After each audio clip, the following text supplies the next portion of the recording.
The Man by the Sea, the Slim Hardy Mystery Series, written by Jack Benton, narrated by Kevin E. Green.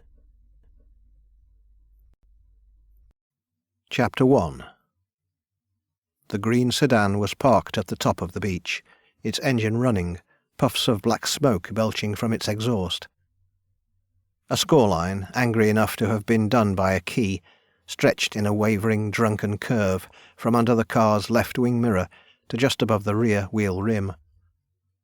From his vantage point on the low headland to the beach's south, Slim Hardy lowered the binoculars, scanned the beach until he spotted a figure by the shoreline, then raised them again. With one finger he adjusted the focus until the man eased into clarity.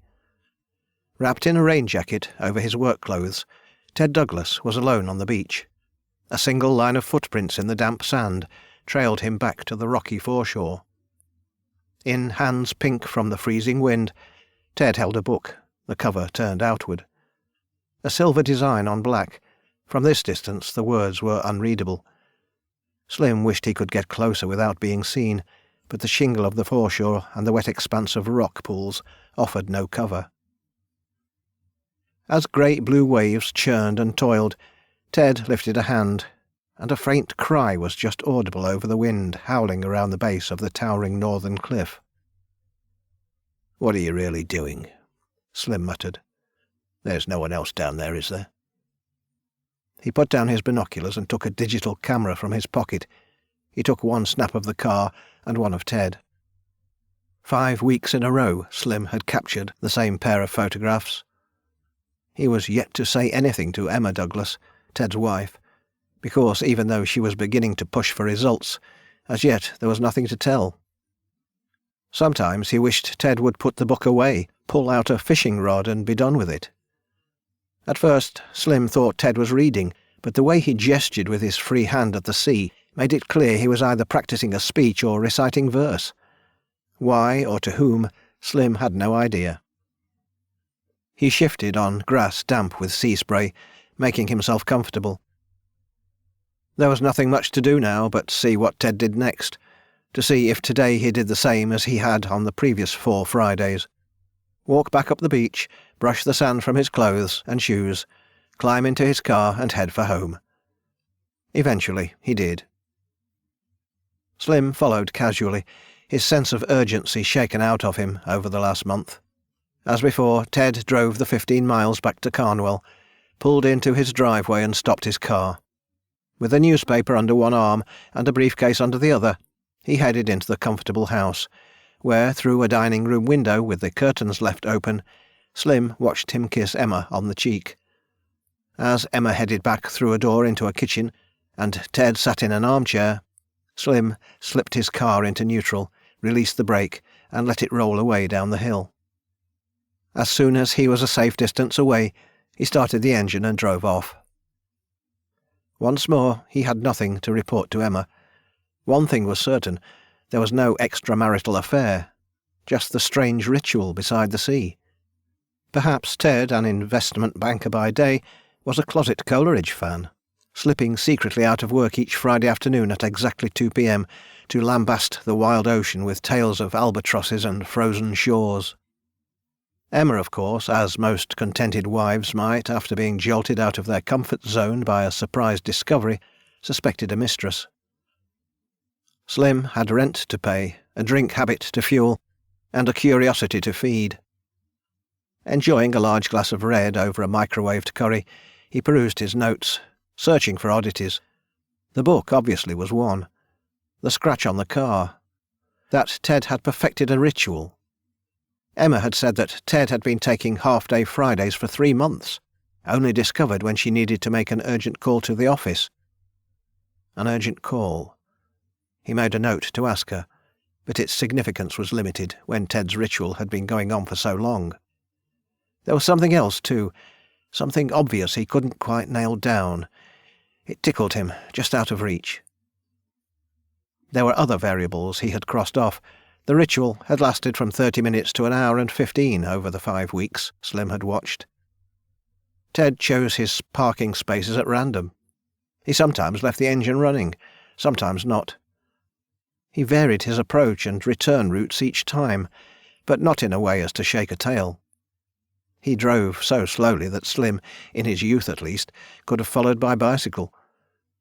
His leisurely drive came across as mulling time, especially for a man like Ted, who Slim had witnessed during other observations driving arrow straight to work each day, leaving home at a time that left him not 5 minutes for dawdling. Whatever the reason for Ted's strange ritual by the sea, it had left Slim floundering for answers, like a fish thrown out of the water by a stormy tide. Chapter 2. On Sunday, Slim took a drive down to Ted's beach. Unnamed on the old Ordnance Survey map of the area he had bought in a second-hand shop, it was a narrow cove with cliffs rising to blocky headlands on either side, cupping the Irish Sea like the squeezing hands of a giant.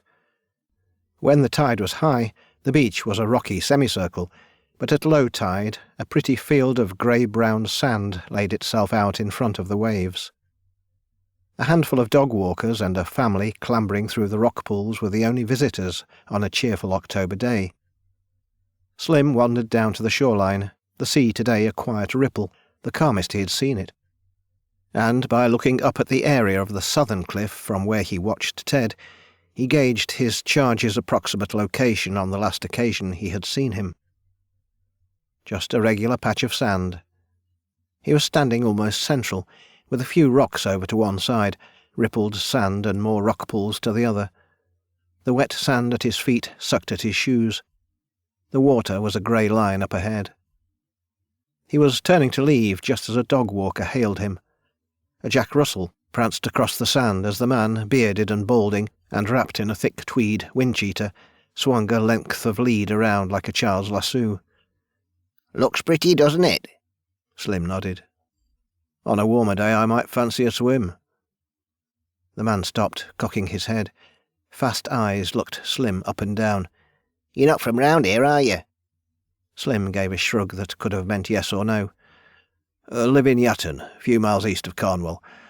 No, us inland folk don't make it out to the coast much." "I know Yatton. Decent market on Saturdays." The man turned to look out to sea. "If you're fool enough to get into that water, make sure to watch for the rips. They're deadly." He said this with a certainty that sent a trickle of fear down Slim's back. "Oh, I'll be sure to," Slim said. "It's too cold anyway." "It's always too cold," the man said. "You want decent swimming, go to France." Then, touching a hand to his brow, he added, "Be seeing you." Slim watched the man walk away across the beach, the dog making wide circles around him as it splashed through the little pools left by the departed tide. The man, occasionally jumping across deeper puddles in the sand, continued his spinning motions with the lead, as though he might sometime attempt to rope the dog in. As the dog-walker passed out of earshot, Slim felt a growing sense of loneliness, like a freak wave rushing in to splash around his ankles. With the wind picking up, he headed back to his car. As he was turning out of the dirt car park onto the coast road, he noticed something lying in the undergrowth just inside the junction. He pulled up, got out, and hauled the object up out of the weeds. The net of brambles encircling it scraped an old wooden surface, reluctant to let go. A sign, rotten and faded. On the downward side, Slim read, "Kramer Cove. No swimming at any time. Dangerous rip currents." Slim propped the sign up against the hedge, but it lost balance and fell to the ground, face down. After a moment's thought, he left it where it lay and returned to his car. As he drove away up a winding coastal road cutting between two deep hedgerows as it snaked up a steep valley, he thought about what the dog-walker had said. The sign explained the few people he had seen, although without the information being clearly displayed, the rips had to be local knowledge.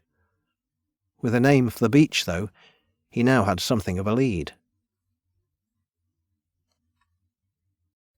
Chapter 3.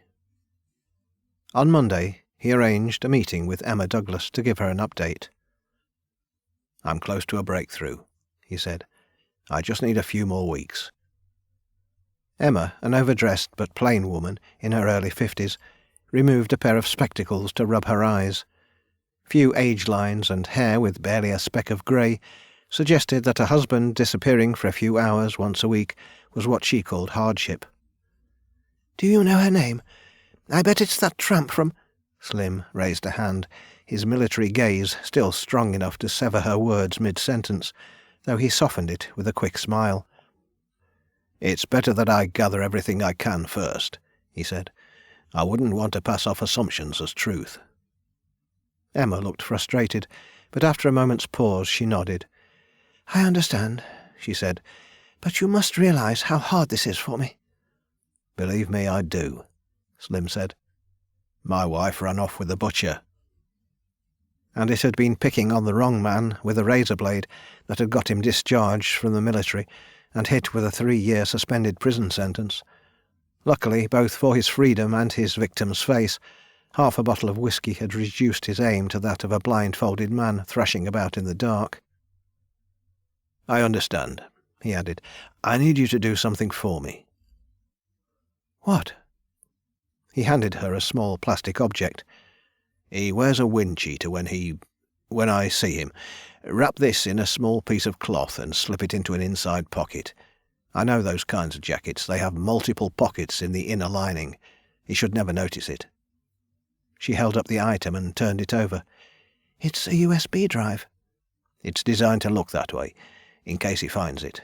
It's a remote automated bug, Army issue." "But what if he checks what's on it?" "He won't. And if he did, a folder of preloaded pornography would see it tossed into the nearest bin if Ted had any thread of decency, leaving the tiny mic hidden behind the USB casing undetected. "Just trust me," Slim said, hoping he sounded authoritative. "I'm a professional." Emma didn't look convinced, but she gave him a shy smile and nodded. "I'll do it tonight," she said. Chapter 4. The following Friday, Slim arrived at Kramer Cove a couple of hours before he expected Ted to show up, having wanted to find a good place to set up his recording equipment. Usually he watched for Ted from an area of grass not far from the coastal path, but this time he climbed a little higher and picked a grassy ledge which still had a view of the beach, but was also hidden from the view of anyone who might wander past. There, with a waterproof sheet to keep off the rain, he set up his recording equipment and sat down to wait. Ted arrived a little after 2. It had been raining on and off all day, and Slim scowled as the weather worsened, threatening to disrupt his recording as the pattering of rain on his waterproof sheet intensified. Ted, wearing the raincoat, strolled to the water's edge and took up his usual position. Today's tide was halfway up the beach. Ted was alone. The last dog walker had gone home half an hour before he arrived. Ted squatted down and took out the book. He rested it on his knee, then leaned forward so his hood sheltered it from the rain.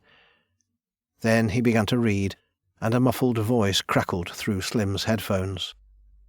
For the first few seconds, Slim adjusted the frequency control, sure he was picking up something other than Ted's voice. The words were gibberish, but Ted's gestures matched the rise and fall in intonation, so Slim sat back in the grass to listen. Ted droned on for several minutes, paused for a while, then began over again. Slim found his attention drifting as he struggled to make any sense of the words. By the time Ted implored in English, "Please tell me you forgive me," Slim had been studying the gently rolling waves for some minutes, thinking about something else. Slim sat up as Ted stuffed the book back into his coat pocket. After one last glance out to sea, Ted turned and walked back to his car, head lowered. Slim began to stuff his gear into a bag. His fingers tingled, his mind raced. Something felt wrong, as though he had intruded on an act that was private and should never be shared. As he looked up to see Ted's car pulling out of the car park, he knew he should give chase, that tonight might be the night Ted sped off into the arms of some hitherto unseen lover. But he was frozen, caught in his own riptide by the threat of what Ted's words might reveal. Chapter 5. That night, still without making any decisions on what to do about the mysterious recording, Slim dreamed of crashing waves and grey-blue arms reaching up from the freezing depths to pull him down. Aware his discharge was coming, Slim had salvaged what he could from the army, and in the 15 years since, and particularly in the 5 since he had quit a succession of low-paid, lower-interest trucking jobs to start out as a private investigator, he had made good use of his contacts. Late the next morning, with a bowl of cornflakes in hand, spiced with a dash of whisky, he made a call to an old friend who specialised in foreign languages and translation. While waiting for a response, he climbed back into bed and pulled his old laptop up onto his knees. The internet, with a little probing, began to reveal answers. Kramer Cove was unlisted among the Lancashire coast's best tourist spots for more than 30 years. According to a local legislation website, bathing was banned after the summer of 1952, when the powerful rips had claimed 3 lives over the course of a few weeks. With any kind of water activity officially off-limits, the death knell had sounded for Kramer Cove as a summer hotspot, with locals and tourists alike abandoning the picturesque cove for the blander but safer sands of Carnwell and Morecambe. However, a few hardy souls had clearly braved it, as there were another 4 known deaths since the early 1980s, and while the circumstances surrounding each were more mysterious, all had officially been attributed to drowning accidents.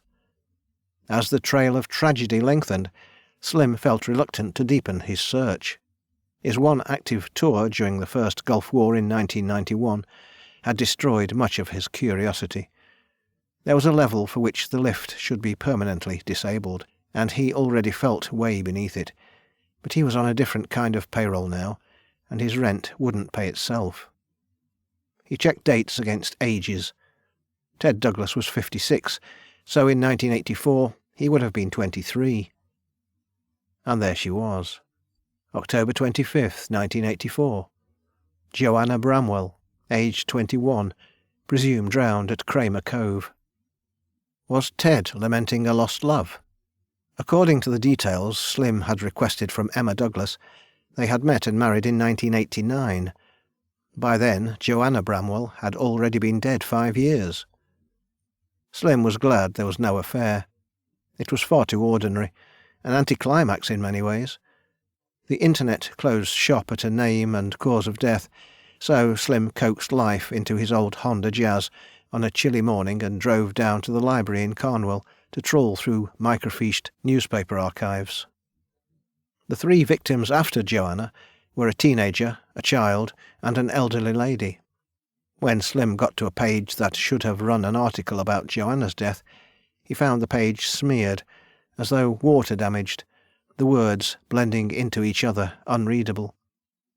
The duty librarian claimed there was no other copy despite Slim's protestations. His request for information on the cause of the damage was met by a shrug. "You're looking for an article on a dead girl?" asked the librarian, a man in his 30s, who had the look of a wannabe novelist, all roll-neck sweater, ornamental scarf and wire-framed spectacles. "Maybe someone doesn't want you to read it." "No, maybe not," Slim said.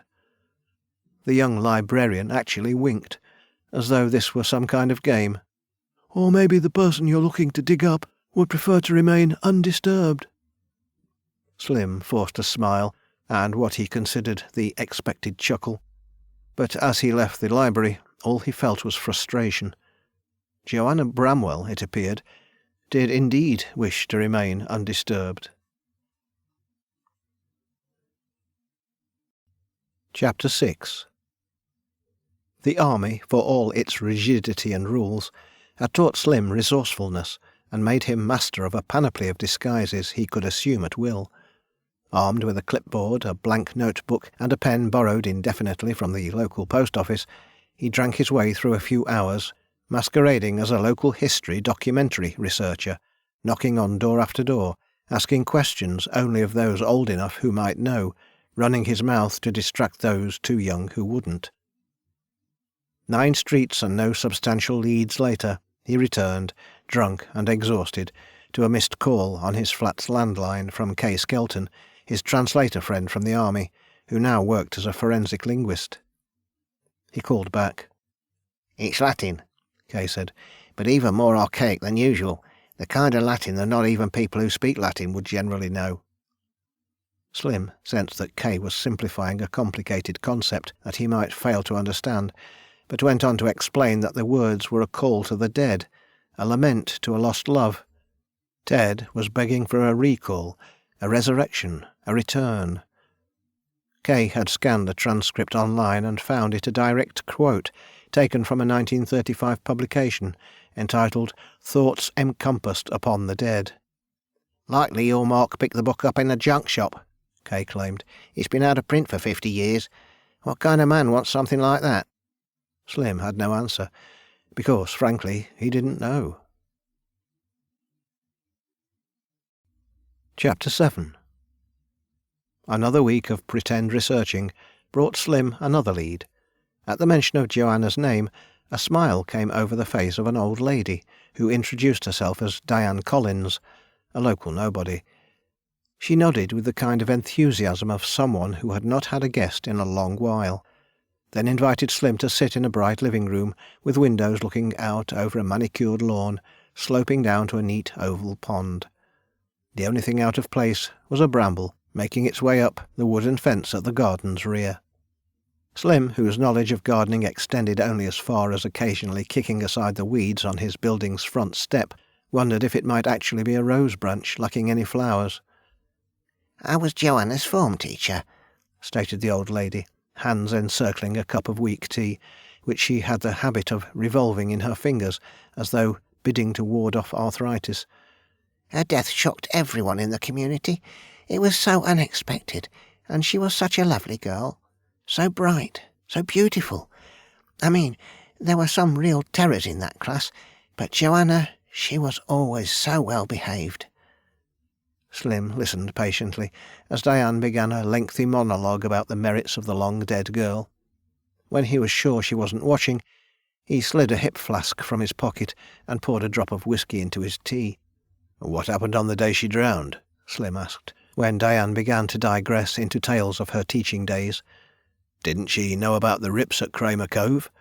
I mean, Joanna wasn't the first to die down there, nor the last."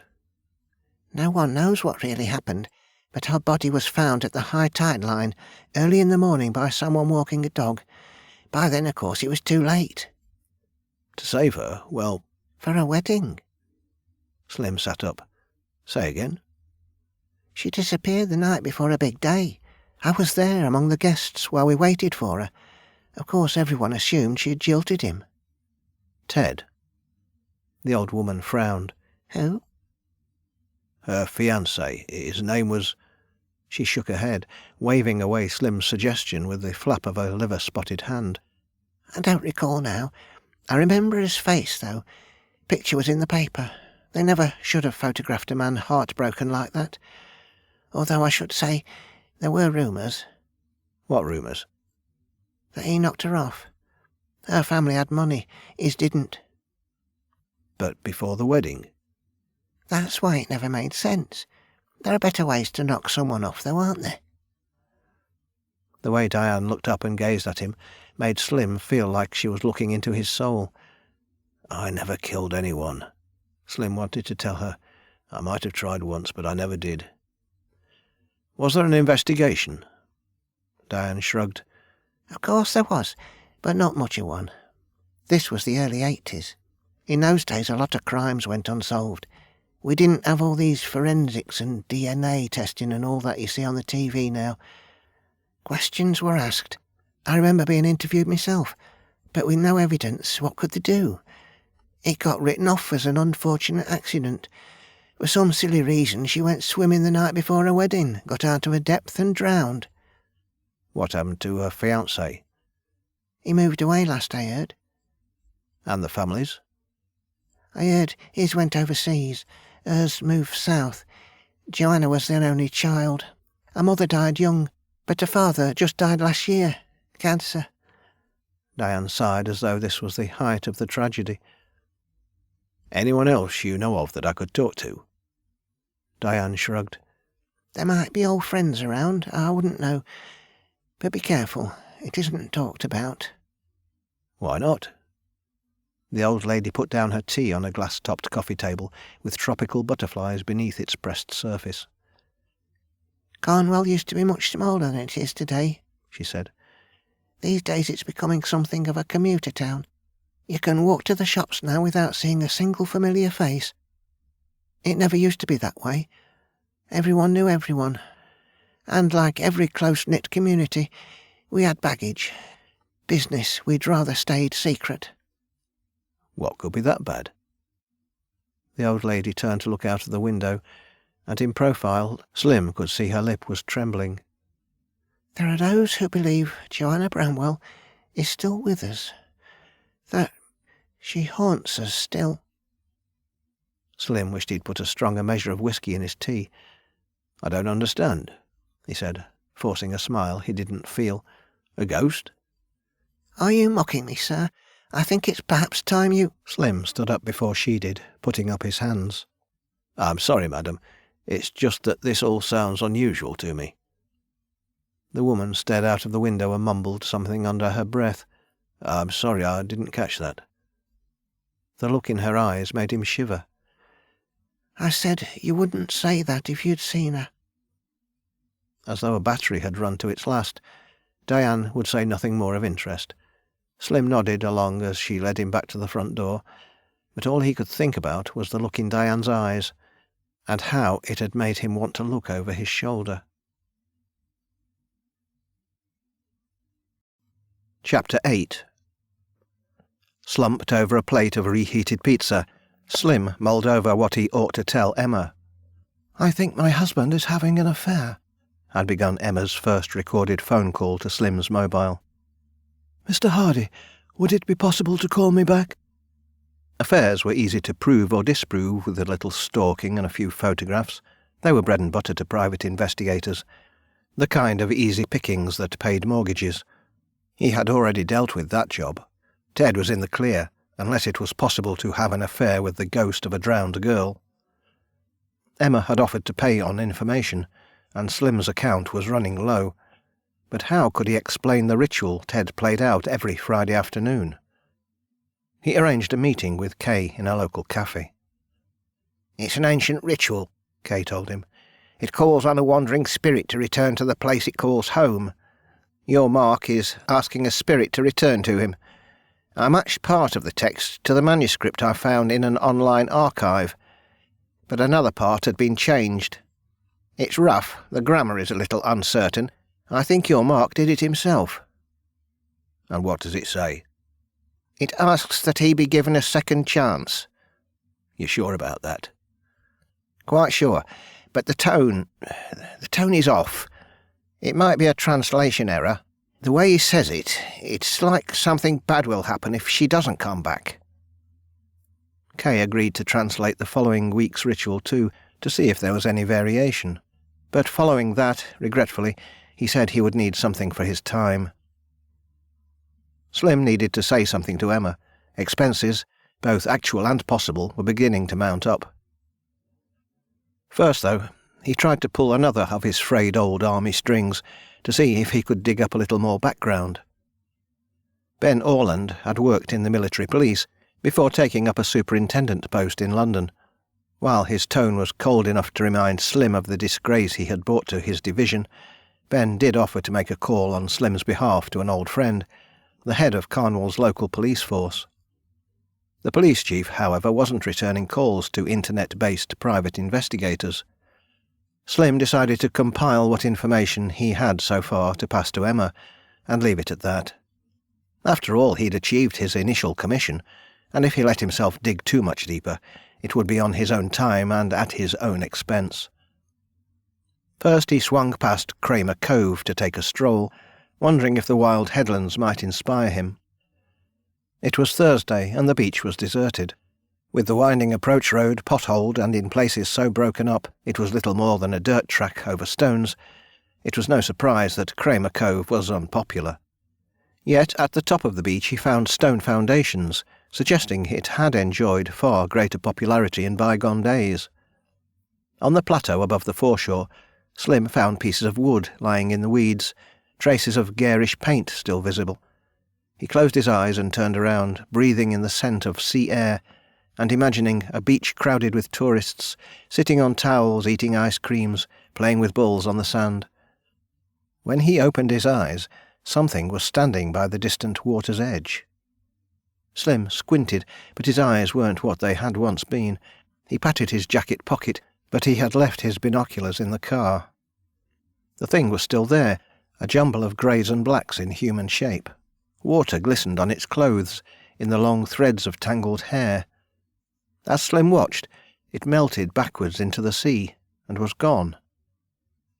He stared after it for a long time, dumbstruck, and as the minutes ticked by, he began to doubt whether he'd really seen anything at all. Just a shadow, perhaps, as a cloud passed over the beach. Or even something not human at all. One of the grey seals that populated this section of coast. He tried to remember how many drinks he'd had today. There had been the usual dram in his morning coffee, a glass, or was it two, with lunch, and perhaps one before he set out. It might be time to consider easing back. He played roulette every time he stepped in the car, but he had spent so long suppressing the guilt and shame of his own existence that he barely noticed it anymore. He was counting possible drinks on his fingers when he realized that the tide was not yet low. If something had really been there, tracks would be visible in the wet sand. Slim climbed over a rusty metal barrier, hurried down the rocky foreshore and out across the sand flat. Long before he reached the water's edge, he knew his search was futile. The sand was smooth, scored only by ripple lines left by the receding water. By the time he returned to his car, he had convinced himself that the figure watching him from the shoreline was a figment of his imagination. After all, what else could it be? Chapter 9. The following Friday, Ted repeated his ritual as usual. Slim had considered meeting Emma in the morning and then bringing her along to prove his story, but after a night filled with vicious dreams of sea demons and crashing waves, he thought better of it. Watching Ted from the same grassy ledge he had watched from over the 5 previous weeks, he felt strangely redundant, as though he'd run hard at a brick wall and had nowhere left to go. Walking back down to the beach after Ted had gone, he kicked at the faded pink remains of a plastic spade and decided it was time to do some more digging. He figured Saturday and Sunday were the days when most people would be at home, so he trolled the streets, knocking on doors and posing questions in his newly familiar guise as a fake documentary maker. Few people would give him the time of day, and by the time he'd stopped by 3 of Carnwell's pubs to tally up what he'd learned so far, he doubted he was in the kind of state to make much headway anyway. He was stumbling along one last street on the northern edge of the town when a siren gave a quick blare to announce a police car pulling in behind him. Slim stopped and turned, leaning on a lamp-post to catch his breath. A police officer rolled down a window and waved to Slim to get inside. In his early 50s, the man had 10 years on Slim, but looked fit and healthy, the kind of man who ate muesli and orange juice for breakfast and went for a lunchtime run. Slim fondly remembered the days when he had seen such a man staring back at him, but it had been a couple of years since he had dropped and broken his flat's only mirror, and he never looked too hard at reflections, in case the bad luck was catching. The police officer smiled. "What's this about, then? 3 calls I get today. Double the weekly average. Which house are you planning to burgle?" Slim sighed. "I guess if I had to choose, I'd go with that green one on Billing Street. Number 6, was it? Husband at work, yet 2 Mercs in the drive. You could tell just from the hum of the aircon that the house is a treasure trove. I mean, who has AC in northwest England? I'd be in there already, but I didn't fancy risking that alarm just inside the door of our police link-up." "It does indeed. Terry Easton is a local lawyer." "Bloodsuckers. You got that right. So, I'm guessing Mr. John Hardy. Call me Slim. Everyone does." "Slim?" "Don't ask. It's a long story." "As would be appropriate. So, I'm guessing, Mr. Hardy, that you're not really interested in local myths and legends. What are you, Scotland Yard undercover?" "I wish. Military intelligence discharged. Attacked a man who wasn't actually banging my wife. Did my time. Came out with a prior skill set and a drinking problem waiting to happen. And now? PI. Work mostly around Manchester. Starvation brought me this far north. He patted his stomach. Don't be fooled. It's only beer and water. As if unsure where Slim was crossing between truth and humour, the man gave a tentative smile. Well, Mr. Hardy, my name is Arthur Davis. I'm the Chief Inspector of our little constabulary here in Carnwell, though with the size of our force I barely deserve the title. I believe you tried to contact me about a cold case. Joanna Bramwell? Is this how you usually return calls? Arthur laughed, a baritone that made Slim's ears ring. I was heading home. Thought I'd keep a lookout for you. Now, do you want to tell me what this is about? Ben Orland is an old friend, which is the only reason I even considered speaking with you. There are cold cases, and then there's the case of Joanna Bramwell. It's one this community has always been happy to keep buried. Any particular reason? Why do you even want to know? Without asking, Arthur had driven into a drive-through McDonald's and presented Slim with a steaming cup of black coffee. I take 3 sugars, Arthur said, ripping open a sachet. You? Slim gave him a tired smile. Dram of bells if I've got one handy, he said, but I'll take it straight. Over-percolated works best. Arthur pulled into a free parking space and shut off the engine. In the glow of the nearest streetlight, the police chief's face was like the surface of the moon, a series of shadowed craters. I'll tell you straight up that you should leave this case alone, Arthur said, sipping his coffee, staring straight ahead at the railings that separated them from a ring road roundabout. The Joanna Bramwell case broke one of the best policemen Cornwall ever had. Mick Temple was my first mentor. He led that case but retired straight after, aged just 53. Hung himself a year later. Slim frowned. All because of a dead girl on the beach. You're a military man, Arthur said. Slim nodded.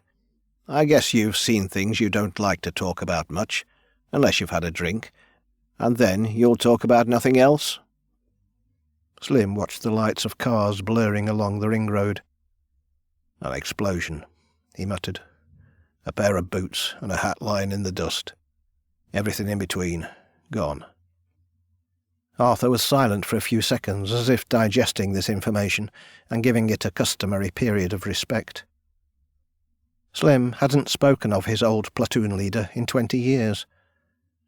Bill Allen hadn't disappeared completely, of course. They had found bits of him later. Mick always said she came back, Arthur said. They found her lying on the foreshore, as though carried there by a freak wave. You've been to Kramer Cove, I take it.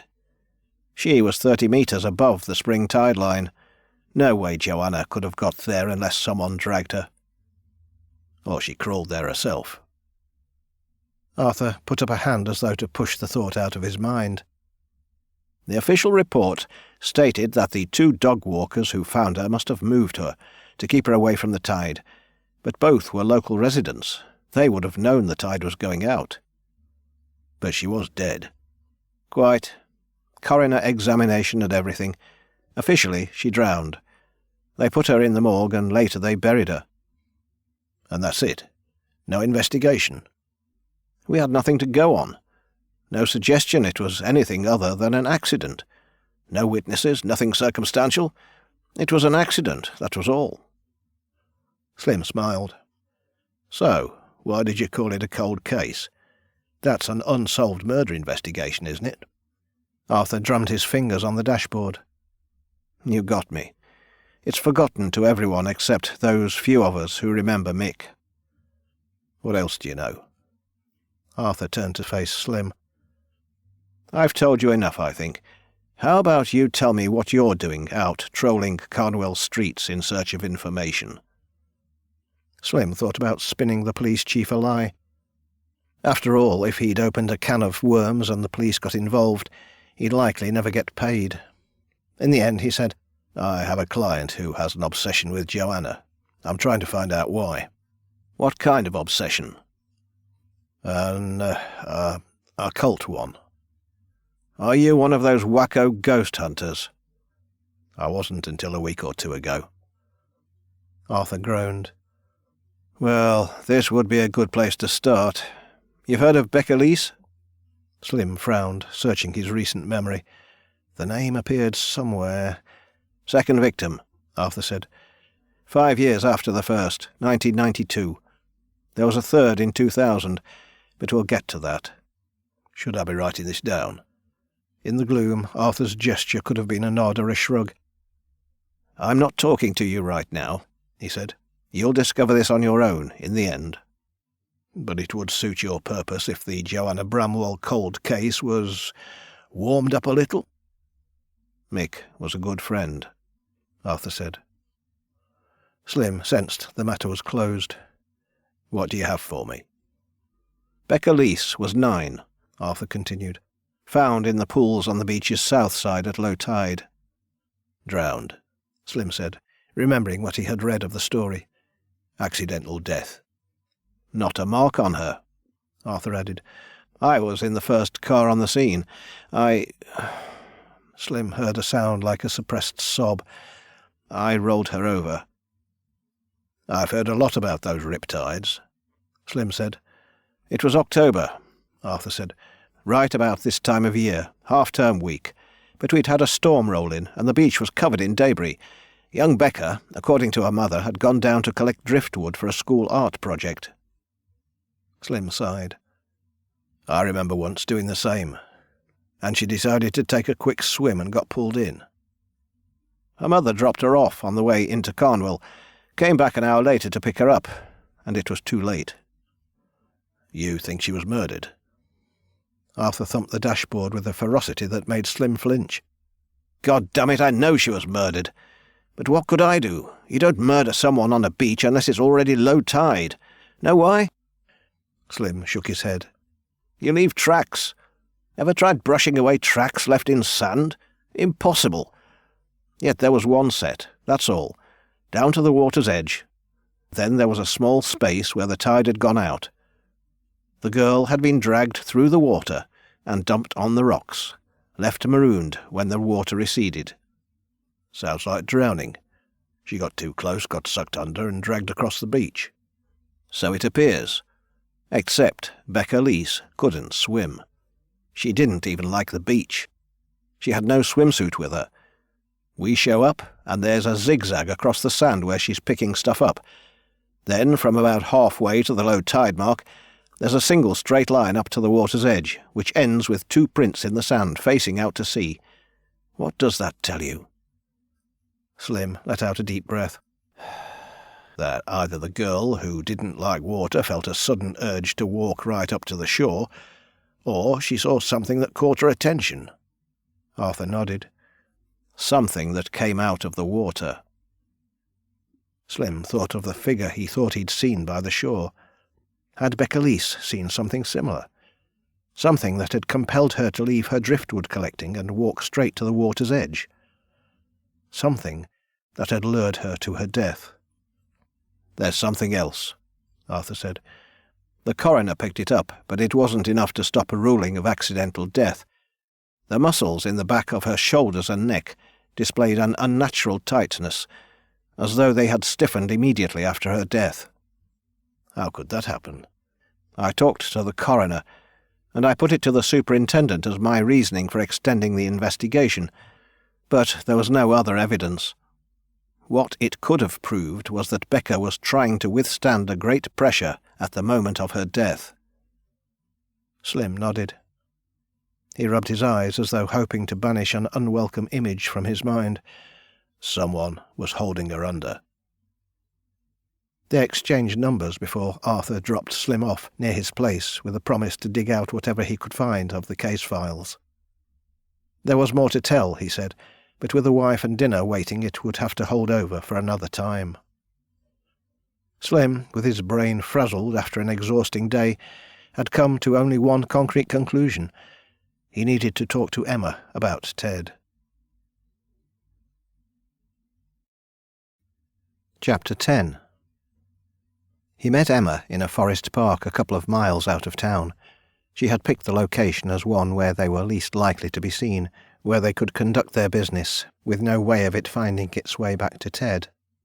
As he waited for her, Slim was plagued by the feeling that they were a pair of secretive lovers, and the loneliness that walked with him everywhere enjoyed the analogy rather more than he felt was appropriate. As Emma approached, walking briskly, her head lowered, Slim stuffed his hands deep into his coat pockets, lest they could in some way betray him. Emma's expression was terse. "It's been almost 2 months," she said. "Do you have answers for me yet?" No formal greeting, and the analyst in Slim wanted to point out that it was 7 weeks and 4 days. "Mrs. Douglas, please sit down. Yes, I have some information, but I also need some." "Oh, right, Mr. Hardy. You're on my payroll, but you're still figuring things out, is that it?" Slim was tempted to mention that he was yet to receive a penny. Instead, he said, "It is my conclusion that your husband is not having an affair." The relief on Emma's face was somewhat tempered by Slim's final word, "yet." "What are you talking about?" "I believe, at this point, that your husband is attempting to contact a former girlfriend or lover. To what end, I'm not sure, but the obvious one comes to mind. However, I need to go over your husband's background one more time in order to fully establish what kind of relationship Ted has or wants with the person he's trying to contact." Slim mentally scolded himself for treating speculation as fact, but he needed to loosen her tongue. "The bastard! I knew we should never have come back here. Everyone's screwing each other in these horrible little inbred towns." Slim wanted to point out that if Carnell was in the grip of a mass orgy, he'd been regrettably overlooked, but instead he tried to force a look of sympathy into his eyes. 3 years ago, you told me, wasn't it, that you came back here? 2, Emma said, correcting Slim's deliberate mistake. She took a deep breath, lining up a slew of background information that Slim hoped would contain something he needed. It was always best when the client told you before they were asked. It made the tongue, often such a suspicious beast, into a willing companion. "He got offered a job, so he said. I was happy in Leeds. I had my part-time work, friends, my clubs. I don't know why he wanted to come back. I mean, his parents are long gone, and his sister lives in London. Not that he ever calls her. So it's not like he has any ties here. I mean, we've been married 27 years, and he's only ever driven me through it a handful of times on the way to somewhere more interesting. OK, there was this one time we stopped for chips, but they weren't really nice, far too dry." "And your husband, is in banking?" "I've told you all this before. Investment. He spends all his time knee-deep in other people's money. I mean, it's a soulless existence, isn't it? But we can't always make money doing what we want in life, can we, Mr. Hardy?" "That's true." "I mean, if we could, I'd be paid for drinking port at lunchtime." Slim smiled. Perhaps he had found a kindred spirit after all. Emma Douglas was 10 years older than he at best, but she had looked after herself in ways that women with Christmas gym memberships and too much free time were wont to do.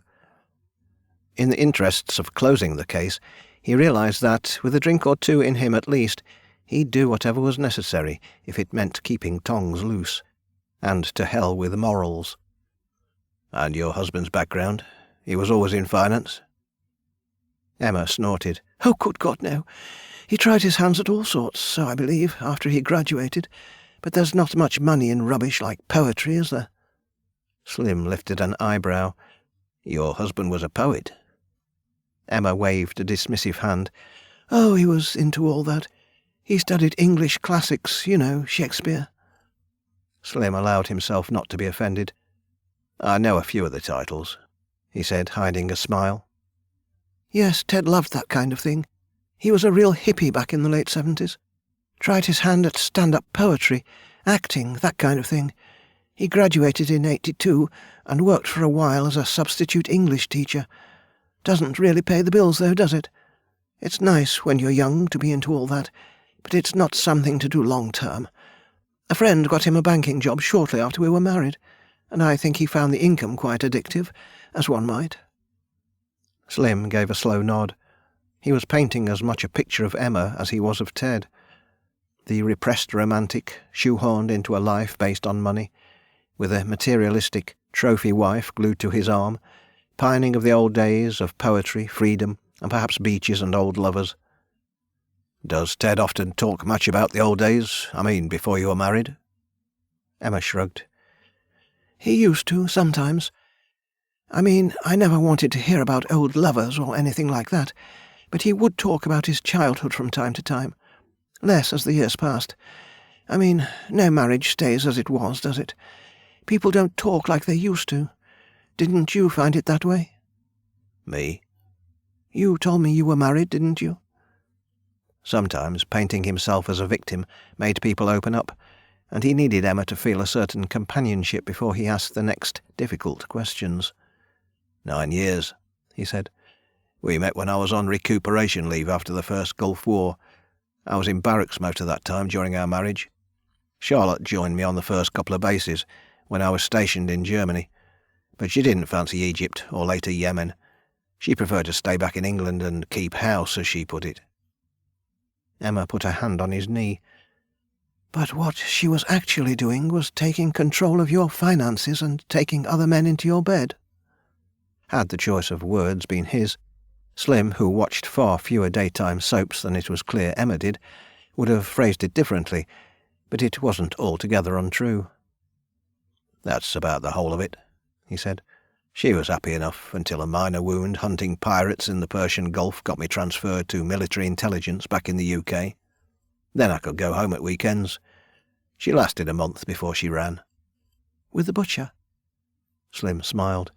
Did I tell you about that? Yes. With the butcher, Mr. Staples. I never learned his first name. I didn't find out till later. She'd been flirting with a colleague who announced he was moving to Sheffield. I put 2 and 2 together and got screwed. Poor you. Emma patted his knee, then gave it a slight squeeze. Slim tried to ignore it. It is what it is. I don't miss the military one bit. Life is so much more interesting as a PI, surviving from payday to payday. Well, I'm glad, Emma said, missing Slim's heavy dose of sarcasm. It got worse, Slim continued, going for the killer blow that would seal them as pity buddies forever. She pulled a few legal strings while I was in service. She filed for divorce, and I found out the house I was paying for had been changed solely into her name. She claimed it as a pre-existing property she had owned before our marriage. She'd had someone tweak a few dates on legal documents, and I lost everything. Oh, and she was pregnant, which got her additional leniency. This after aborting our first child while I was on active duty because she didn't want the baby growing up without a father. The second baby was yours? Slim laughed. Hell no. I hadn't been near her in years. I presume it belonged to the butcher, like the rest of my life then did. Oh, that's awful. Emma was stroking his thigh, but Slim, with his hands still stuffed deep into his pockets, ignored it. Instead, he shrugged. One of those things, he said. It must have been heartbreaking.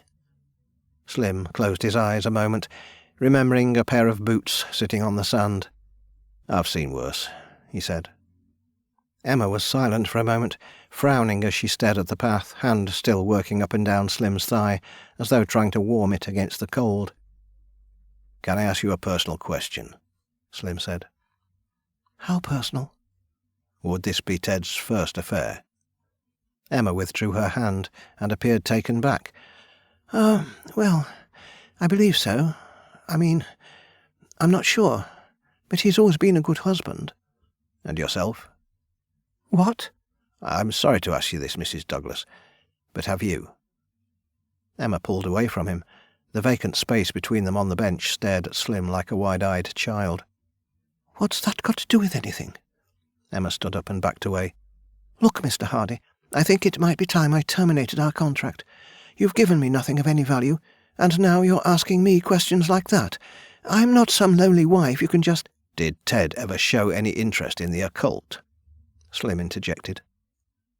Emma stared at him, open-mouthed, then shook her head. I never should have hired you, she snapped. I'll find out what's going on by myself. Without another word, she stalked away, leaving Slim sitting alone on the bench. his fingers caressing the warm place her hand had left on his thigh. Chapter 11. With no better ideas, Slim headed for the library and checked out a Shakespeare anthology. Then, an hour later, he was back at the desk beneath the condescending gaze of the wannabe writer-clerk to return the book, which had been as useful as reading French, and in its place rent the library's DVD film copies. By Thursday night, after a 2-day television binge, he had watched all of the films he had heard of, and a couple he hadn't. Even seeing the drama played out, a lot of it had made little sense, but if Ted Douglas had spent his formative years engrossed with the likes of Hamlet and Macbeth, it was easy to see where an interest in the occult might have come from. Drunk on cheap red wine, Slim dozed through the closing scenes of Romeo and Juliet, waking up when his phone rang to find both lovers dead and the credits rolling. He wasn't quick enough out of the chair to pick up the call, and the caller left no message. Checking the number, he found it unrecognised, and a callback buzzed into space. Most likely it had come from Skype or some similar digital provider. He sat back in his chair, wondering how to progress. Arthur was his best lead. The loose-tongued police chief had more to say and the know-how to provide Slim with inside details. But where was this heading? Hired to investigate the possible infidelity of a rich investment banker, he found himself unearthing details of a long-ago cold case, and a number of others around it. He wasn't getting paid for this. It was best to let it go and forget it. He had rent to pay. He couldn't afford such an expensive tangent. Yet the same compulsion was drawing him as that which had made him enlist so many years ago now. The need for adventure, for exoticism. It was undeniable. Chapter 12. Friday morning, he woke with a hangover worse than any he remembered in the last few weeks, glared at the pair of empty wine bottles in the rubbish bin, and then tried to coax himself back to coherency with a large fry-up at the Greasy Spoon Cafe on the corner of his street.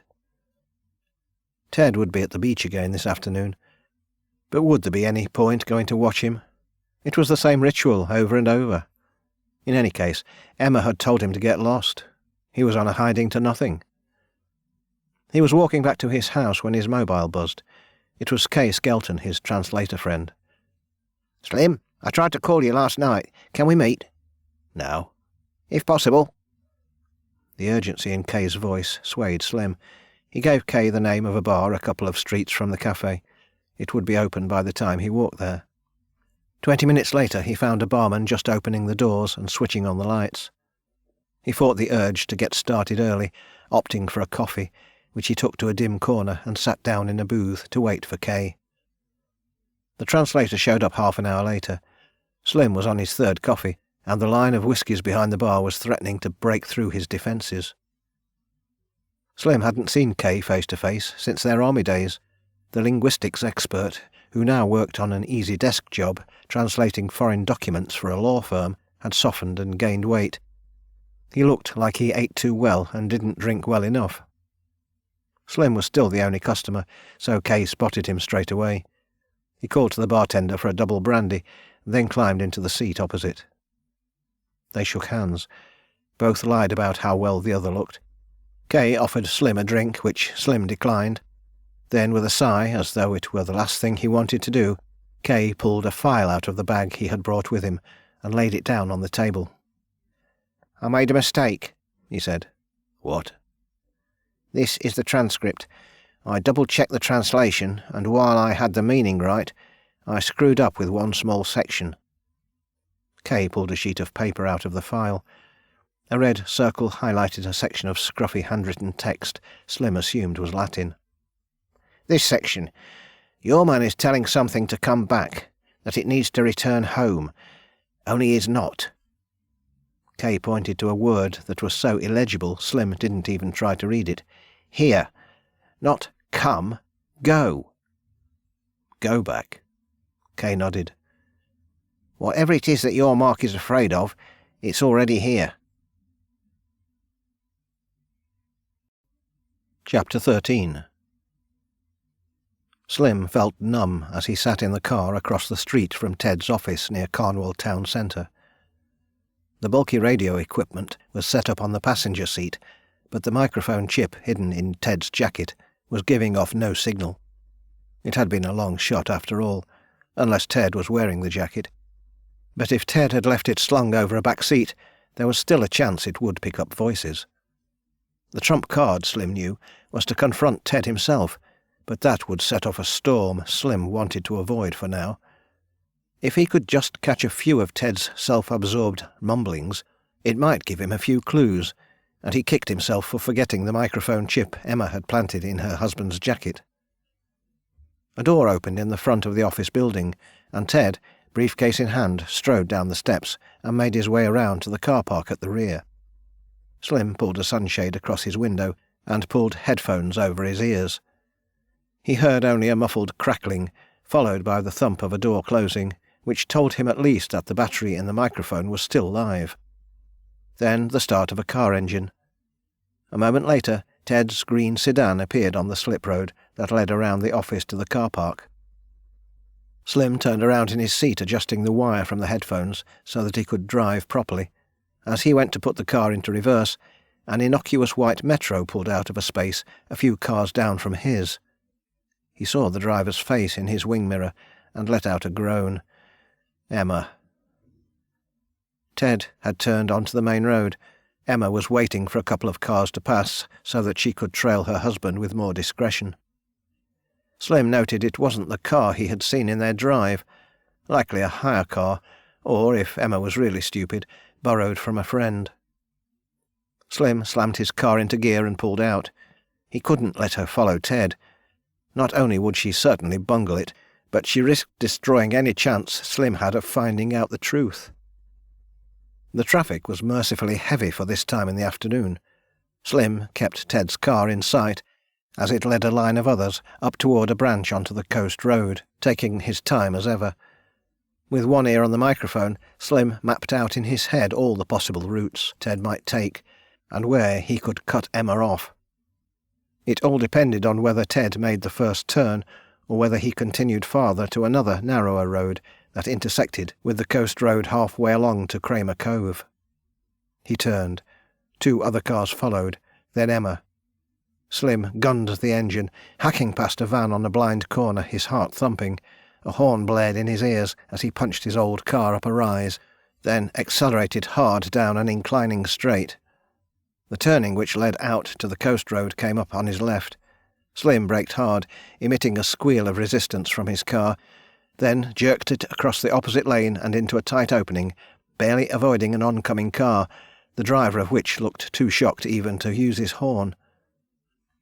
Slim's attempt to get ahead of Ted immediately seemed folly, as the road wound down through thick forest, flattening out briefly to cross a ford, then rising sharply up through more trees and shadowy sloping fields.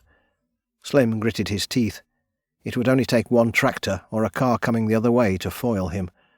With each turn he expected an obstruction, but he made his way without alarm up to the last short straight before the road joined back onto the coast road. He was a couple of 100 metres back when Ted's car drove past. He stamped the accelerator. His car bumped through a pothole deep enough to crack the chassis on the ground. Slim winced, but he'd worry about repairs on another day. A second car passed the junction.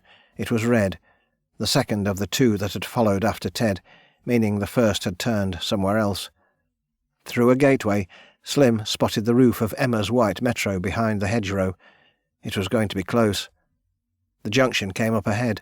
Slim shut his eyes, pulling out blindly, coming to a stop where he completely blocked the road. He didn't dare open his eyes. If he judged it wrong, Emma would slam right into the driver's side of his car. He sat there for endless seconds. Then a horn blared. He opened his eyes. Emma had stopped about 10 feet from his car and was climbing out, face thunderous. He got out to meet her, closing the door just as she lifted her hands and cracked him across the chest. "What are you doing, you stupid bastard? I fired you! I fired you!" Slim tried vainly to grab her hands. "I can't let you follow Ted, Emma. I'm sorry. Something dangerous is going on. You have to stay away." She cuffed him across the face, but he managed to get hold of one of her arms. He hadn't forgotten everything the army had taught him, and in moments he was holding her tight, arms pressed against her sides. "You worthless piece of—" Slim did the only thing he could think of that might not start another fight. He pulled her forward and kissed her, in a rough approximation of where her lips ought to be. She moved at the last moment, so his face collided with the edge of her jaw.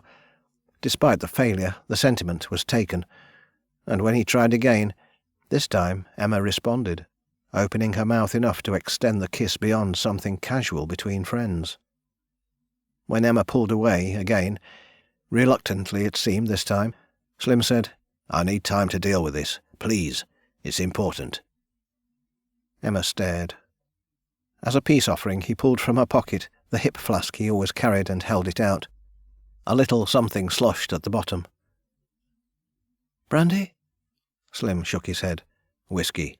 Supermarket own brand." He shrugged. "I'm poor. It does the job. I'm no connoisseur." Emma stared at the flask, then nodded. She took it, unscrewed the lid, and took a long swig before handing it back to Slim, who did likewise. "Can we go somewhere?" Slim asked. "I need to talk." Emma held his eyes.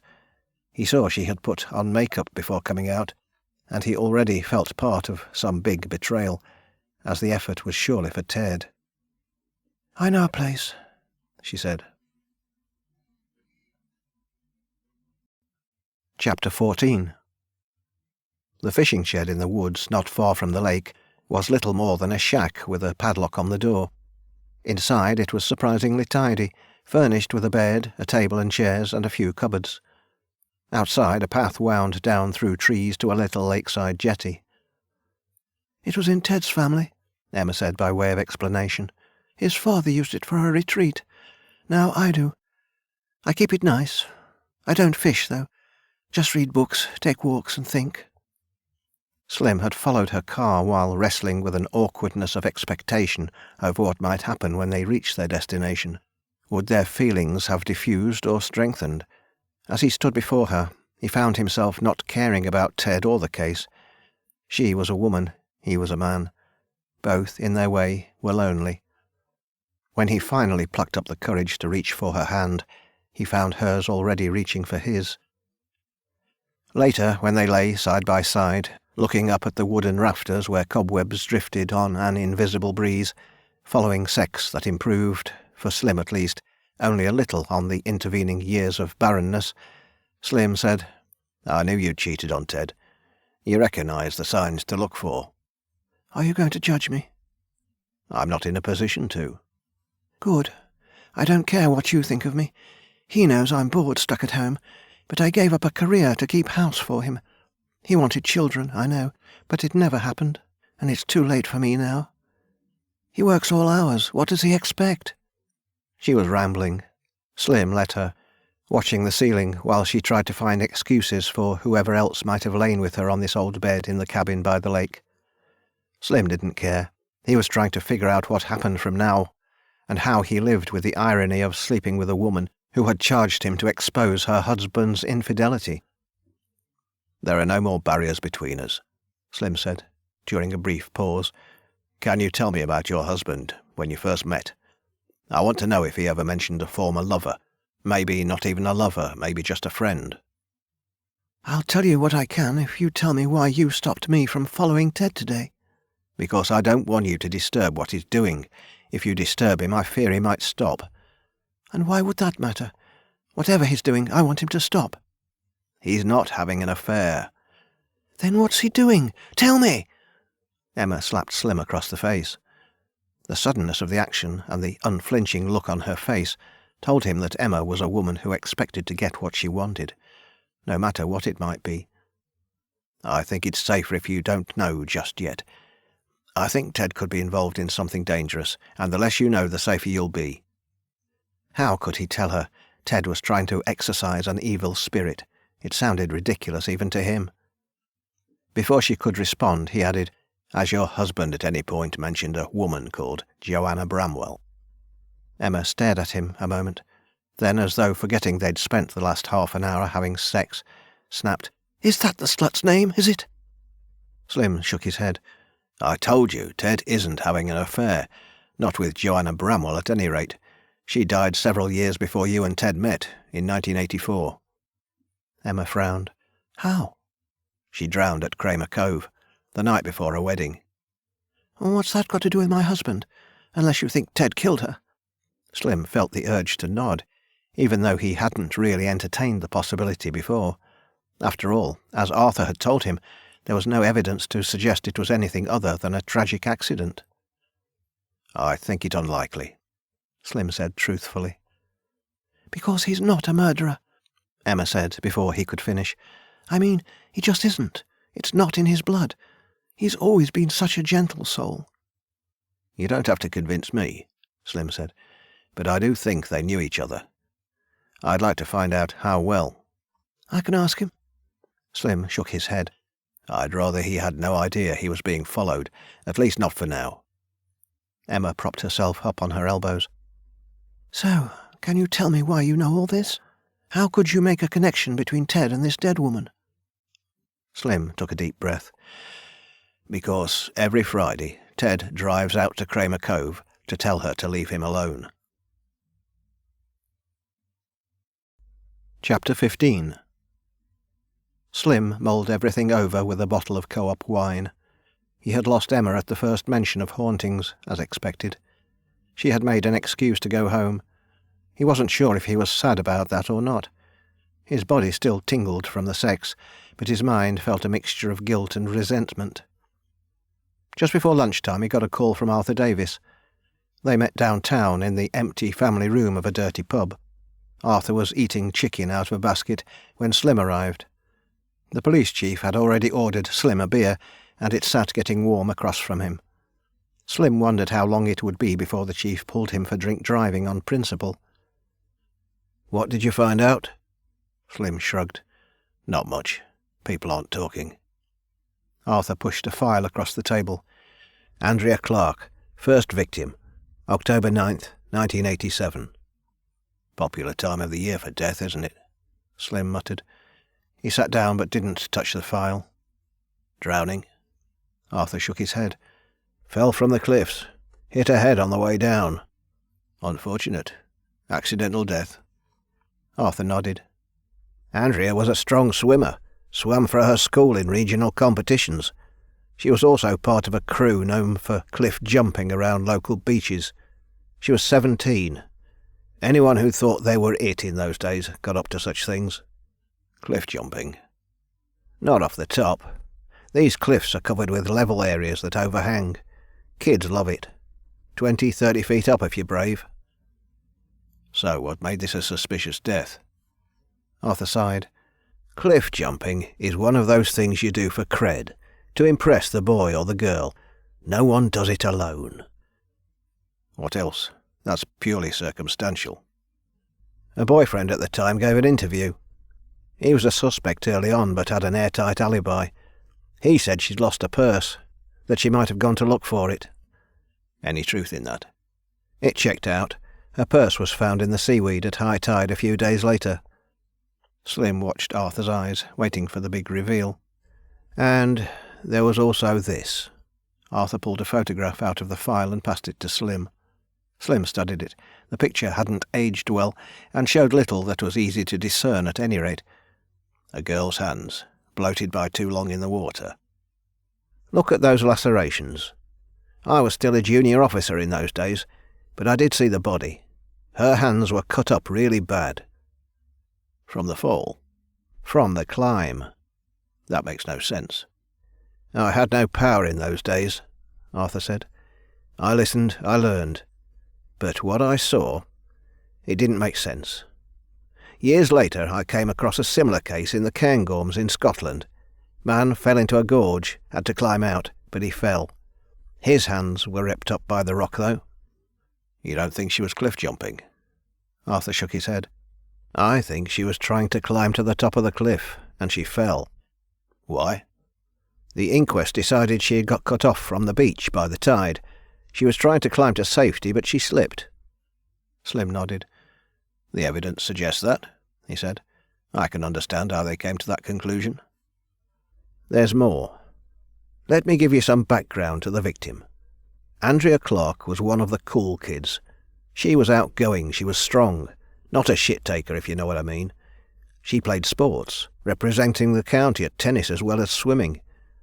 As a junior officer, my role was to investigate her background, and what I found was not a girl who would have panicked at getting cut off by the tide. Fear can do funny things to people. Arthur finished his drink and shook his head. She was the kind of girl who would have chanced the swim despite knowing the rips. If the water was a bit rough, she might have climbed up to a dry ledge to wait for the tide to turn. She would know it was about 6 hours. It was October, it was cold, but it wouldn't have killed anyone. Yet she chose to attempt the climb. Have you been out to the cliffs at Kramer Cove at low tide? Slim nodded. Then you'll have seen how it gets steeper farther up. It would take serious balls to take that climb on. I couldn't do it, Slim said, and I was in the military. But if it was your only choice, you would damn well have taken care, wouldn't you? For sure, Slim agreed. So, tell me why a girl like that climbed with such desperation that she cut the shit out of her hands before falling to her death. Slim nodded. Only one answer made any sense. Something was after her, he said. Arthur said nothing. He just stared at the tabletop, his fingers slowly drumming on the wood. Chapter 16. Emma needed him, she said, and Slim needed information, so he did what he had to do. And it wasn't that bad, not when the gloom inside the cabin hid some of the lines on her face, and he could imagine how she had been, back before time took her best days from her. When they were among the sheets, he talked to her, as he had once hoped he might talk to his wife before she ran off with the butcher, touched her where she liked to be touched, caressed her, told her words he hoped were true more than they were, and for a while he was about to shut out the bad thoughts that seemed constantly craving for his attention. Emma had bought a flask of tea, although it didn't taste like tea, and Slim considered again that he ought to start cutting back. Perhaps if it were just tea he could focus and think, but Emma seemed less concerned with her original intention for hiring him, and more about what he could do for her in bed. To his relief, though, she had brought a large cardboard box along with her and suggested there might be answers somewhere inside. It was filled to the brim with paperwork of all kinds, correspondence, piles of old letters, forms, documents, and other odds and ends that Slim paled at the thought of sorting through. "He bought this when we were married, and it has followed us around everywhere," she said dismissively, as though her interest in the case was waning in place of her interest in him. "Ted won't notice it's gone, but I'll be picking spider webs from the loft out of my hair for weeks." Later, with the box open on his dining table, together with a bottle of red wine he was trying not to drink, Slim balked at what looked like an impossible task. Ted had seemingly kept everything, and a couple of neat stacks of unimportant bank statements and notices, still in ripped envelopes, wrapped with elastic bands, showed how far Emma had got with the sorting before giving up. Thinking about how the second half of the afternoon had gone with barely a mention of Ted, Slim knew the focus had shifted. He was Emma's case now, and the story of Ted and Joanna was his to pursue alone. He sensed this was how life worked for Emma. She cared little for what Ted did while her own idle attention was captured, and assisting Slim now kept him in her life a little longer. As he glanced up at one of his own bills protruding, half-opened, from his kitchen's rubbish bin, he wondered if it was inappropriate to ask for payment. He had forgotten to return the borrowed Shakespeare DVDs, and since the fees were already mounting up, he put one on to pass the time while he sorted through Ted's belongings, looking for clues. Macbeth. He could see the appeal, and felt if it was written in slightly more layman's language he might enjoy the book. It was also clear how someone interested in both poetry and Shakespeare, and who grew up in the free-rolling 1970s, might have an interest in the occult. That the ghost of Joanna Bramwell haunted Kramer Cove seemed without doubt, but where Ted fitted in remained the issue. Was it really possible Ted could have murdered her? That a man spouting Latin by the seashore could have killed someone seemed preposterous, But Slim had seen shy-faced bookworms turn into machine-gun-wielding psychos in the heat of war. Anything was possible when the situation was right. The bottle of red was done before blood appeared on Lady Macbeth's hands, and Birnam Wood was on the move by the time Slim had figured on a system for sorting Ted's papers. Anything with handwriting on it went in one pile, anything without in another. As the movie came to an end, Slim wondered whether the shop at the end of his street was still open, and whether his need for both more booze and food was worth the excursion. In the end he hauled himself up out of the chair, avoided his reflection in the hall mirror, and headed out. It was just before 9. Sunset was already several hours past, and the wind had got up. Slim, wearing just a light sweater, scowled as he reached the corner and found the shop's lights off and a shutter drawn down. 8:30 p.m. He would try to remember next time. As he turned to start the windy journey back to his flat, a car pulled out of a parking space farther up the street and accelerated past him. Slim frowned and turned to look. On a tight residential street with 2 lines of parked cars leaving only a single-lane channel, it was lucky the street was one way. Had the car not accelerated so sharply, he would have paid it no attention, but as it stopped at the junction farther up the street, its brake lights flashing briefly before it pulled out, Slim recognised Ted's green sedan. Chapter 17. The radio equipment was still in Slim's car, but he pulled it out and hauled it up to the flat, checking his watch repeatedly, wishing he had drunk less. By the time he'd dumped the equipment on his bed, got it plugged in and switched on, he estimated he had a couple of minutes at best. Carnwell was a 20-minute drive from Yatton, 15 on clear roads if you really floored it. The radio was giving off only a fuzzing, which could have been engine sound or just dust in the receiver. He needed more to know for certain. He pulled off the headphones, turned the volume to max, and sat down on the edge of the bed to listen. He was starting to doze off when he heard a thump. He sat up, jubilant. A closing car door. It proved beyond doubt that he had seen Ted's car, for here was Ted arriving home.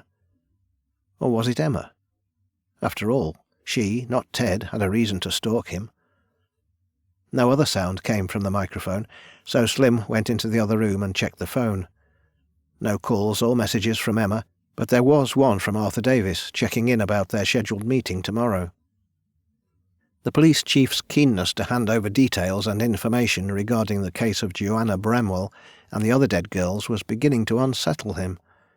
Slim, a financially destitute private detective, being shoehorned cold cases by the one man with the power to revive them, hinted at a greater depth of unwelcome feeling than Slim had encountered so far.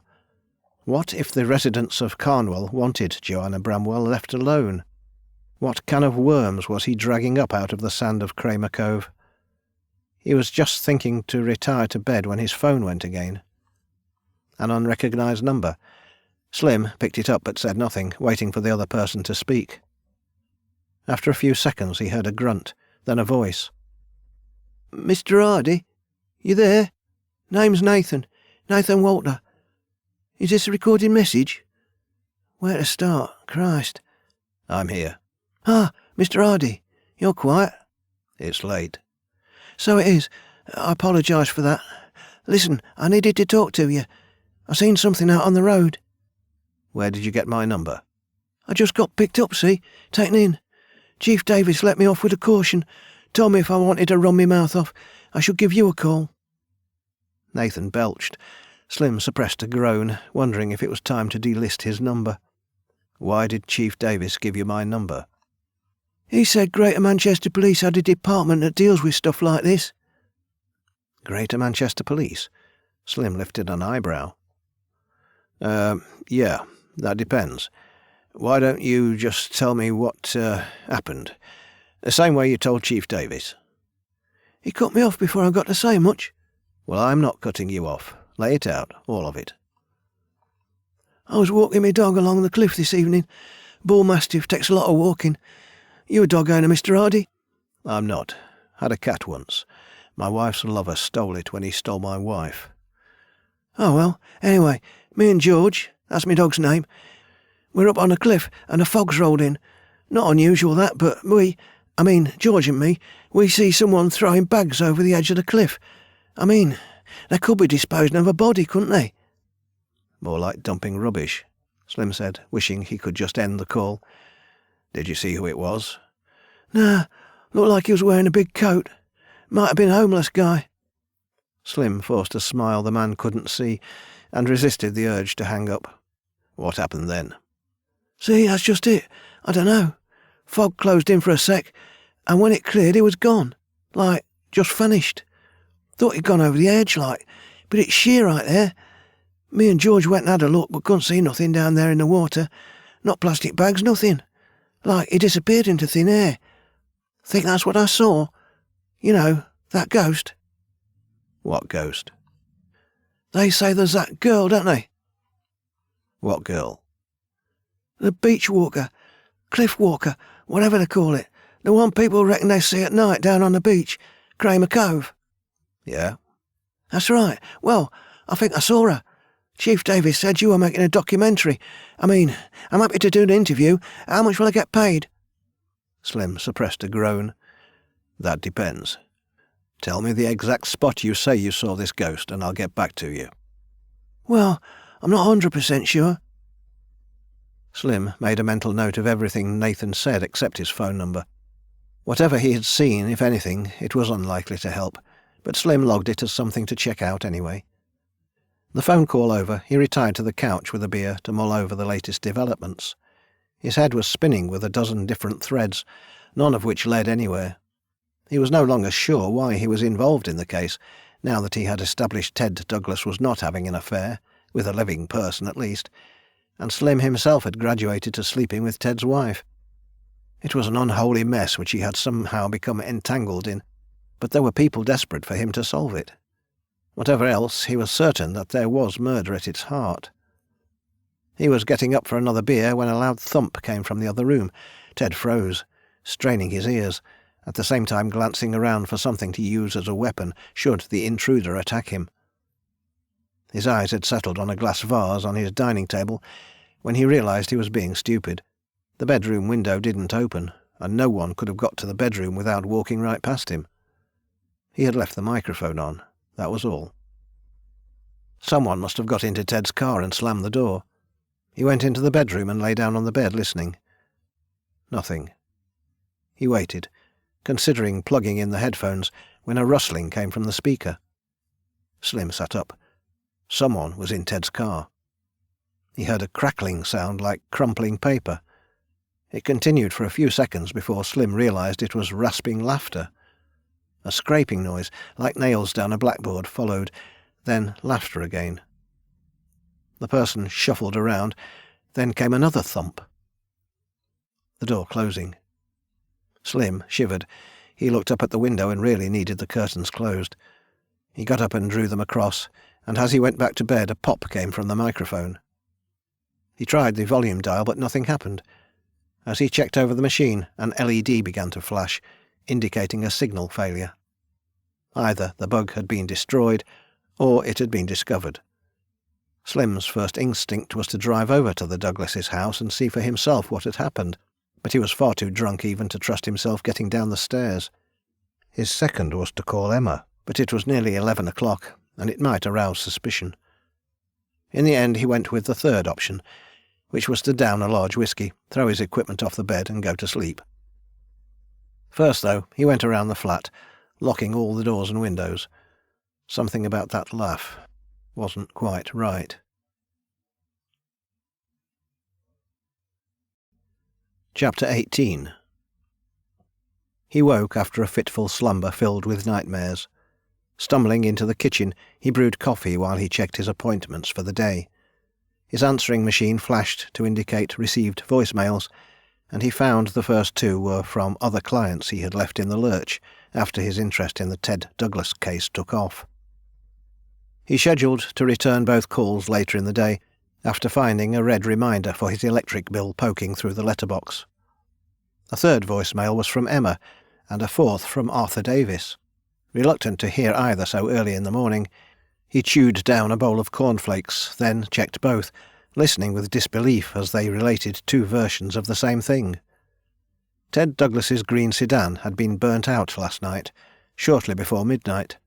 Started with paraffin taken from a lamp in the family's garden shed. There was no sign of forced entry to the car. Ted Douglas swore he'd left it locked. Emma blamed him. Ted blamed a disgruntled client. And Chief Arthur Davis, who had to sort through all the chatter to find the answers, didn't know what to think. Ted had spent the morning in the police station, but the police had no evidence to support anyone's claim, so as of yet no charges had been laid. Ted had been upstairs sleeping, and no trace of paraffin had been found on his clothes. Emma, who had been watching TV in the lounge, admitted Ted would have needed to pass her to get outside. When suspicion had fallen on Emma, she claimed to have been on the phone to a friend at the time she noticed the fire outside, something her friend's call log had confirmed.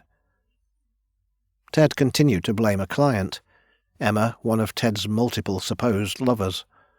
Arthur's message said he was sorry to cancel his scheduled meeting with Slim over lunch, but he was stuck at the station until the matter was sorted out. Left with time to fill but not wanting to stay in his flat, Slim headed to Kramer Cove, the bright October sun chasing away enough of the shadows to set his mind at ease while he stood on the wide foreshore with a view across the beach. The sea was choppy today, with a westerly wind off the Irish Sea. Seagulls dived and swooped out over the water. Slim tasted salt spray on his lips. As soon as he took the path up the cliff and out to the headland, his unease began to gather. Dipping down into a carved hollow with a thick hedgerow of gorse on either side to keep out the wind, he found himself hurrying past clefts in the trail, where it passed blind gateways or strands of scraggly trees. He remembered his military days, early morning patrols through enemy territory, and the fear that was ever present on his shoulder like an angry parrot, ready to scream at him without warning. That all but one patrol, a boot and another boot, and a bloody stump, and pieces, ended without alarm, only served to worsen the problem. You were forever waiting, building the enemy up in your mind into some terrible destructive beast, so that when it finally emerged, all you felt was a twisted sense of relief. From the cliff top, the coastline laid itself out in a tapestry of crags and bays. A few miles to the north, the wide expanse of Carnwell Sands, and the town, tucked up against its shore, was in stark contrast to the narrow enclosed beach of Kramer Cove, with its impassable cliffs, jagged pincers of rocks, and an invisible undertow that had lured several people to their deaths. Quite the place for a romantic pre-wedding walk. It had to be murder. Joanna Bramwell had met a secret lover here the night before her wedding, and whatever had transpired had left her drowned. That she was supposedly haunting Kramer Cove made little sense, but the evidence was there. The argument existed that both Becca Leese and Andrea Clark had been murdered, even if the evidence was circumstantial at best. Slim wouldn't like to argue it in court, but over a few beers he was certain he could prevail. And there was another death, yet for Arthur to explain. Slim walked to the top of the path, then along to the headland where he found a single lonely bench looking out to sea. It would make sense that Ted had been involved in all three deaths. It seemed absurd that he could be a serial killer, but perhaps he had made one bad mistake and had been trying to cover it up ever since. That he would have moved back to Carnwell to be close to a life he wanted to forget made no sense, particularly when the cases were closed. But perhaps there was something pathological about him and he couldn't keep away. Slim made a note to ask Emma to check the dates of Ted's business trips dating back to those days, but it was so long ago now it might be impossible to get accurate information. Or maybe Ted had an associate, or even someone on the payroll. With his money nothing was discountable, but none of it explained why Ted spent every Friday afternoon at Kramer Cove reading out an archaic banishment spell. Slim sighed. What he had was a mess, plain and simple. A cloud had rolled in to cover the sun, and a few spots of rain had begun to fall. Slim started to get up, but then some old military training kicked in, and he froze, moving only his eyes, trying to gauge the danger some sixth sense was warning had found him.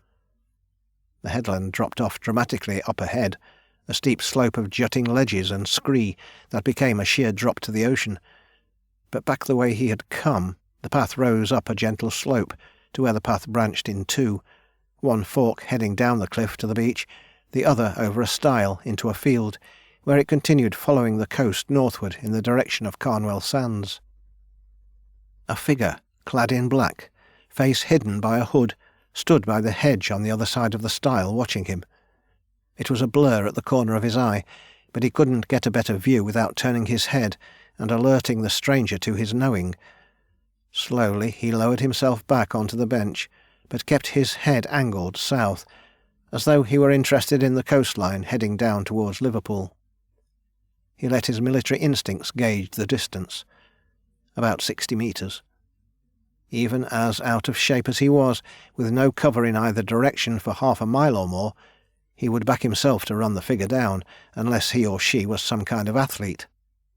It was also a perfectly adequate distance for someone with little skill to aim and fire a shotgun.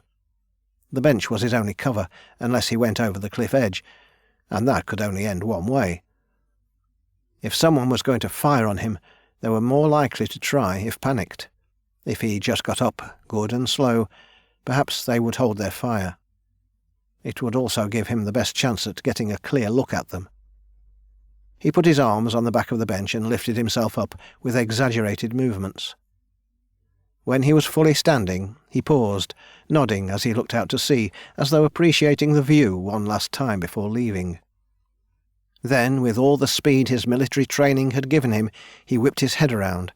At the same time he dropped into a crouch with the bench for cover and lifted his little digital camera, firing off a burst of photos. The figure bolted. Slim got one good look at a black-clad shape with a pale oval face framed by thick cords of hair.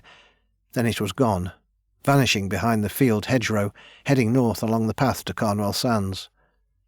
Slim stood frozen for more seconds than he would have liked, then dropped his bag and gave chase. Running up through the spongy couch grass, he was out of breath in moments, but when he reached the stile and threw himself over, he should have seen the figure running along the bottom of the field, on a path enclosed by a thick hedgerow of rock, gorse and brambles. But nothing. Frowning, Slim started down the path. The grass was too short to hide anyone, and the hedgerow dense and almost impenetrable, its purpose of protecting the field from the elements meaning it was too high to be easily climbed. In any case, the angle of its line, sloping around to Slim's right, meant no part of it was hidden from view. So, where had the figure gone? Slim stopped and stood, listening. There was only the sound of the sea and the wind. No footsteps, no heavy breathing, no shifting of vegetation as though someone was hiding nearby. Slim shook his head, wondering if he was losing his mind. Then he remembered the camera. He put a hand on his pocket, but it was gone. He spun, heart racing. A glint in the grass near the bench identified it lying where he had dropped it. He could retrieve it or hunt for his observer. If he left the camera, the stranger might double back somehow and steal it. Slim recognised the same paranoia that had plagued him during his army days, but could do nothing about it. With a sigh, he headed back to get the camera. Fortune was not on his side. It had fallen on one of the few rocks protruding through the thick grass, and the screen was a spider web, unviewable. The memory card was undamaged, and his computer could read it, but that was at home.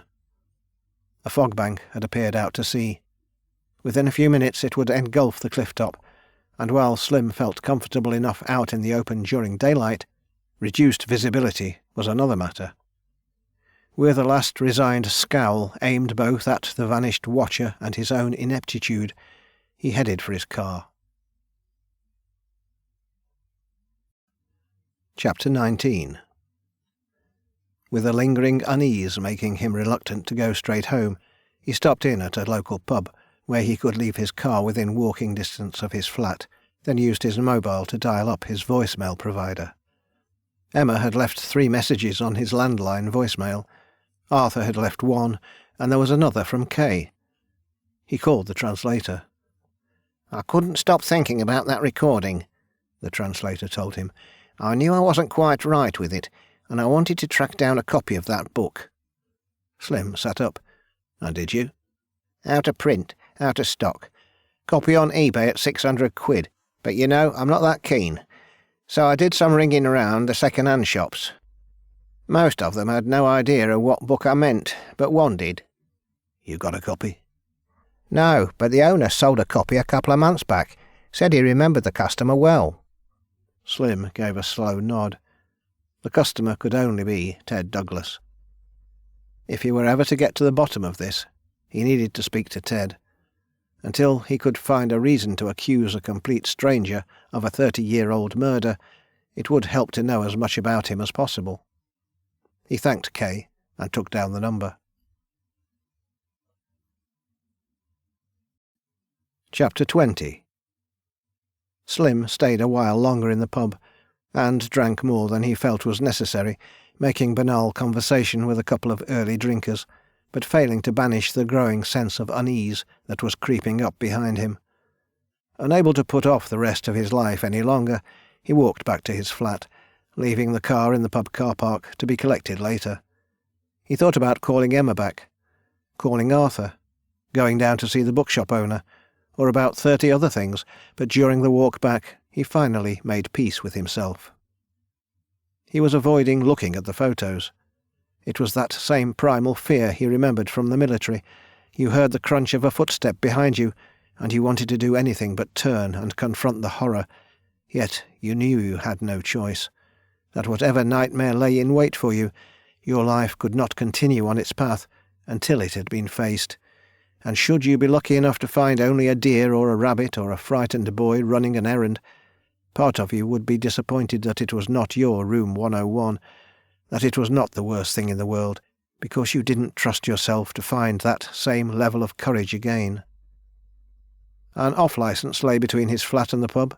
Slim drank half a quart of good old liver-shredding navy rum before making the reluctant climb up the stairs to his flat.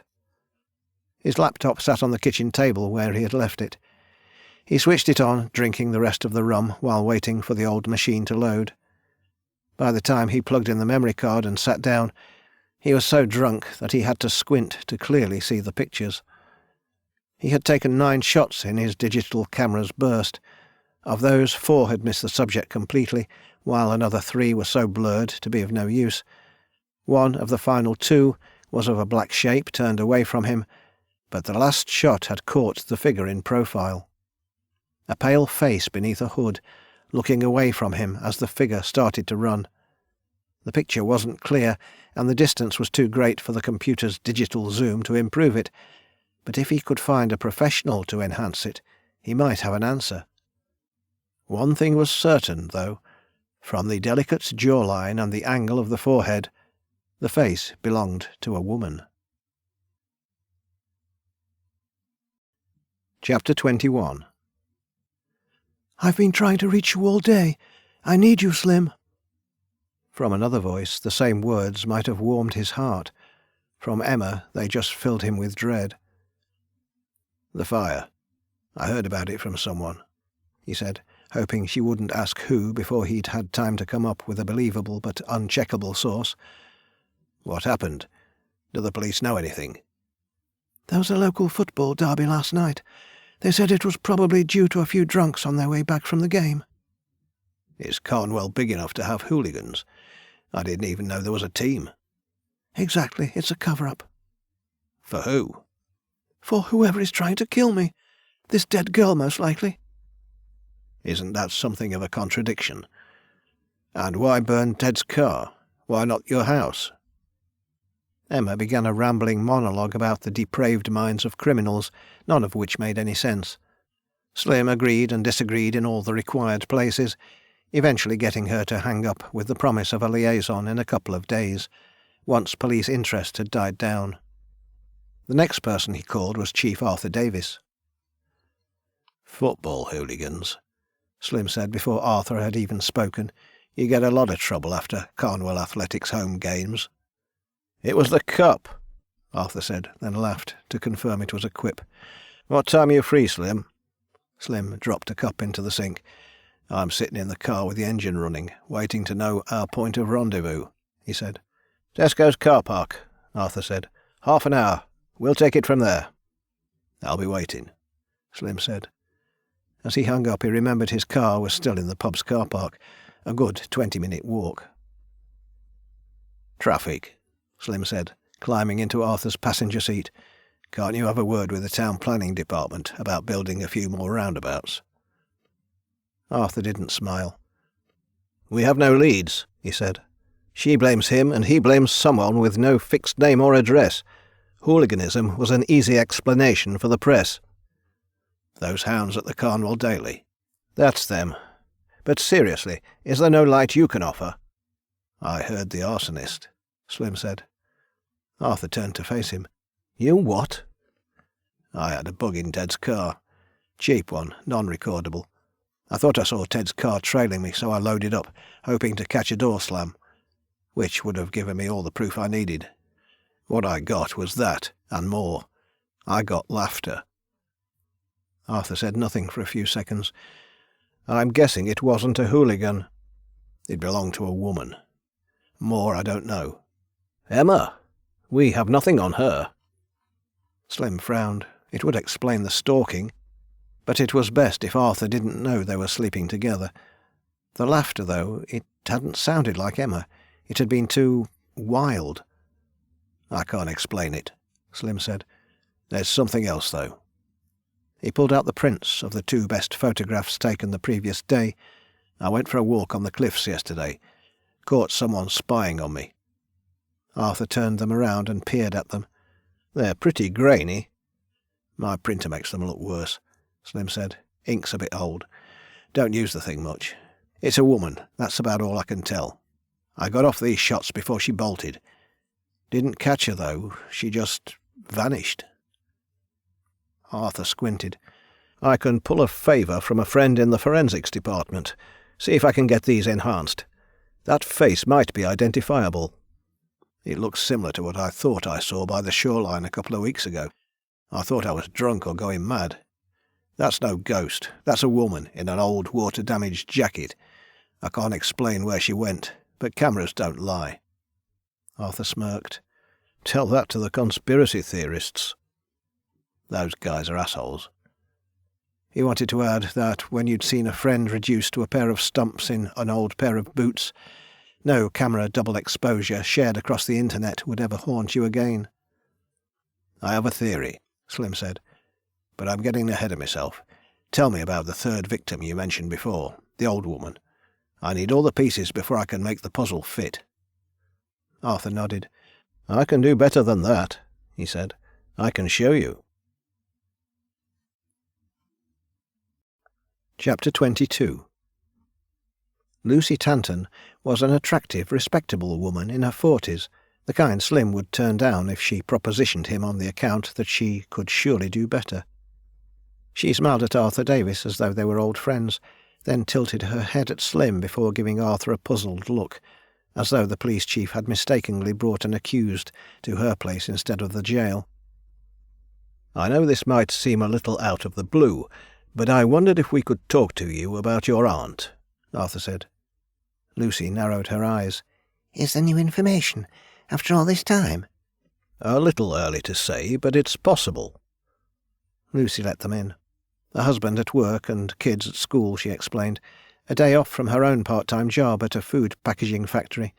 Just the regular life of a regular suburban family. Me aunt collected shells, she explained over tea served in a cluttered living room where kids' toys had been hastily stuffed into boxes. She was something of an amateur artist. She created murals made from seashells, some of which she sold in local cafes.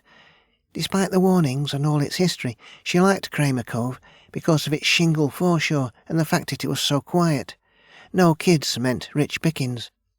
Slim, whom Arthur had introduced as a friend from Greater Manchester Police, nodded. So, would I be right in assuming that your aunt, Elizabeth Tanton, was very familiar with Kramer Cove? Oh, yes, very. I guess she was down there 3 or 4 days a week, for hours at a time. And you consider the verdict of accidental death to be incorrect?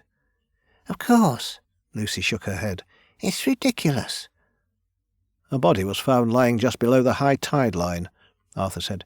No marks or anything else inconsistent with drowning, or anything to suggest foul play. The judge claimed that during her search for shells she had misjudged the speed of the oncoming tide and had been caught by it. Ridiculous, Lucy snapped. It makes me so mad to just think of it. Someone murdered my aunt. There's no doubt about it in my mind. There's no way the drowning verdict could be possible? Slim asked. None. My aunt knew Kramer Cove backward. She collected shells. She went down there in a jacket with a bag to collect them in. She wore light trainers that weren't even waterproof. She never went anywhere near the water, and she had no reason to leave the high tide line. She died in April, when the water is at its coldest. It's absolutely impossible that she got caught by the tide, because she had no reason whatsoever to be anywhere near the water. So what do you think happened? I know what happened, Lucy said. Someone frightened her into the sea.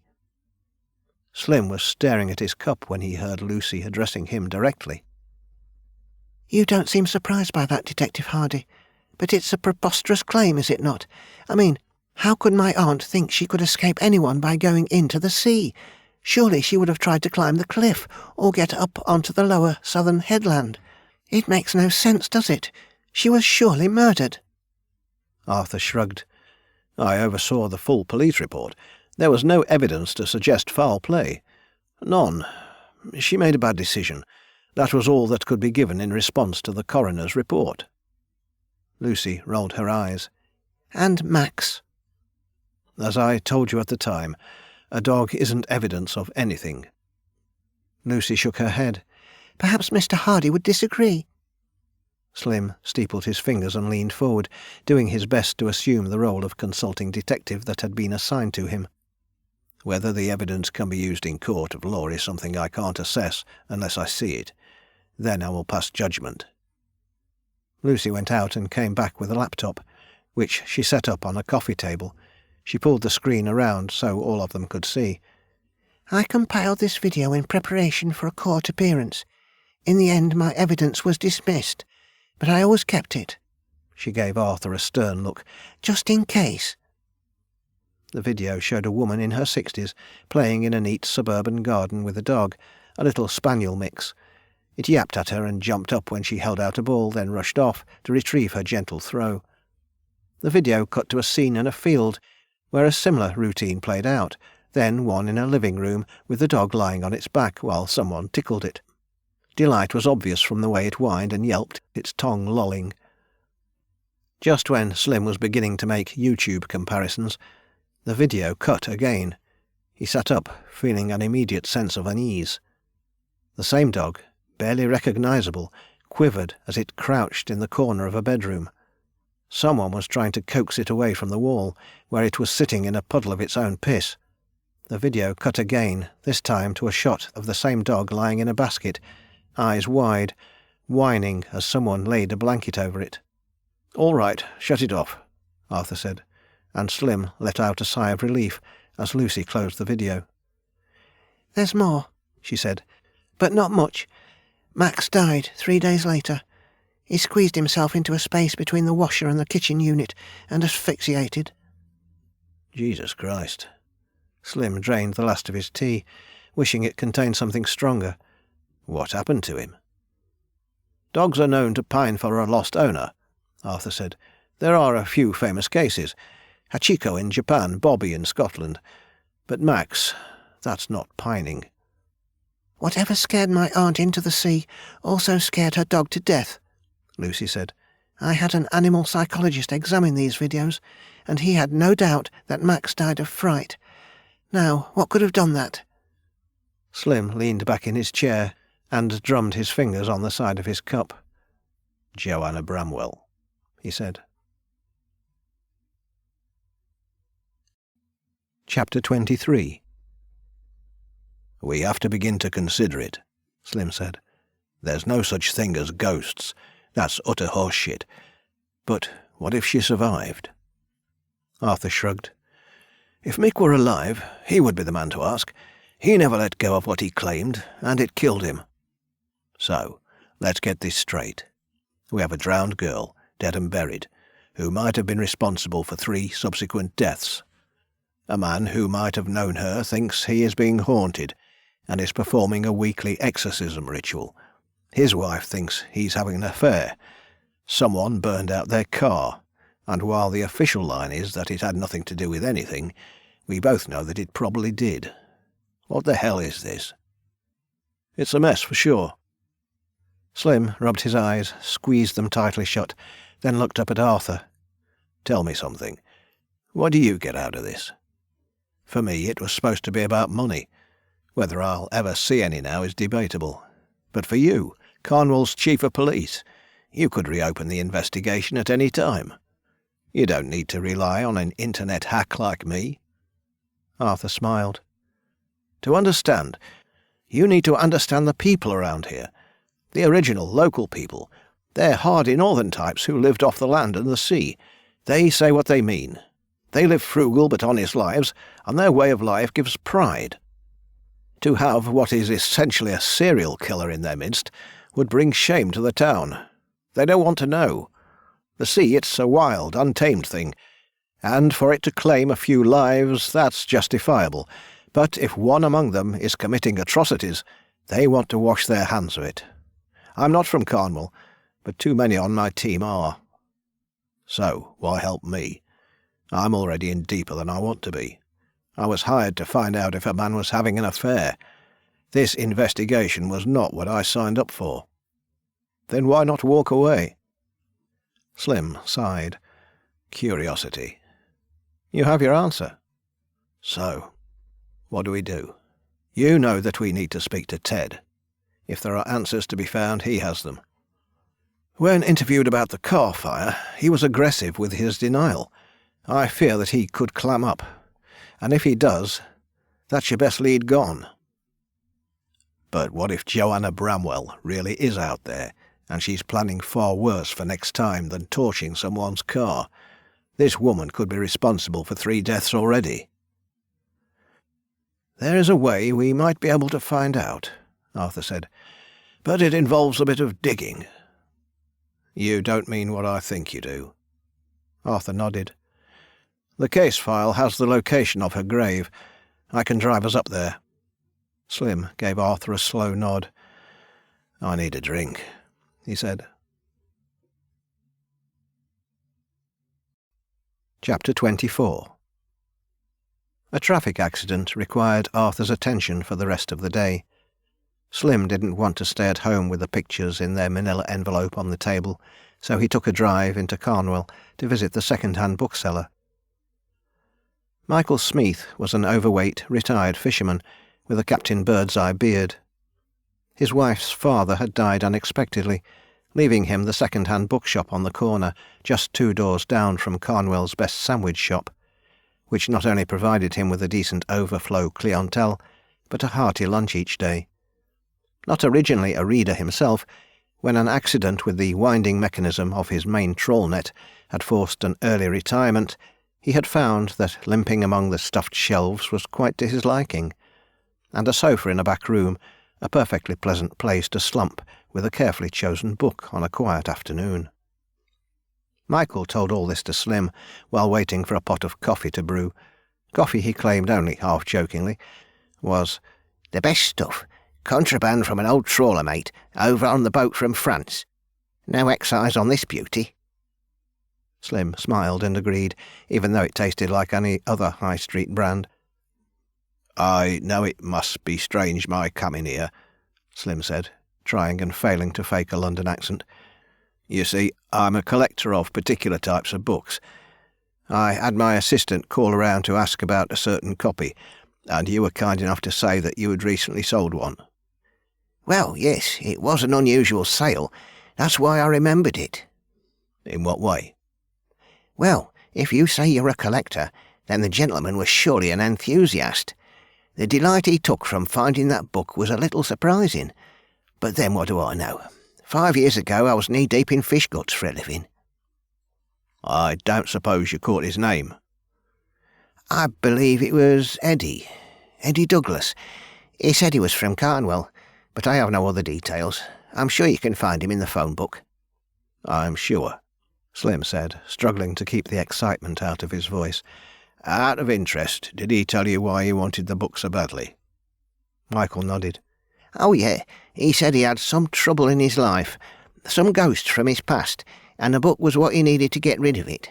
To be honest, he came across as a bit of a nutter. I mean, it's just a book, right? Just a book, Slim agreed. But the human mind is a powerful thing, wouldn't you say? Perhaps the book was a crutch he needed to overcome some hurdle. Michael nodded. Oh, for sure, for sure. Did he say anything else? Michael shook his head.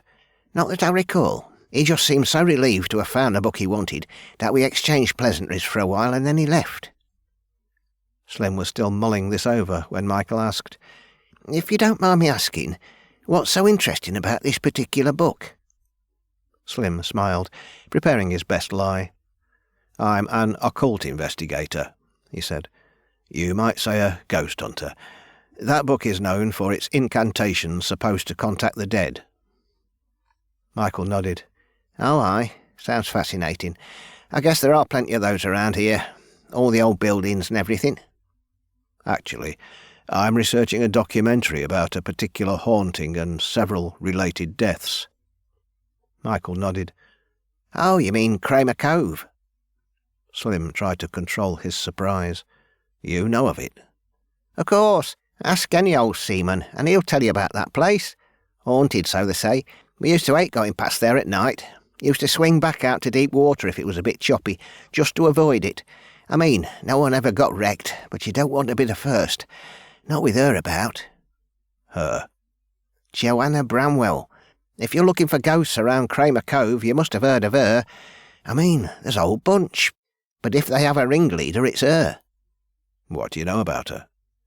She died down at Kramer Cove, but didn't want to stay dead. Bit of a bee in her bonnet about anyone on her beach. We used to see her all the time. See her? Out on the rocks. You see, in autumn, the basking sharks come past. And even though they're not predators, their presence in the water drives the cod shoals into shallow water, close to the bays. Rich pickings south of here, so we'd pass Kramer on our way back to the port at Carnwell. She'd be out there watching us. Slim felt a familiar shiver down his neck. You saw a woman? You saw Joanna Bramwell? Michael smiled, as though recalling a fond memory. We saw a figure. We were never close enough to see her clearly, but there she was out on the rocks, far beyond where you could get safely from the beach, and far later at night than even a good swimmer would have attempted. At night? Then how did you know what you saw? Trawlers work through the day and night, returning at daybreak with the catch. We'd see her 3, 4, 5 in the morning. But at that time, how could you be sure what you saw? Because of her light. She always carries a lantern. We like to think she was warning us off the reef out there, but after that first girl turned up dead, we wondered if perhaps she wasn't trying to draw us in. Kramer Cove's very own siren, like. Slim could barely contain his excitement enough to line the questions up straight. So, you knew there was a connection between the dead girl and Joanna Bramwell? Michael shrugged. Joanna didn't want nobody on her beach, is my guess. Did you go to the police? And tell them what? No one thought of it at the time, not after it was ruled an accidental death. And anyway, the tired dawn eyes of a trawlerman aren't much to be trusted. Tired eyes are liars' eyes. Isn't that what they say? But Joanna Bramwell might have been a suspect. Joanna Bramwell's dead and buried, Michael said, with a sudden note of authority that made Slim start. What we used to see out on those rocks deep into the night could have been anything. But you said... I told you an old trawlerman's tale. All I know is what I saw. But that light could have been anything, couldn't it? Because what I saw didn't make much sense at the time, I have little hope of it making sense now. If you're done with your browsing, Mr. Hardy, I'll bid you good day. I have some boxes to unpack out the back room. Michael's tone had changed. Slim was reminded of new recruits clamming up when asked to report on patrols through enemy territory. The well of initial enthusiasm had run dry, polluted by a creeping fear, and before Michael turned away, Slim caught a glimpse of it in his eyes. "Thanks for the chat," Slim said, and headed out, feeling only that he'd added more questions to his growing list. Chapter 25. When Slim got home, there were messages on his answer phone from Arthur requesting a call, but when Slim dialed the number, it went straight to Arthur's voicemail. Emma had gone quiet, so Slim hauled the box of Ted's papers onto his table and got back to sorting through them, vainly hoping he could maintain his concentration long enough to avoid missing something important. There was no chance of hitting a jackpot, like finding a love letter from Ted to Joanna, and apart from Ted's weekly visits to the beach, there was no other evidence they were even acquainted. Slim's mind wandered as he stacked old phone bills and receipts into one pile, and anything with handwritten text into another. There was little of interest, a few shopping lists, a couple of poor poems lamenting the beauty of the moors and the hills, a few faded flyers for shows and events, one or two of which had dates and times written over schedules. But trying to find out whether these were long-forgotten dates between Ted and Joanna was a headache Slim didn't want. The Shakespeare Company. That was worth a try. If Ted had been a member, perhaps Joanna had too. There was something else of interest that it took Slim a moment to notice. Many of the casual notes, shopping lists, telephone call memos, doctor's appointment reminders, were written on headed paper that related to a place called Windwood Animal Surgery. A search online brought up nothing, but Arthur would probably know about an old veterinarian's that might have closed down. It could have been a part-time job Ted had. Maybe Joanna had worked there too. His head aching with possibilities, Slim decided to relocate to the pub up the street for a late lunch. By the time he arrived, he'd already drunk a couple of cans of beer from a local mini-mart, and his tongue was soft and loose. He sat at the bar instead of a table, and found himself chatting to the barman. Stephen Bennett was greying, overweight, and pale from too long in the pub's gloomy confines. He had grown up in London, buying the pub at the age of 50, and relocating to Carnwell just a few years before. He knew nothing of Joanna Bramwell, Ted Douglas, or the Windwood Animal Surgery, but he had been an acquaintance of Elizabeth Tanton, who had sold framed murals hung on display in the family room. "Nice lady," he said, pouring himself a drink. "Was shocked when she died. Not the kind of thing you expect to happen." "What was she like?" "In a word, straightforward. Marches in off the street, tells me where to hang these shell pictures, tells me she'll be back in a month to collect profits from any sales and to provide more if I need 'em. Writes down on a sheet of paper the name of each picture and how much it'll cost me, then tells me to add my profit over the top." He chuckled. "I couldn't say no. I had no interest in the stupid things. I probably sold no more than 5 or 6 in the couple of years she was showing up. But she was such a character I looked forward to the day she visited each month." "She kept regular habits?" "Oh yeah. Showed up on the first Monday of every month. Always at the same time. Parked in the same spot. Always ordered a cup of black coffee with 1 brown sugar cube." Stephen chuckled again. "Always dropped it in the cup with her left hand. Gave it 3 quick stirs with her right. I remember once I decided to play with her and said we'd run out of brown and only had sachets of white. You know what she said? Laughed my ass off later. She held up her hand and said, 'Hold the coffee this month,' in this posh voice like she was Audrey Hepburn or someone." "And what did you think when she drowned?" Stephen tutted. "Load of rubbish. She'd just decided to take a swim." He gave a vehement shake of the head. "Elizabeth Tanton didn't just decide to do anything. She wasn't an impulse person at all." "So you think she was murdered?" "Oh, I won't say that. I mean, it's possible she slipped and knocked herself out, and the tide washed over her and caused her to drown. It's just not likely. Not for a woman like her. I reckon she was pushed." "Murdered, then?" Stephen shrugged. "I guess if you want to put it like that. Seems more likely, but what do I know?" "And her dog?" "The dog? What about it?" "I heard it went a little wild after she died." "Understandable," Stephen said. "They'll do that, dogs will. Nice thing it was. Little spaniel thing. Cocker, maybe. Not sure. Used to sit under the bar and drink some water while we talked. Couldn't believe it bit through its leash." "It did what?" "I overheard a conversation going back a few years now. A lad off the forensics team on the local force was having a go in a way do, running his mouth a bit. Strangest thing he'd ever seen as a copper and all that. Said they found Elizabeth Tanton's dog running loose up the top of the beach, head lolling, eyes wild.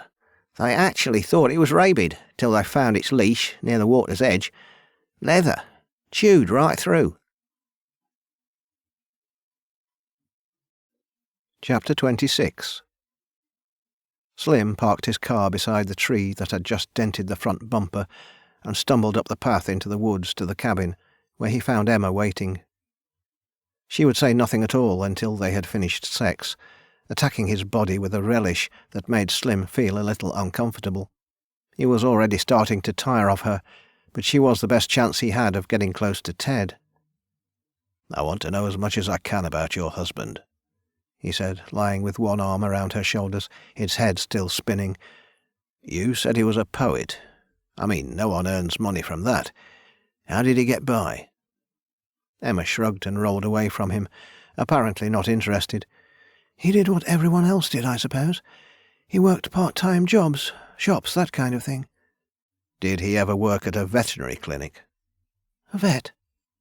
"I found some notepaper with an emblem on it."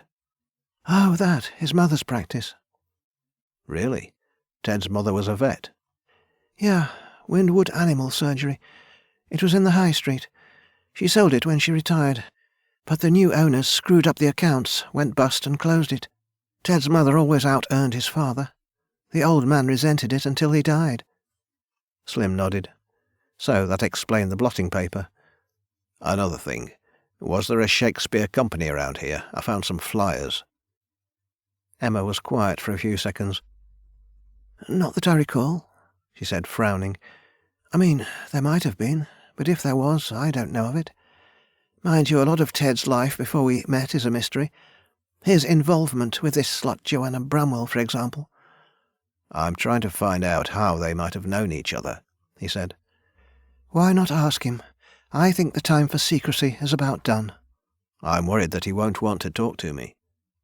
Emma rolled her eyes. "Well, of course he won't. You're going to figure him out, and he'll know that." "Figure him out?"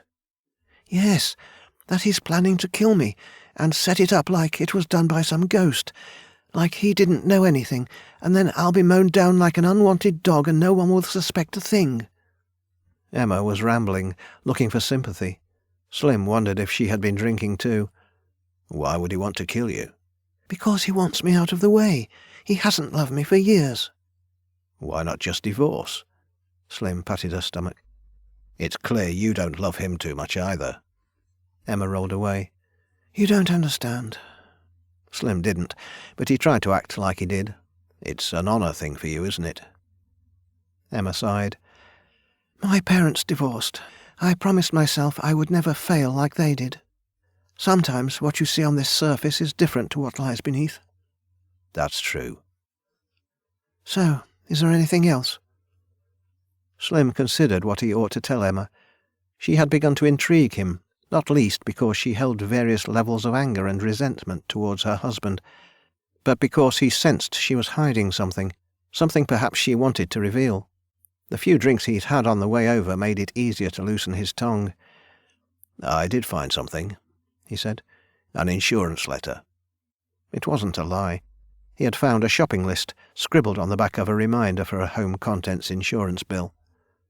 He waited. Emma tensed, and he heard a long expulsion of breath. "I know what it might look like, but it was just my way of bringing a debate to an end." "Go on," Slim said, having no idea what Emma was talking about, and praying she didn't call his bluff. "I might need to know."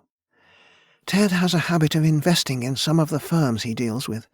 He makes money because he sometimes knows in advance where the market is going.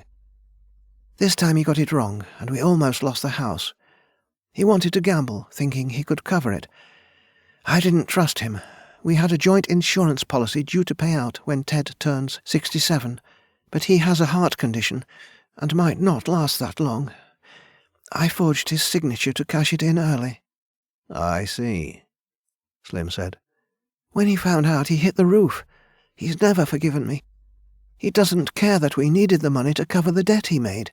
He just goes on about me wanting him dead. I think that's a little over the top. Is it? He's angry because he knows I have a separate policy of my own. It matures in 5 years, but if I die, it pays out big. I see, Slim said again. Do you? Do you really? Because you know what it means, don't you? What? He talks up my dislike for him, but it's rubbish. This, though, is something. It means Ted has a genuine reason to want me dead.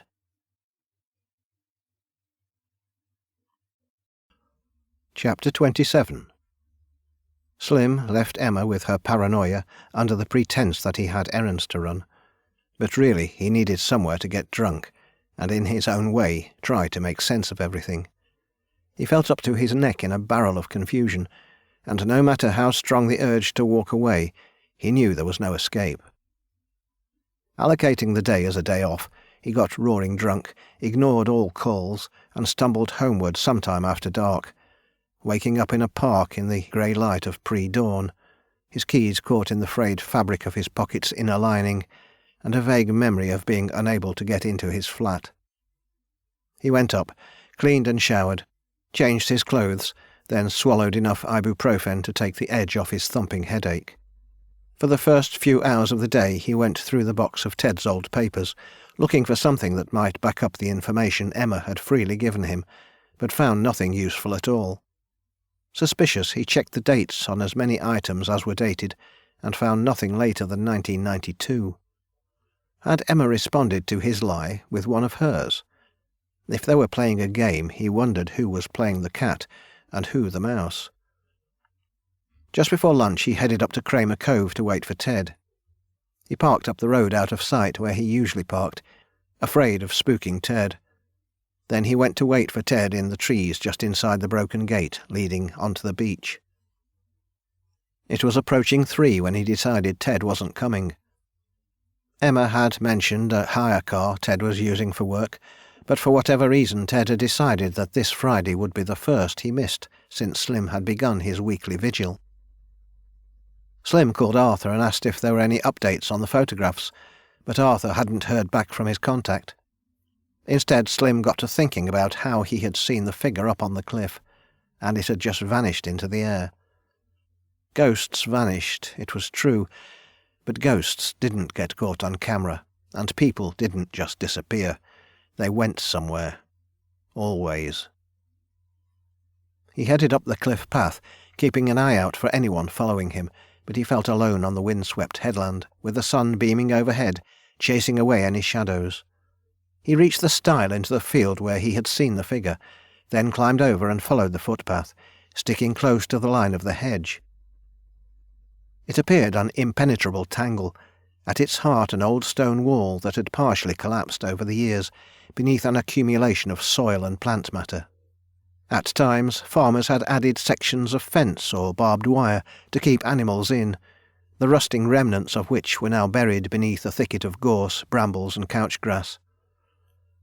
Somewhere in the distance a siren was wailing as Slim knelt down by a section of hedgerow, looking for the signs of animal trails, fox burrows, badger setts, anything that provided a way through the thicket. Beyond was a section of cliff not accessible by any way other than getting over the hedge, a section also impossible to reach from the beach, even by clambering out over the rocks at low tide. Slim had seen it on maps, but perhaps this section of rugged coastline could offer him answers. Working from the stile down, Slim got on his hands and knees and peered under the hedge, trusting his military instincts to know what he was searching for. He remembered lying in the dusty scorched dirt of Iraq's eastern provinces, fingers searching for hidden entrances and trapdoors, feeling for strange edges where they should be curved, the give of wood where there should only be rock. There was always that feeling of reluctance, of hoping you found nothing, that you returned from the mission with nothing of interest to report, because, when you found something, the problems really began. A thin trail led into a patch of dead brambles. Maybe the roots had been eaten through. Slim lay on his front and reached in, feeling around for how far the trail went inside. His fingers had just closed over something cold and hard when his mobile rang. He sat up, pulled it from his pocket and answered. "Where are you?" Arthur Davis said. "On the cliffs." "Get here now. Ted Douglas has had a serious car accident. He's on his way to hospital as we speak." Chapter 28. Ted had crashed on his way to Kramer Cove, failing to make a sharp turn at the bottom of a hill and slamming straight into a tree that had both crushed the front of his car and trapped him inside. A fire and rescue cutting crew had removed him, and an ambulance taken him away. 3 police cars, a tow truck and a handful of gapers remained on the scene when Slim arrived. He saw Arthur taking measurements around the back of Ted's crumpled car, but police tape kept everyone unofficial a few metres back from the crash scene. Slim waited with other onlookers while the police carried out their investigation. The road descended a steep hill, with a tight, near 90-degree turn at the bottom. Tyre tread marks on the road showed where Ted had started to make the turn, then tried to correct himself, and hammered into the trunk of a gnarled old tree, around which the hedge had grown like a protective barrier. The police had drawn chalk lines around everything, marking a couple of spots with reflective triangles, as though they could make sense of Ted's decision with mathematics. With little to see, the crowd slowly dispersed. Slim, feeling a little conspicuous as the last remaining onlooker, retreated down the road a little way, in the direction Ted would have gone had he made the turn. The horizon between Kramer Cove's cliffs was a blue V rising above a green and brown line of trees, hedgerows and fields, with the road winding down the centre of the valley on one side, then snaking up the side of the valley on the other, disappearing over the top of the rise. Something crunched underfoot. A handful of bits of shell lay in a neat pile beneath his shoe. Had it been cockle shells like the poem, he might have smiled, but it was simply a few limpets and periwinkles, with a tiny shining conch in the middle. He looked back up the road. Ted's car could have started around the bend, viewed this very spot, then swerved back away, hitting the tree. Arthur was standing beside a police car, shaking his phone, then angrily waving it in the air to look for a signal. Slim waved him over. Arthur said something to a colleague, then wandered across to where Slim waited.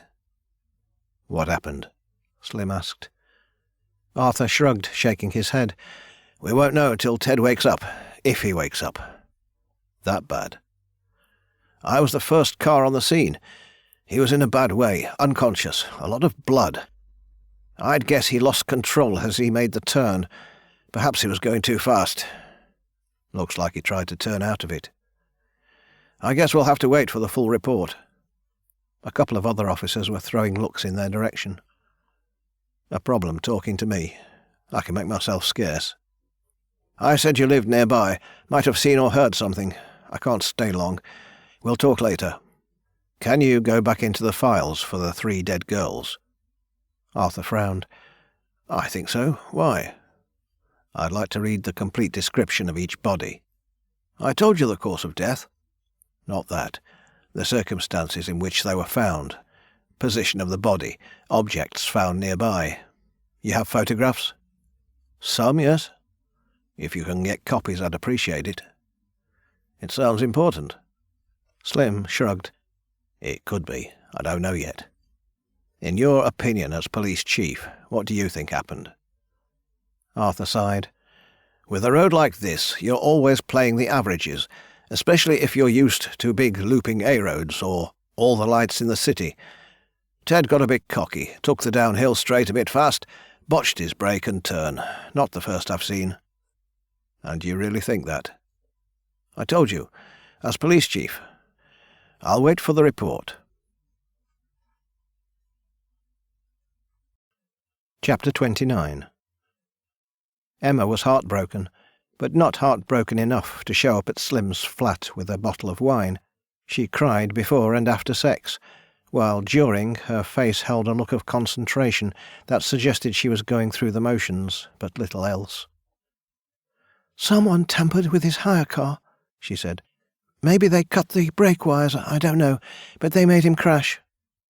Slim didn't point out that car brakes weren't like bicycle brakes, but the assurance in Emma's expression meant he could rule her out. "It's quite hard to tamper with a car to that degree," Slim said. "It takes a lot of expertise." "Do you think there was someone else in the car?" "Not unless they escaped unscathed," Slim said. "The police report will be able to tell us." "What about Ted? Will he be okay?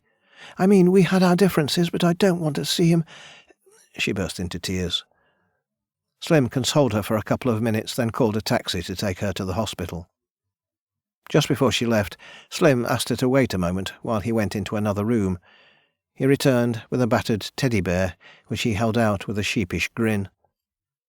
"Can you give him this?" he asked, his cheeks reddening from apparent embarrassment after he had given them a sharp pinch on his way back. "What is it?" "It's my lucky charm. I spent a little time in the military hospital after getting hit by shrapnel. A local kid gave it to me." He smiled and patted it on the head. "We've been a long way together, haven't we, mate?" Emma smiled. "That's sweet. I'll make sure he gets it." She slipped the bear into her bag. Slim didn't remember where it had come from, some phone company's free gift or whatever, but it headed off to the hospital with Emma, and the little recording chip he had pushed into the hollow space behind its plastic eye went along with it. Alone again, but half drunk, Slim called Arthur. "Make sure Ted's under guard," he said. "Why?" "Let's just say I'm cautious. Also, see if you can keep a record of anyone who comes to see him. His wife, obviously, but also any friends, neighbours, work colleagues." "Sure." "It would be good to know what kind of affection Ted Douglas commands." "Right." "And do you remember what you told me the other day about Joanna Bramwell?" A pause. "Yes?" "I think it's time we found out once and for all if Joanna Bramwell is truly dead." Chapter 30. Arthur picked Slim up at 11 p.m. from outside the closed corner shop at the end of Slim's street. No longer in his police uniform, Arthur was dressed all in brown and driving an old blue Ford Escort. After stopping at a petrol station for takeaway coffee, "to steady the nerves," Arthur said, his hand trembling as much as Slim's often did as he took the coffee and flashed Slim a smile. Arthur drove them across town and parked down a leafy farm lane just outside the town limits. Then they walked the last mile to the graveyard, along a public footpath leading through fields. Arthur refused the use of any light during the awkward, stumbling journey, stating that it wouldn't do for the chief of police to be caught opening graves, so they moved much slower than they might have done, tripping on roots and ploughing through thickets of brambles until they were both thoroughly miserable. When they had reached the graveyard, tucked away behind a church built low into a valley and overrun with grass, Arthur led them to a plot near the back and a granite headstone that had begun to list. In the torchlight Arthur now allowed, Slim read, "Joanna Bramwell, 1960 to 1984, taken too soon, forever beloved." Then, from a deceptively small pack, Arthur withdrew a set of metal poles, which he began screwing together. "No shovels?" Arthur shook his head. "We can avoid that mess, I think." He held up the instrument. "This is what people in these parts used to use to drill for water. A smaller version, obviously." The object was a long, thin drill. The hollow shaft was an inch wide, each section 2 feet long. They could be screwed into each other, while on the top side of each was a fitting for a cross-piece handle 3 feet wide. It allowed for both Slim and Arthur to work at once, pulling one side each, then passing the handles over. A specialist screw drill head fitted onto the end. Arthur chose a place at one end of the plot, drove the drill's metal tip into the turf, and looked up at Slim. "Let's see if we can find oil," he said. Half an hour in, Slim wondered whether using shovels might not be less strenuous. His shoulders and back felt torn open, and it seemed as though they had only gone down a couple of feet. But as the drill handle got close to the ground, and Arthur removed the handle to add another 2-foot length, he realized they were now 4 lengths in. 6 feet. Wasn't that the standard depth for a coffin? A few minutes later, Arthur paused. "Did you feel that?" That momentary give." Slim only felt muscle ache, but Arthur was convinced they had reached the decomposed remains of a coffin. "Now we come to the tricky part," he said. "We have to get the shaft out without collapsing the hole we just made." Inch by inch, they wound the drill back out again, removing each section of shaft as it came. When the drill head appeared, Arthur replaced it with a new, flat-headed piece. It was hollow-ended, but by the light of their torch, Arthur explained how inverted hooks could be used to spear something and hold it like a fish on a line. Again, far slower than Slim's shoulders appreciated, they lowered the now blunt-ended drill back into the hole. A couple of times they met resistance, and Arthur grimaced, explaining his fear that the shaft had collapsed and they would have to start over. Then they pushed through, and the drill continued down. At last they reached the depth they had previously reached. Arthur called for a halt and looked up at Slim. "Now we need one solid push," he said. "I hope you're feeling okay. If this comes up with nothing, we're starting again." Slim forced a smile. "Let's get this done and get home." 3, 2, 1. They leaned on the shaft handle with all their strength. It plunged another hand span before hitting resistance. "Right, let's pull her up," Arthur said. They withdrew the shaft from the ground. Arthur unscrewed the end and laid out a piece of cloth. Then, turning the length of shaft upside down, he inserted a metal rod into it and pushed out the contents caught inside. In the torch's light it looked like just a few lumps of soil to Slim, but Arthur laughed. "Got her," he said. "First time. See that?" He poked a lump of material that unfolded into a rough diamond shape. "That's cloth, which means this," he pointed to another lump beneath, "must be tissue. And this little piece here that looks like gravel, that's a section of bone. I'll get this sent away, and we'll have an answer in a couple of days." Slim nodded, feeling a sense of elation nearly swallowed up by his disgust at what they had done. Together they tidied up, and then ruffled up the grass where their feet had been to make it harder to tell anyone had ever been there. As they walked back to the car with their treasure wrapped in a plastic bag, Slim should have felt excited. Instead, even though the night wasn't that cold, he found himself shivering. Chapter 31. After getting up late the next morning, Slim drove to the hardware store on the outskirts of town and picked up some better recording equipment so he could leave the microphone feed to Ted's hospital room running while he went out. To his surprise, his credit card wasn't yet maxed, but he hurried back to his car anyway before the store clerks realised their error and called him back. With Ted still in intensive care, and, according to Arthur, unable to receive any unsupervised visitors, there was no hurry to set it up, so he took the box of Ted's papers down to a local cafe, where he tried to sort through them while resisting the urge to relocate to the pub across the street and get drunk. As he delved deeper, he kept coming across the same things: innocuous notes written on veterinary surgery notepaper, and receipts for shipments of medicine he guessed were for animals, dull bank statements, and simple handwritten photocopies for local Shakespeare productions. But on one, he found a phone number. The production's date was March 1st, 1982, at a local theatre the internet told him had burned down in late 1985. That a 35-year-old phone number would still work was too unlikely to be true, but an online database gave him a historical address. When he knocked on the door, he didn't expect to find the same occupant who had lent their contact phone number to a local Shakespearean society, but the house's middle-aged owners had kept in occasional contact with a lady called June Taylor, a retired English teacher now living in a care community complex not far outside Carnwell. When he made the call, Slim decided to be straight up with June and told the kindly-sounding, well-spoken lady that he was trying to track down an old friend. June invited him right over for afternoon tea. Glad he'd managed to stay sober for nearly a full day, Slim drove over, bringing the leaflet with him. He had to sign in at a central security desk and was informed by a guard that, for general security purposes, his visit may be interrupted. Then he was led to a third-floor corridor and a door at the end. Through a fire-door window he saw a pleasant view of hills and a lake glittering between them. The door opened, June Taylor peered up at him from a wheelchair, then gave him a welcoming smile more deserving of a long-lost son. Her face was lined but kindly, like a familiar towel. "So nice to meet a fellow thespian," she said. "Won't you come in?"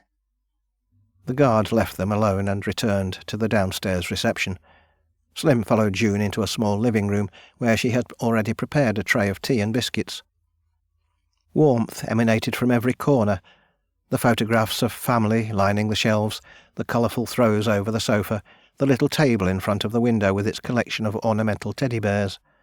"I'm afraid I haven't cleaned," June said, sounding genuinely apologetic, even though the place was spotless.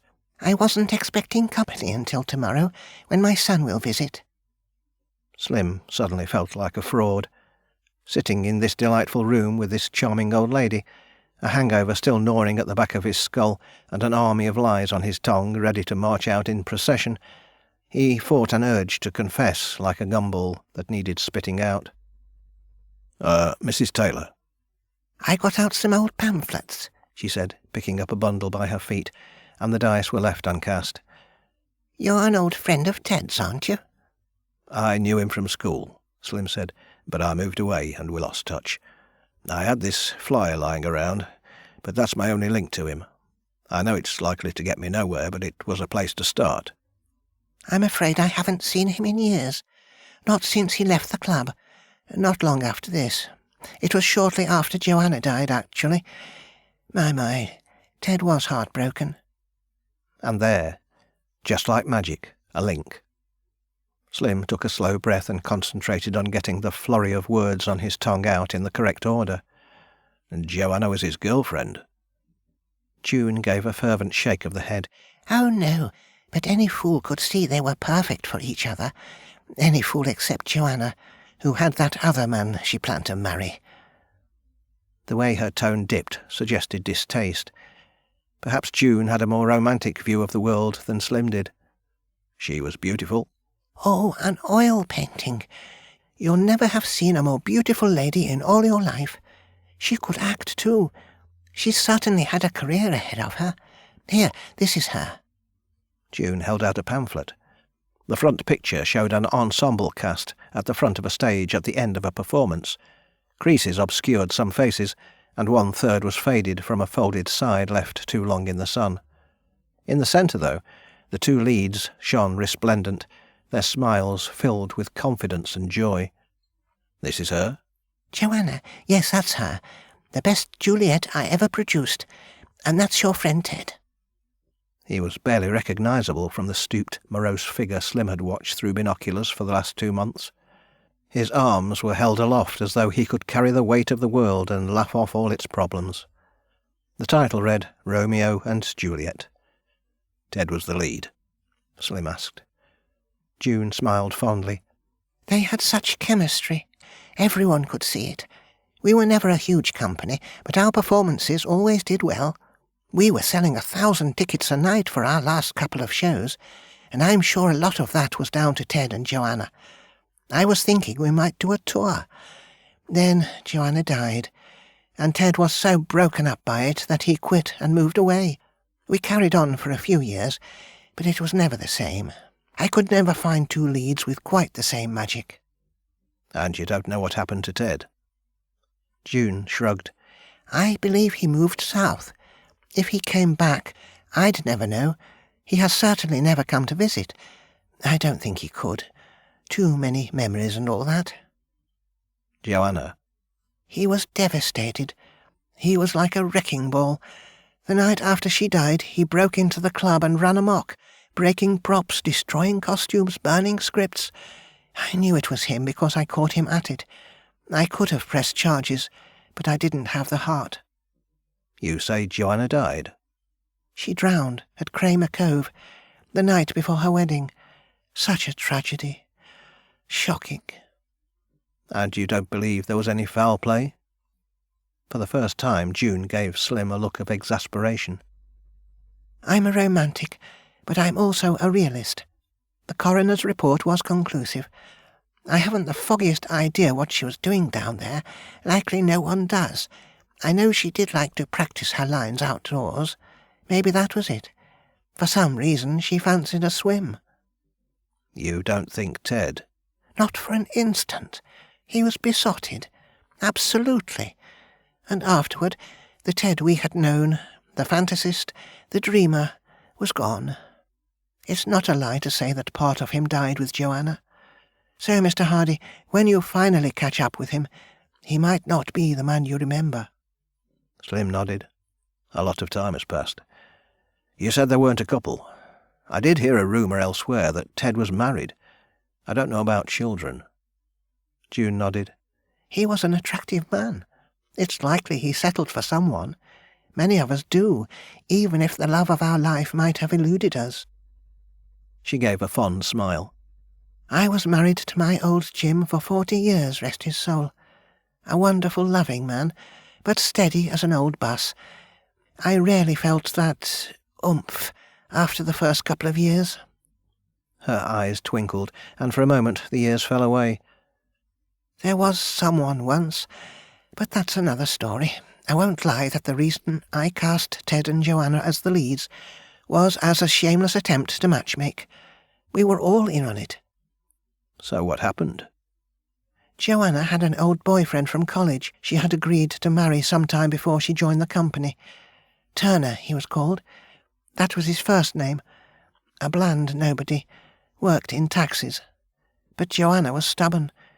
She had agreed to his proposal, and it would have been too messy to break it off. I know what she felt for Ted.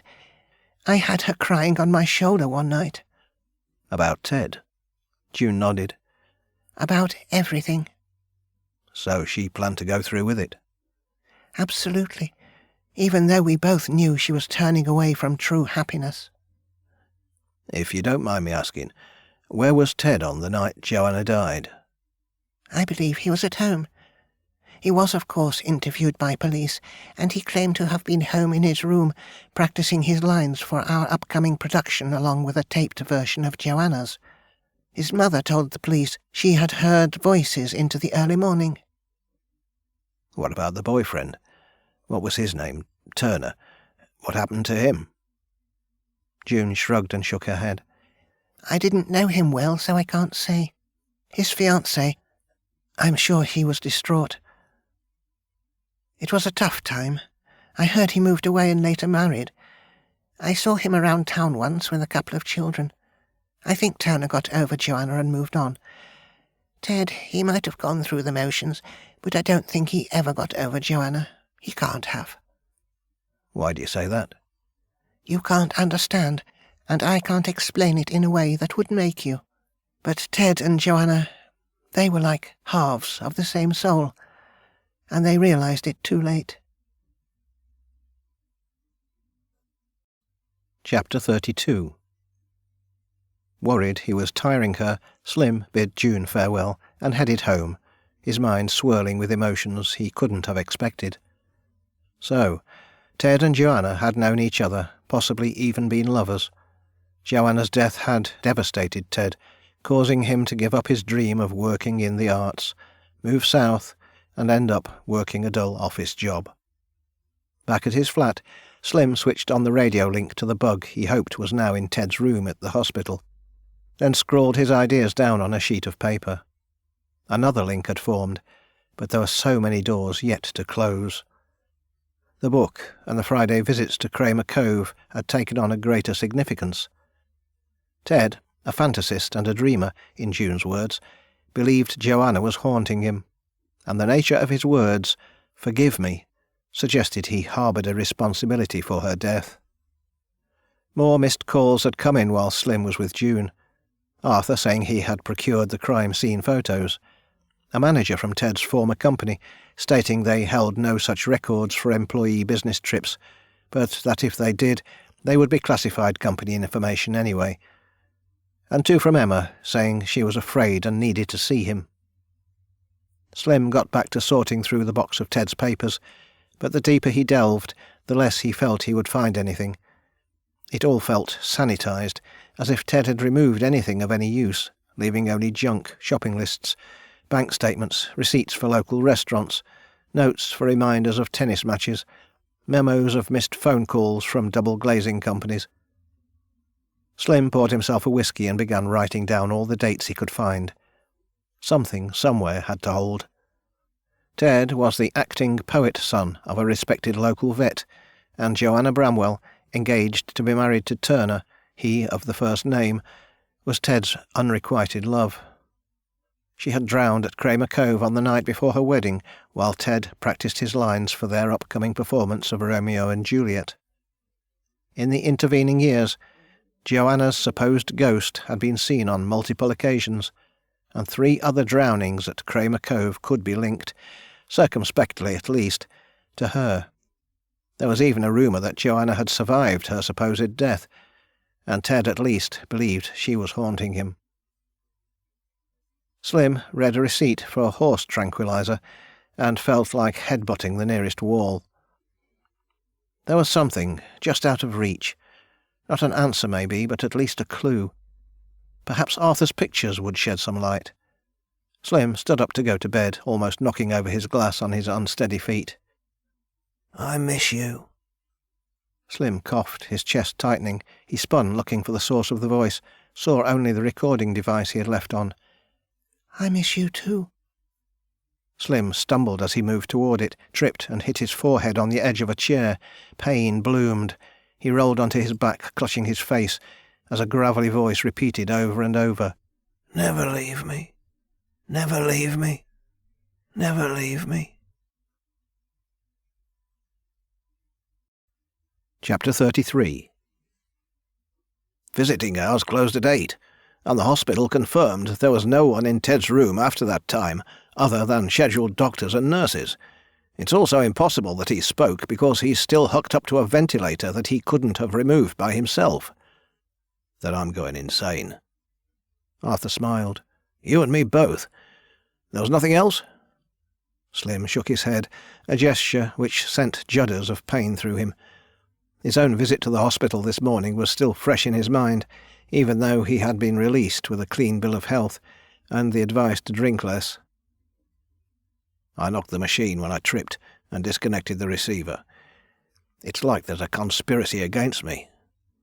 I got you the pictures, Arthur said. I'm still waiting on the DNA guy, but the enhanced photos should come back tomorrow. He slid an envelope across the table. Slim sighed as he took it. You know, there are times I want out of this mess, he said. This isn't what I was hired for. I'm broke. I'm not getting paid for this. I want to walk away, but I can't. He shook his head. Not until I know. If this is really Joanna Bramwell back from the dead? Slim gave Arthur a weary smile. Something like that. Hopefully before she decides she has a bone to pick with me and lines me up in her crosshairs. Right, let's take a look at these. Are you going to tell me what you're looking for? Only if I find it. Frowning, Slim shuffled through the photographs of Andrea Clark, Becca Leese and Elizabeth Tanton. Those of Elizabeth, the most recent of the three, were clearest, but those of Becca, the youngest, were most harrowing. At least she looked peaceful in death, her eyes closed, almost a smile on her lips. Slim looked over each, moving the close-ups to one side and focusing on those showing the whole scene. God damn it, it's there, he said. What? He pointed at a photo of Andrea laying face down. A handful of shells lay in a crease of her clothing, scattered like someone leaving the first handful of dirt at a loved one's funeral. What did the report find in Elizabeth's pockets? Arthur lifted a sheet of paper. Just a handful of broken shells she was collecting for her art project. Did the report mention what variety? I'm afraid not. I doubt broken shells will be useful, would they? Not for a serious artist like Elizabeth Tanton. I suppose not. And look here. Slim pointed at the sand beside Andrea Clark's head. That grey area. Anything in the notes say what it is? Arthur shook his head. Nothing. Just part of the beach. It's not part of the natural beach. Look at its colour. In some parts of the world, spotting an unnatural line in the sand can stop you getting your face blown off. I guess you would know. Slim was quiet a moment, remembering the time he had failed to spot one, and its consequences. Look." He retrieved a jar from his bag, then unscrewed the lid and upended the contents onto the tabletop. "Been beachcombing? I picked these up off the road near Ted's car accident." "A handful of broken shells?" Slim nodded. "A handful of broken shells, similar to those found in the vicinity of the previous 3 people to die at Kramer Cove. You know what this is, don't you?" Arthur nodded slowly. "It proves it, doesn't it? It'll never stand up in court, but still it's proof they were murdered. And by the same person. What I think is that this is the calling card of a killer." Arthur didn't buy it, Slim was sure, but it made perfect sense in his mind. Sure, it was tenuous and had little value in court, but it was another link. With no evidence in the photographs of Joanna's body that the same calling card had been left, it meant her death could be disassociated from the other 3. And that opened up a terrifying possibility. There was no change in Ted's condition, according to Arthur, who was in regular contact with the hospital. He remained unconscious, hooked up to a ventilator. After bidding Arthur farewell, Slim called Emma and met up with her in Ted's family fishing cabin. She had wanted to meet at his place again, but with paraphernalia from the case strewn everywhere, she would ask questions for which he had no answers. Meeting her in public, too, was a risk. It was possible, in the light of Ted's accident, that his wife might attract journalistic interest. Slim didn't waste any time telling her what he wanted to say. "I think you should leave town for a while," he said. "If you have family down south, could you perhaps stay with them?" "I can't," she said, as Slim had expected. "You know I no longer love Ted, but how would it look for me to abandon him?" "I think you should seek police advice," he said. "I don't believe it to be safe in Cornwall for you, not until everything's cleared up." He didn't specify what he meant, but Emma shook her head. "I'm not running away," she said. "And what about us?" "If someone is after Ted, I'm not sure if I can protect you," he said, deflecting the main thrust of her question. Their relationship was a situation he needed to address soon, but for now it could wait. "Do you think his accident was just that, or something else?" Slim shrugged. "I was informed by the police that it's not uncommon for accidents to occur on that stretch of road. At the moment they're not treating it as suspicious, but they haven't concluded the investigation yet." Emma shrugged. "It was a new car," she said. "He'd had that sedan for years. I don't think he was used to the new one yet. His foot might have hit the wrong pedal. Who knows? It happens." Slim nodded. "It looks like an accident," he said. Emma nodded. "I actually feel happier knowing that." They had sex, then parted company. Emma to run some errands, Slim to return to his flat, where he found nothing to do but get drunk and sit in front of the television. There wasn't much on, so he put on a DVD he had forgotten to return to the public library, and sat watching Romeo and Juliet while waiting for a bolt of inspiration to strike. He was avoiding what he needed to do, but if he were honest with himself, he hadn't been this scared since his days on active duty. His discharge from the military had been an embarrassment, but he didn't miss it. Knowing there were sniper sights and booby traps with his name on them had never made for easy sleeping, and now he was getting too close to a possible serial killer for his liking. If the ghost of Joanna Bramwell was an angel of vengeance, swooping down to ruin the lives of Ted Douglas and his family, it might pay to stay out of her way. On the screen, Romeo was drinking poison. Slim frowned as the music blasted him with an oral assault of melancholy. He had taken up private investigating because it looked easy. For someone used to hunting booby traps, it was no problem at all to uncover affairs and frauds. Had he known he would end up investigating a possible triple murder, he would never have returned Emma's call. Juliet was just waking up from a coma to find Romeo dead. Slim watched with idle fascination as she burst into tears, and then stabbed herself. "Crying shame," he muttered, as the two families reconciled and then the credits rolled. He was walking toward the bedroom when he noticed a small piece of paper lying on the floor. A receipt. Handwritten numbers on one side. 10 stone £1, 37 grams per 90 mil, 19 hours. Slim gave a slow nod. Frowning, he folded the paper over and went to the table. He opened up his laptop and called up the internet. No connection. Slim groaned. He picked an unopened letter out of a basket and ripped it open. A telephone and internet connection final reminder. The cut-off date was 2 days ago, and he hadn't even noticed. Slim was yet to join the smartphone generation, but there was a hotel at the end of the street he had passed with a couple of computer terminals in the lobby he was sure he could use without suspicion. If not, perhaps the public library was still open. He headed out. As he had hoped, the hotel had free internet, and the terminals were set up in a corner away from the reception desk. His searches pulled up a string of PDFs, heavy on science terminology, and before long Slim's head was spinning from new information as well as drink.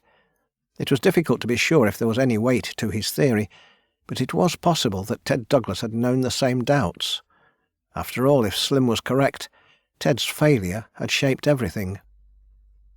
Lost in a mire of drink, exhaustion and science, it was only when a police car with its siren wailing raced past outside that Slim realised he was dozing. A moment later, a concierge was tapping him on the shoulder, asking whether, if he had finished, another guest could use the computer.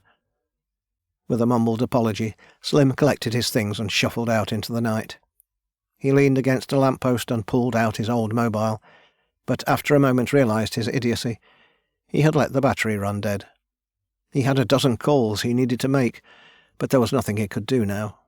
In the morning he would try to find an expert to back up his theory. Farther up the street, a siren was still wailing, and lights flickered above the rooftops. Slim quickened his pace, and just as he turned the corner into his road, he saw a blurred, running shape coming toward him. "Slim, thank God!" Emma gasped, throwing herself into his arms. He pushed her away. What? He looked past her shoulder at the fire engine crouched in the middle of the street, between two lines of parked cars, like a fat red locust. "I needed to see you," Emma said. "I came round and saw smoke coming through an open window. I called the fire brigade. Oh, God, I thought you were in there." Slim pushed past her. No. Water still cascaded through a broken front window, but the hoses had done their job. No sign remained of the fire besides a triangle of black ash stretching up the wall. "Hardy, you drunk clown!" came another shout, when two firemen were holding back Slim's downstairs neighbour as he shook clenched fists, his face red with anger. "Look what you've done!"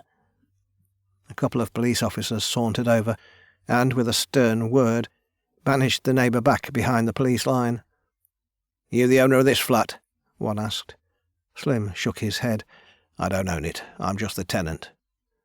"Not particularly clever to go out with your cooker left on," the second said.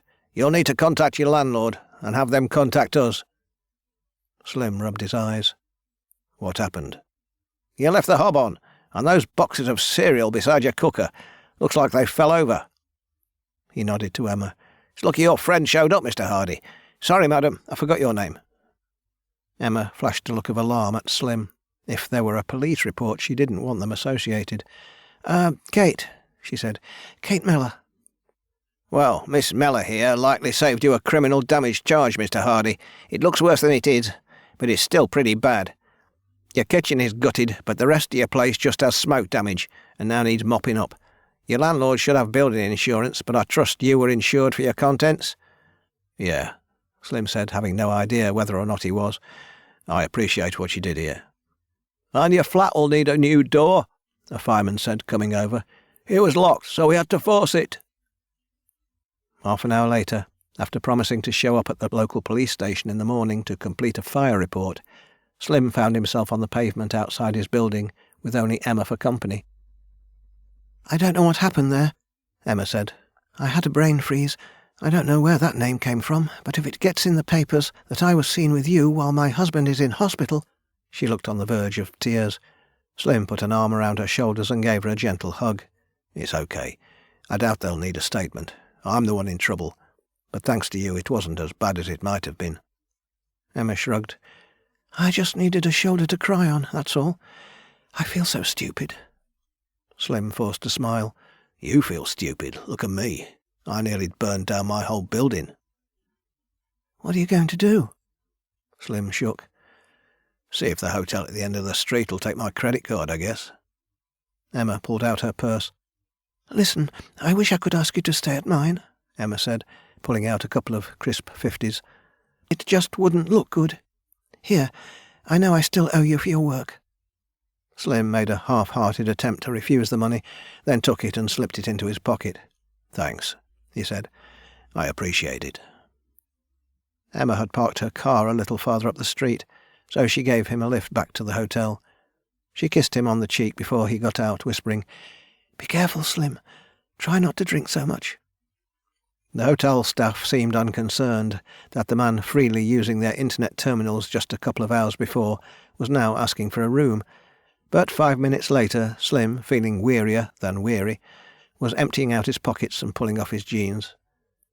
He slumped back on the bed, hands behind his neck, wondering when his world had begun to unravel, whether it was just this evening when he had left the cooker on and gone out, or whether it had started before that, perhaps when he had taken on the case of Ted Douglas, or perhaps even earlier still, when his wife ran off with the butcher, or even when he took his first drink. Now his world was slipping out from beneath his feet, and he had no way to prevent it. He wanted to forget about Ted Douglas and Joanna Bramwell and walk away, but it was too late. His life was linked to theirs in the same way theirs had once been linked to each other. They were bound by an invisible rope, and if he tried to cut free, everything would fall apart. The police had told him he could return to his flat in the morning, but it was the last place he wanted to go. Darkness waited for him there. Not for the first time he looked at the small pile of his belongings he had emptied out of his pockets, and he saw again what he had seen for the very first time, and he remembered the fireman's words. He would need a new door. They had been forced to break it down because he had locked it on the way out. Except that he hadn't locked it, because among the pile of things there was no key.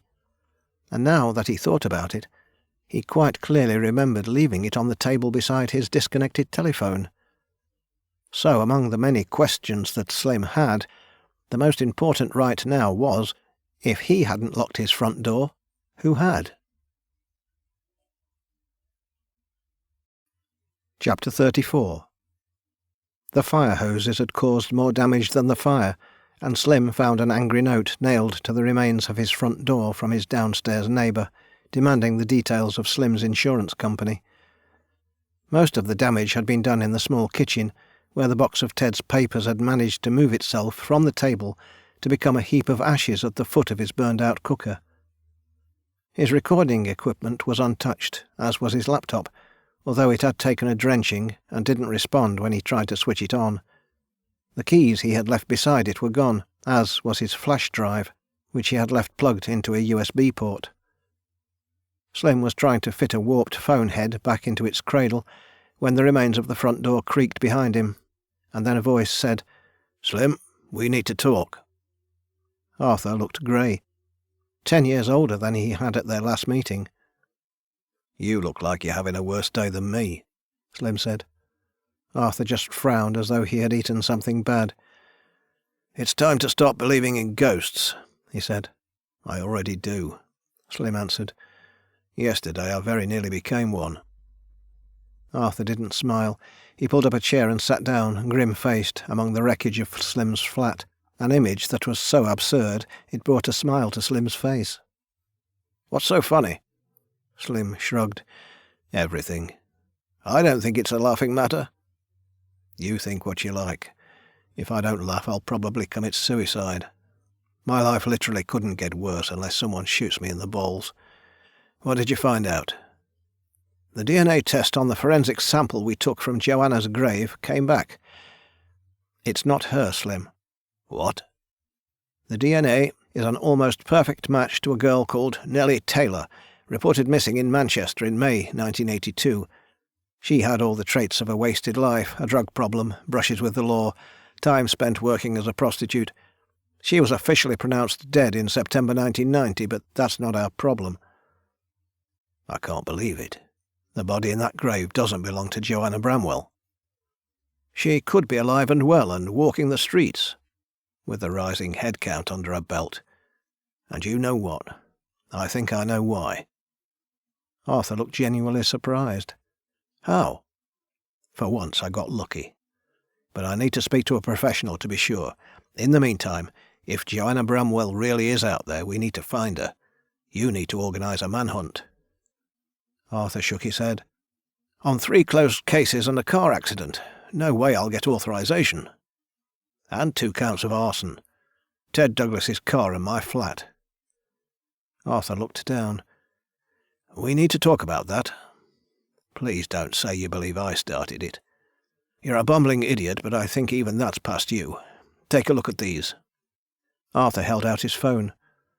Crime scene photos. See this chair? It's lying on the floor. I talked to the firemen who were first into your flat, and they told me it was propped up against your bedroom door.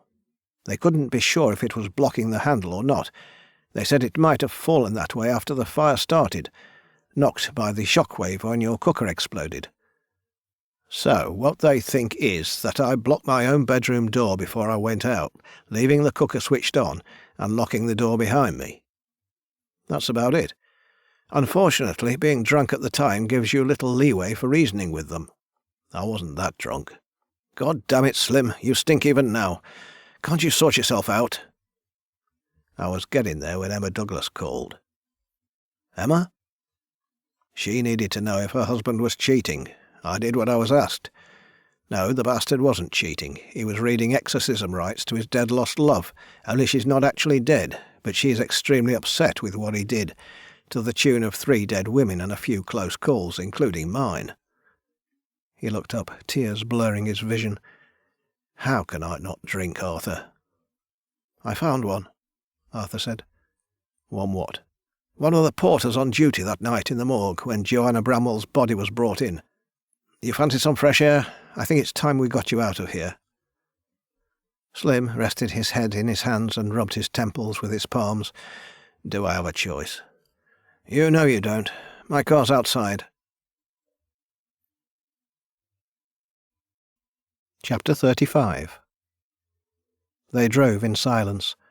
Slim guessed that Arthur was growing weary of the case, a reflection of his own thoughts. They shared a collective fear of what they were uncovering, and Slim felt certain he could have told Arthur to turn back, and the police chief would have done so without a word. Now that it seemed likely Joanna Bramwell was alive, Slim wasn't sure he wanted to find her. What kind of a monster the years had made her become? He wasn't sure he wanted to know. 3 men were on duty that night, Arthur said as they drove. The coroner and 2 porters. The coroner died of a heart failure in 2002. Both porters are still alive, but one was old even then, and is now in a care home in Liverpool, suffering from late-stage dementia. The other, Paul Edgar, at that time a trainee, now does factory shift work. I tracked him down through our employee database, and he's agreed to speak to us. He just agreed. Arthur looked pained. I had to apply a little pressure. If what we believe is true, he could be facing prison time. I told him I would guarantee protection from prosecution if he came clean about what happened that night. And he agreed to that. Arthur nodded but didn't say anything for a long time. Finally he said, Mick died over this. Mick was a good friend. Arthur drove them to Barclays, a small town about an hour from Carnwell. After entering the town limits, he checked his car's navigation system, then took them to a shabby block of flats with a view of the distant Pennines. Everything about the area suggested the poverty line was rarely out of view, and Slim wrinkled his nose with distaste as he got out of the car. Nice area, he said. I might come house hunting as soon as I'm served my eviction notice. It's this one, Arthur said. 3rd floor. The concrete steps felt heavy underfoot, and the stairwell stank of vomit and stale cider. Slim felt an overwhelming sense of foreboding even before their knock went unanswered. They looked at each other across a door of scratched and faded paint, a number hanging loose, and a letterbox crammed with circulars. You sure this is the right place? I did a tap on his phone number. This is his address, I'm certain of it. After getting no answer for a couple of minutes, they knocked on the flat next door and were greeted by a sour-faced woman who spoke with a cigarette hanging from her mouth as though she had forgotten it was there. "You after Edgar? What are you, debt collectors? You know he ain't got anything in there of value, don't you?" "We're police," Arthur said, flashing his badge. The woman noticeably straightened. "Well, you'll likely be sleeping. He works nights at Farnwich Foods." "When did you last see him?" The woman shrugged. We're not friends." She didn't elaborate. "Does he usually forget to collect his mail?" The woman shrugged again. "He's a cranky old sod. Lets it pile up to keep the cold callers away. But he's in there all right." From somewhere back in the flat, a child's cry of anger was accompanied by a crash as something fell over. The woman gave the two men an apologetic look, then headed inside. Arthur saved her a moment of awkwardness by closing the door for her. "Let's take a look," Arthur said, bending down to pull the stuffed flyers out of the letterbox. When it was clear, he lifted the flap and peered inside. "Paul Edgar? Are you in there? Are you—" His words cut off abruptly, and he looked up at Slim. His mouth wrinkled as though chewing over ideas that refused to organise themselves into speech. As Arthur held Slim's gaze, he turned the handle and the door swung inward. As the hall was revealed, leading to a little living room with the curtains closed, Slim saw what Arthur had seen. A pair of legs poked out from behind an upturned table. The stench of drying blood came on pungently, making Slim cover his nose and mouth. "I smelled it before I saw it," Arthur explained. "Don't touch anything, Slim. This is a crime scene now." They made their way inside, Arthur going first, Slim standing where Arthur told him to stand, moving forward only when Arthur told him to do so. The body of a man in his late 50s lay face up, his mouth still open in an expression of horror, dead eyes wide, staring skyward. Drying blood plumed around him, dark and oily, in stark contrast to his pale face, as though all the colour had drained out. Both wrists had been cut, and a thin hacksaw lay near one hand. "Suicide," Arthur said. "Too clean to be a murder." "How will you explain our presence here?" Slim asked. Arthur puffed out his cheeks. "I'll think of something," he said. "I know a few guys in this district. I can pull some strings." "What are you doing?" Slim said, as Arthur scooped up a handful of papers from an adjacent desktop. Arthur grimaced. "I'm removing evidence. He left us something, Slim. Oh, my holy heaven and God! Look!"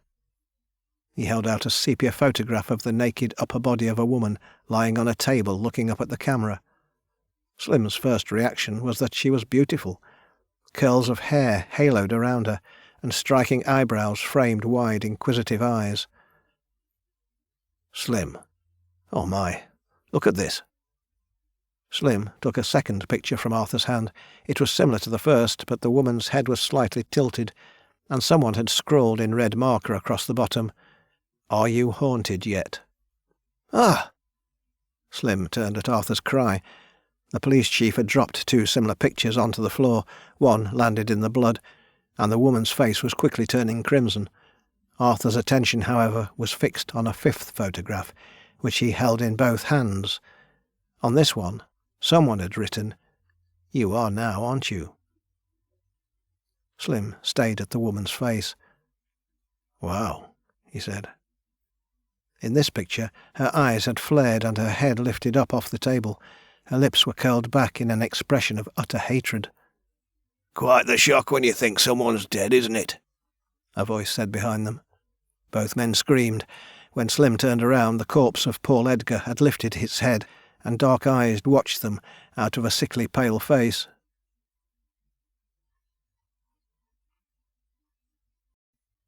Chapter 36. "We were taking routine photographs," Paul Edgar said, his voice echoey and ephemeral. He had shaken off their offers of help, and still lay where Arthur and Slim had found him. "For the files. We didn't notice she was alive until she came at us." "What happened?" Arthur said. "We were terrified. We genuinely thought she'd come back from the dead. She was mumbling, unable to speak except in grunts and growls. We panicked. and we beat the shit out of her. Beat her unconscious. Then Mick and Dave took her." Paul's eyes flicked to the ceiling and back to the wall. "Lord forgive us. She'd come from the sea, so they threw her back. They took her down to the cliffs off Kramer Cove, and they tossed her in the sea." Arthur sniffed. "Mick always said she came back." "We were still wondering what to do when a stiff came in. Runaway, died of an overdose. No personal effects, no identification. It was easy to fudge a few forms. I let Mick and Dave do it. Signed it where they asked me to sign." Paul closed his eyes. Slim was thinking he had passed away when his eyes snapped open again. "I took those photographs, and I have looked at them every single day since. I always wanted to say sorry to her, to apologise for what I did. She haunts me, Joanna Bramwell. She haunts me to this day." With a sigh, Paul lay back and closed his eyes again. Slim and Arthur waited a long time, neither saying anything. Finally, Arthur reached forward and held a palm a couple of inches above Paul's mouth. "He's gone," he said, shaking his head. "We need to go too." They returned to the car in silence. Arthur opened the front door, then leaned over and vomited into the grass verge. When he was done, he waved at Slim to get in, then stood outside, making phone calls for a few minutes. Slim watched him pace up and down, passing the phone back and forth from hand to hand, the other making circuits of his face and hair, unable to stay still. When Arthur got in, he turned to Slim and said in a cold, hollow voice, "Now, I want you to tell me your theory about how she ended up like that." Slim nodded. "We need to see a vet," he said. "What?" "I need to know if what I think happened is possible." Arthur's face was pale. "Let me make another call," he said. Chapter 37. "I have to say, this isn't the kind of question I have to answer every day," Rick Harris said, twirling a pen in his fingers like an amateur acrobat. "Nendryl hydrate was something of a stain on our prior profession." "Tell me about it, please," Slim asked the retired vet, sitting on the sofa across from him. Arthur, having set up the meeting, was waiting outside in the car, making phone calls, no doubt still trying to pull increasingly tangled strings. "Well, it was marketed as a cheaper anaesthetic to what was being used at the time. You've heard of horse tranquilizer, I expect?" "A little," Slim said. "It's a powerful drug used during operations on animals. Its chemical name is ketamine, and unfortunately it's used by a lot of young people for recreation. It became something of a fashion back in the 90s. "I've heard of ketamine," Slim said. "It's like ecstasy, is that right?" "It has similar effects," Rick said. "Euphoria, an out-of-the-body sensation, hallucinations if you take too much. Nendryl hydrate was an early version. For a while it was very popular.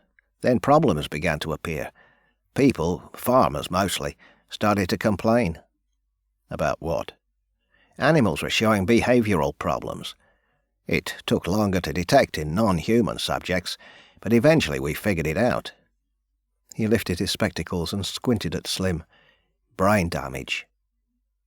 "What kind of behavioural problems?" "They varied, but among others, aggression, a propensity to solitude, nervousness, erratic activity, loss of appetite." Slim leaned forward. "This might sound like a strange question, but what would be the effect on a human?" "Similar to those of ketamine, but worse." "Would it be possible to render a victim comatose to the point where they appeared dead?" Rick Harris looked uncomfortable. "Comatose?" He let out a slow breath.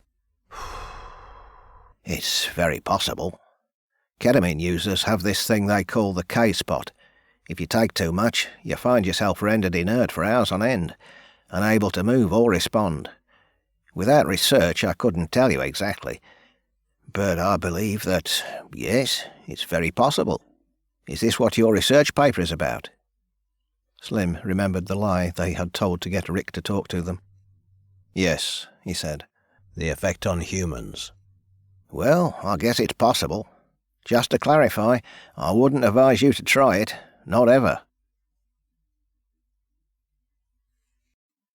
Chapter 38. Ted drugged her, Slim said. He bought this nendral hydrate, and he got her to drink it. His plan was that Joanna would miss a wedding, and perhaps then reconsider.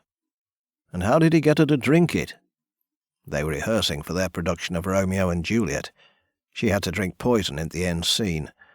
My guess is he conveniently had a bottle of something to hand to use as a prop. He drugged her, then he took her to Kramer Cove, where he left her on the foreshore. She was wet. It rained that night. Check historical weather records. I'd put money on it that it did.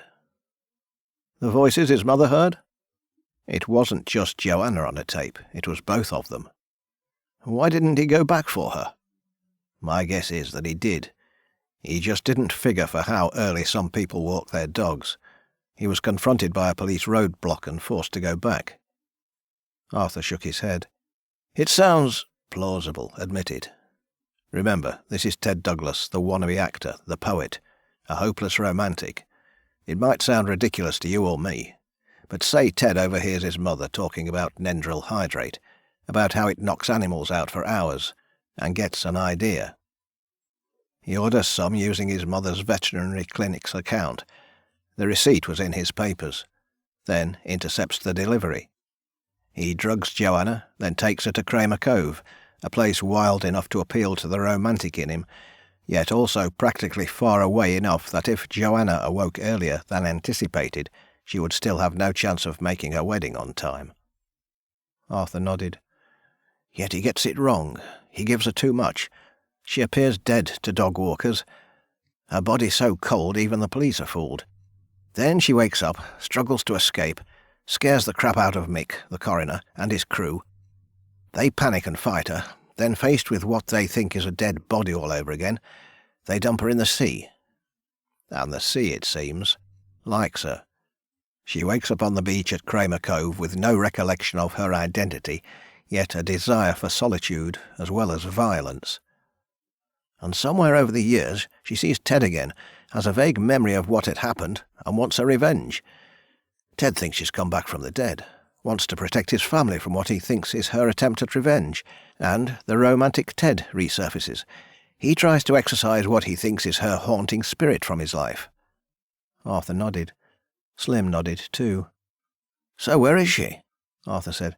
And how has she avoided discovery all these years? I think I know, Slim said. Come on, it's time we found her. Chapter 39. The light was starting to fade as they climbed the path up to the headland overlooking Kramer Cove. They had brought torches just in case, but as they reached the top, the sun broke through a line of clouds and bathed them in a welcoming orange glow. This way, Slim said. It was over here under the hedge. So much had happened in such a short period of time that Slim had nearly forgotten what he had found under the hedgerow on the cliff top, just before Arthur's call to inform him of Ted's accident. He followed the path to the place he remembered, marked by a twisted oak sapling bent back into the hedgerow by the wind. While Arthur watched, Slim lay on the ground and pushed his way into the hedge. At full stretch his fingers closed over the hard edge of a wooden board. "Got it," he said. "Got what?" "A way through." He felt along the edge of the board, which was damp and crumbly through age and exposure. Just as he was about to give up and try to get a better grip, his fingers touched metal. A clasp, the kind found on climbing ropes. It felt grainy and rusty, but when he manoeuvred his fingers around it, he felt something threaded through, a piece of metal coil. "It's tricky," he muttered, fingers trying to gain purchase. "Just a little more." The clasp opened and the coil slipped free. The effect was immediate. The board sprung up about 15 inches, revealing a dirt path underneath the hedgerow like an animal trail. Slim crawled into it, pulling himself through. When he had scrabbled his way out on the other side, he turned and called for Arthur. "Where'd you go, Slim?" "The other side. Crouch low, I'll pull you through." 2 minutes later, Arthur was wiping dust off his shirt as he sat beside Slim on the grass. Ahead, the land dipped away sharply, ending in a rocky cliff edge. Beyond it, the sea crashed and churned far below. "That's quite the secret passage," Arthur said. "Someone practised with those clasps could be through in a matter of seconds," Slim said. "It only took me a while to figure out because it was the first time. Where did she go from here?" The hedgerow sloped around towards an inlet valley, but it made no sense for Joanna to go that way. Slim stood and walked to the cliff edge. It dropped off almost sheer, jagged and deadly. 100 metres below, the sea hassled a jutting cluster of rocks. "No way anyone's getting down there," Arthur said.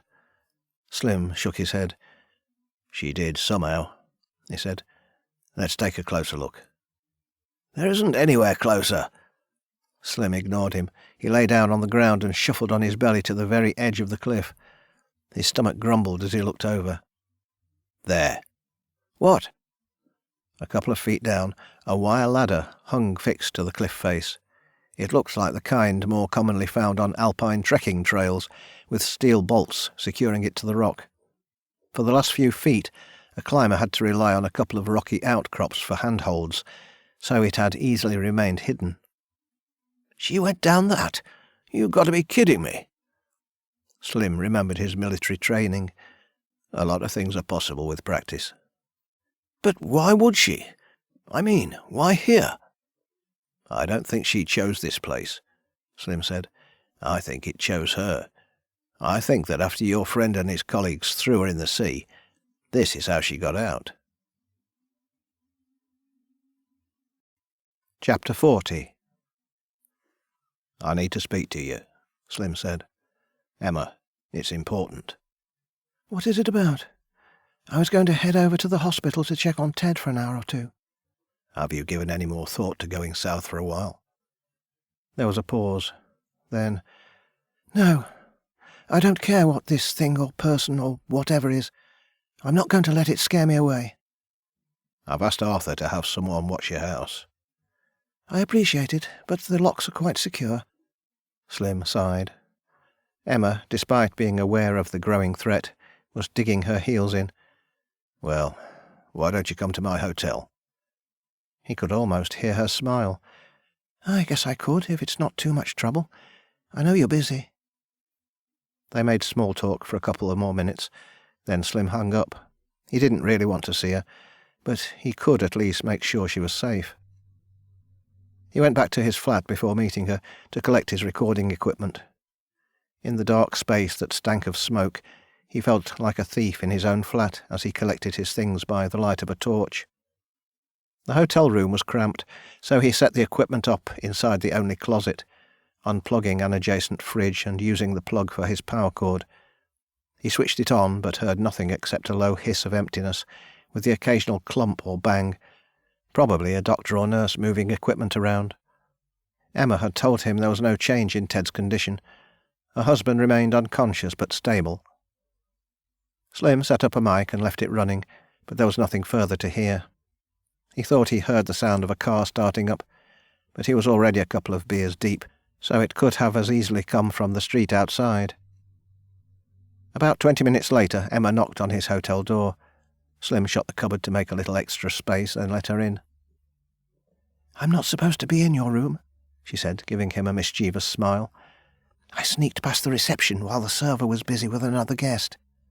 Slim tried to find the enthusiasm to be happy to see her, but all he could see was a ladder leading down a cliff face and a line of dead women lying on a beach.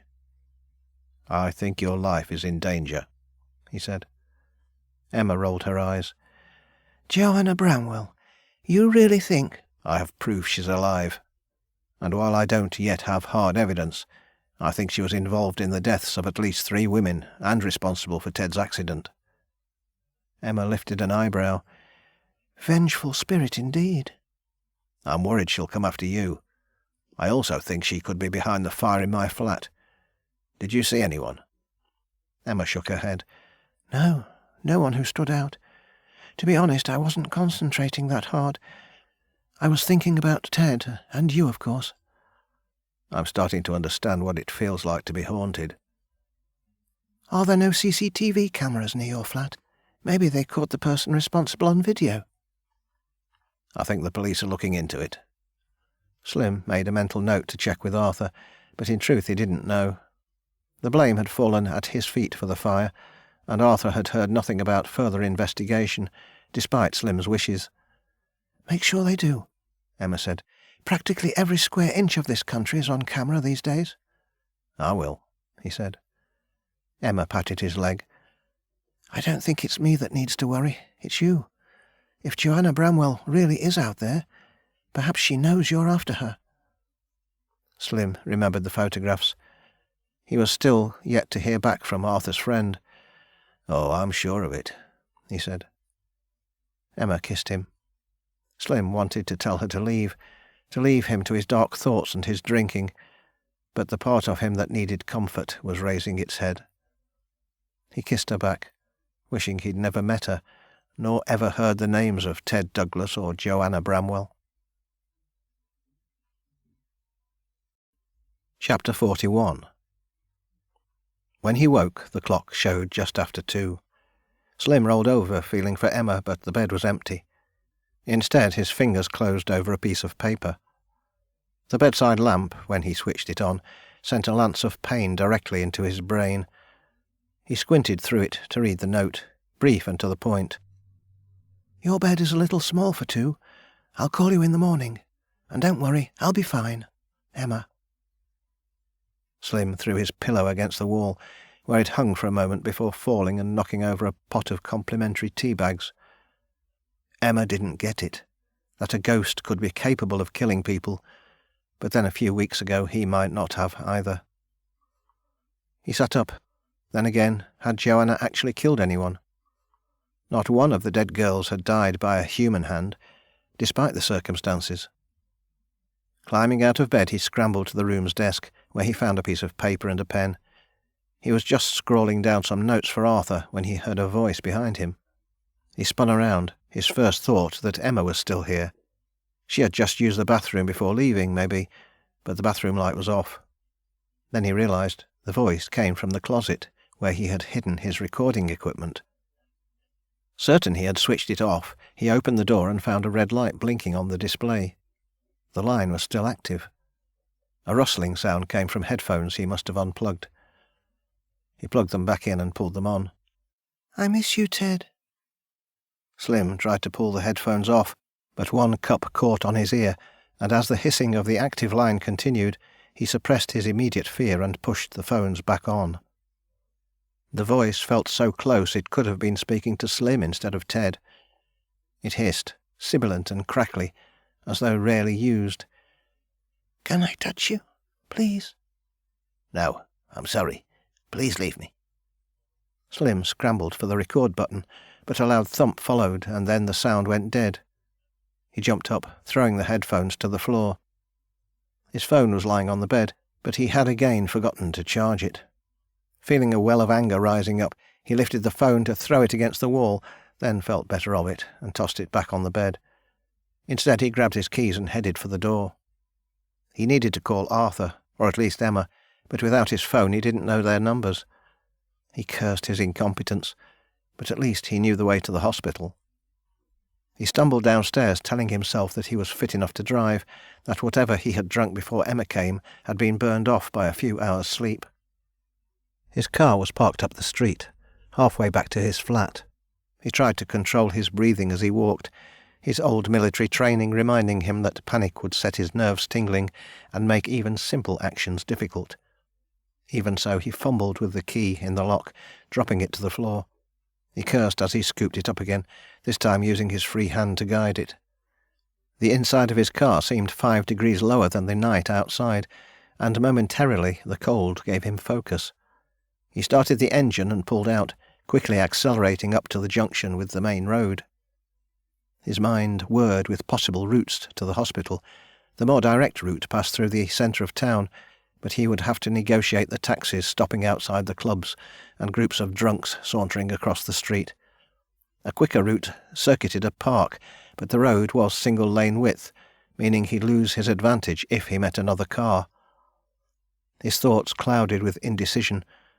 As a lorry rumbled past, he thought of Ted, lying there, inert, tubes poking out of his mouth, while an apparition leaned over him, one in a black trench coat and smelling of salt water, with shell-encrusted hair and clawing hands calloused from climbing cliffs. Set into a face that was a tattered remnant of beauty, dark eyes watched him over an expressionless mouth, and a hand lifted to lay a little pile of broken shells on his chest. A horn blared. Slim spun the wheel but went right instead of left, and a collision he could have avoided happened as his front wing slammed into the rear end of a passing Ford. He jerked, the seatbelt he had remembered to use locking tight. His head lolled, the lights flashed. Metal scraped as the front car moved a short distance forward as though wanting to escape. Then it stopped and a remaining brake light came on. The driver's door opened. A man got out and stormed back to Slim's car, still idling in the middle of the street. As the man began to berate him through the closed window, Slim leaned back and closed his eyes. Chapter 42. The key rattled in the lock. Slim groaned, pulled back the thin blanket and got up from the hard jail cell bed. He looked up as the door opened. "You're bailed. You're free to go," the police officer said, then frowned at Slim, as though in reality Slim would never be free again. At the reception desk he was read the last rites of his driving life.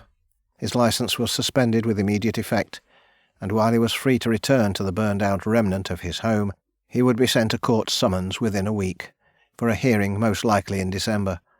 The likely outcome was the suspension of his licence for at least a year, and a fine was a certainty. The good news, such as it was that as a first offence he would probably avoid jail, and an obligatory alcohol awareness course would be paid for by social services. The police receptionist handed him a box. "Here are your things," she said. "Thanks," Slim answered, taking a shoebox with a water stain down one side that felt symbolic of his entire existence. He went outside and sat down on a step. He still had his phone, uncharged, and his wallet, empty besides a few coins. He was still booked into the hotel. The key, not supposed to be removed, had been in his pocket. But the smoke-damaged home felt like a better sanctuary, so he headed there, walking slowly, head slumped, the shoebox held in his arms, as though it contained the ashes of a loved one. He was halfway to the bus stop when a police cruiser pulled up alongside. "Get in," Arthur said. "I tried to catch you, but I heard they kicked you out." "Have you seen Ted? I asked them to call you, but they said I was drunk and threw me in the cells." "I got a call this morning. He's fine." "Well, the same. Come on, get in." Slim sighed and climbed in, but he had barely sat down when Arthur's fist slammed into his cheek, throwing him against the door. He turned, thinking he was in a fight, but Arthur was staring out the front, shaking his head, absently flexing the fingers on his left hand. "I'm sorry," he said, "but you need to wake up. What were you playing at last night? This is very bad for you. Someone could have been killed. What were you thinking?" "I had to get to Ted. She was there. I heard her." Arthur didn't look convinced. "I had checks done to see if anyone was shown on the hospital's CCTV. I have a man there, plain clothes, and he reported nothing." "He must have dozed off." "You need to stay in control. Have you been drinking yet?" "I only woke up half an hour ago. Give me a chance." "Well, once we're out on the boat, you can work on keeping a clear head." Slim groaned. "I forgot about that." Arthur rolled his eyes. "I thought you might have." They drove on in silence towards, as Slim remembered now, the harbour at Carnwell, where Arthur had rented a boat and captain to take them out to examine the cliff around the headland at Kramer Cove. Resentment radiated off Arthur like heat from a stove fire. Slim didn't need the police chief to tell him he had screwed up again. He knew it. He couldn't just accept the blame, though. The Joanna Bramwell case was making him doubt his own memory. "I think I'm going insane," Slim said at last, "and I don't think it's my fault. Let's hope we find her at last." "I'm looking forward to seeing the back of you both," Arthur said, and although Slim waited for a revealing smile, none came. The boat was waiting by the port. The captain, an ageing local fisherman, was ready to cast off. Out on the open water, to his surprise, Slim felt the kind of freedom he no longer felt on land, and the urge to pitch himself over the side into the blue-grey water became so great that he held on to the side guardrail for support. The flat, open bay of Carnwell drifted past them, and the cliffs began to steepen. Sandy Beach turned into a succession of barely accessible shingle inlets, tiny semicircles of grey between jagged cliffs. Slim quickly lost track of where they were, and only when the captain began to slow and pointed to a beach unfolding behind a jagged promontory did he realise they had reached Kramer Cove. "Any way you can pull us in closer to the cliff?" Arthur asked the captain. The old fisherman shook his head. "No chance. You're not paying enough for a replacement boat." He nodded at an inflatable dinghy lashed to the stern. "You can go on in that, though. Don't drown and don't damage it. I'll wait out here off the rocks." Slim looked at Arthur, who nodded. The water was a lot choppier than it looked from the deck of the fishing boat, with the dinghy bucking about in crosswinds, cutting around the promontory. Slim and Arthur rowed manfully, aiming for a break between two outcrops of rock that made a small natural harbour. At first they seemed to get nowhere, straining against a current that was intent on pushing them out to sea. Then, when Slim felt his strength about to give, the rocky crags began to encircle them, pulling them into the embrace of the towering cliff. "My word, it's remote," Arthur said. "It would be almost impossible to reach here from the beach." "Except for an experienced climber," Slim said, remembering Andrea Clark, who had died out here on these rocks. "It's pretty treacherous, though." "A good place to hide. Let's go take a look." Slim had done some river training in the army, but that was over 20 years ago. Still, he had more experience than Arthur, so he climbed out first as they steered the dinghy up onto a flat lip of rock. He held it steady as Arthur started to climb out. Then, as the police chief caught an outcrop of rock with his hands and started to loop his leg over, Slim gave the dinghy a shove. Arthur slipped, one leg going into the water, soaking him up to the waist. As he cried out, Slim grabbed his arm and pulled him up. Slim offered Arthur a smile. "That's for punching me." "You reckless bastard!" Slim shrugged. "I haven't had a drink yet today. I'm tense. Though I appreciated the pep talk. I'll bear it in mind." Arthur scowled, but allowed Slim to help him up onto the rocks. They pulled the dinghy out of the water and lodged it into a crevasse. Then they began clambering over rocks, looking for some sign that a person had been here.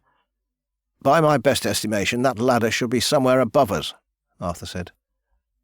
The lower part of the cliff was jagged but climbable for someone with guts or experience, but from about halfway the cliff turned almost sheer, a wall of treacherous shale ledges and outcrops. A slight angle left the top out of sight, and Slim peered up, trying to spot any sign of ladders or chains. "No caves or anything," Arthur said. "I mean, there are a few slight overhangs, but nothing someone could live inside. I guess it's possible she was launching a boat from down here, but if that's the case, she could be anywhere. We'd have to search the whole coast." Slim nodded. "That ladder went somewhere. Perhaps she climbs down and then swims for the beach."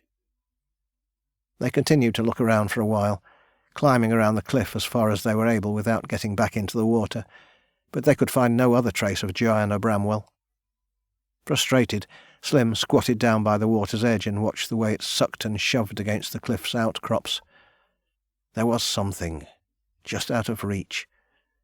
He frowned, wishing he were drunk, that the offbeat viewpoints a little liquor gave him were here to spark his imagination. A horn blared. "That's the captain," Arthur said. "I think we've overstayed our welcome." "I'm thinking," Slim said. "Just a minute." The horn blared again. "Do you want him to leave us here?"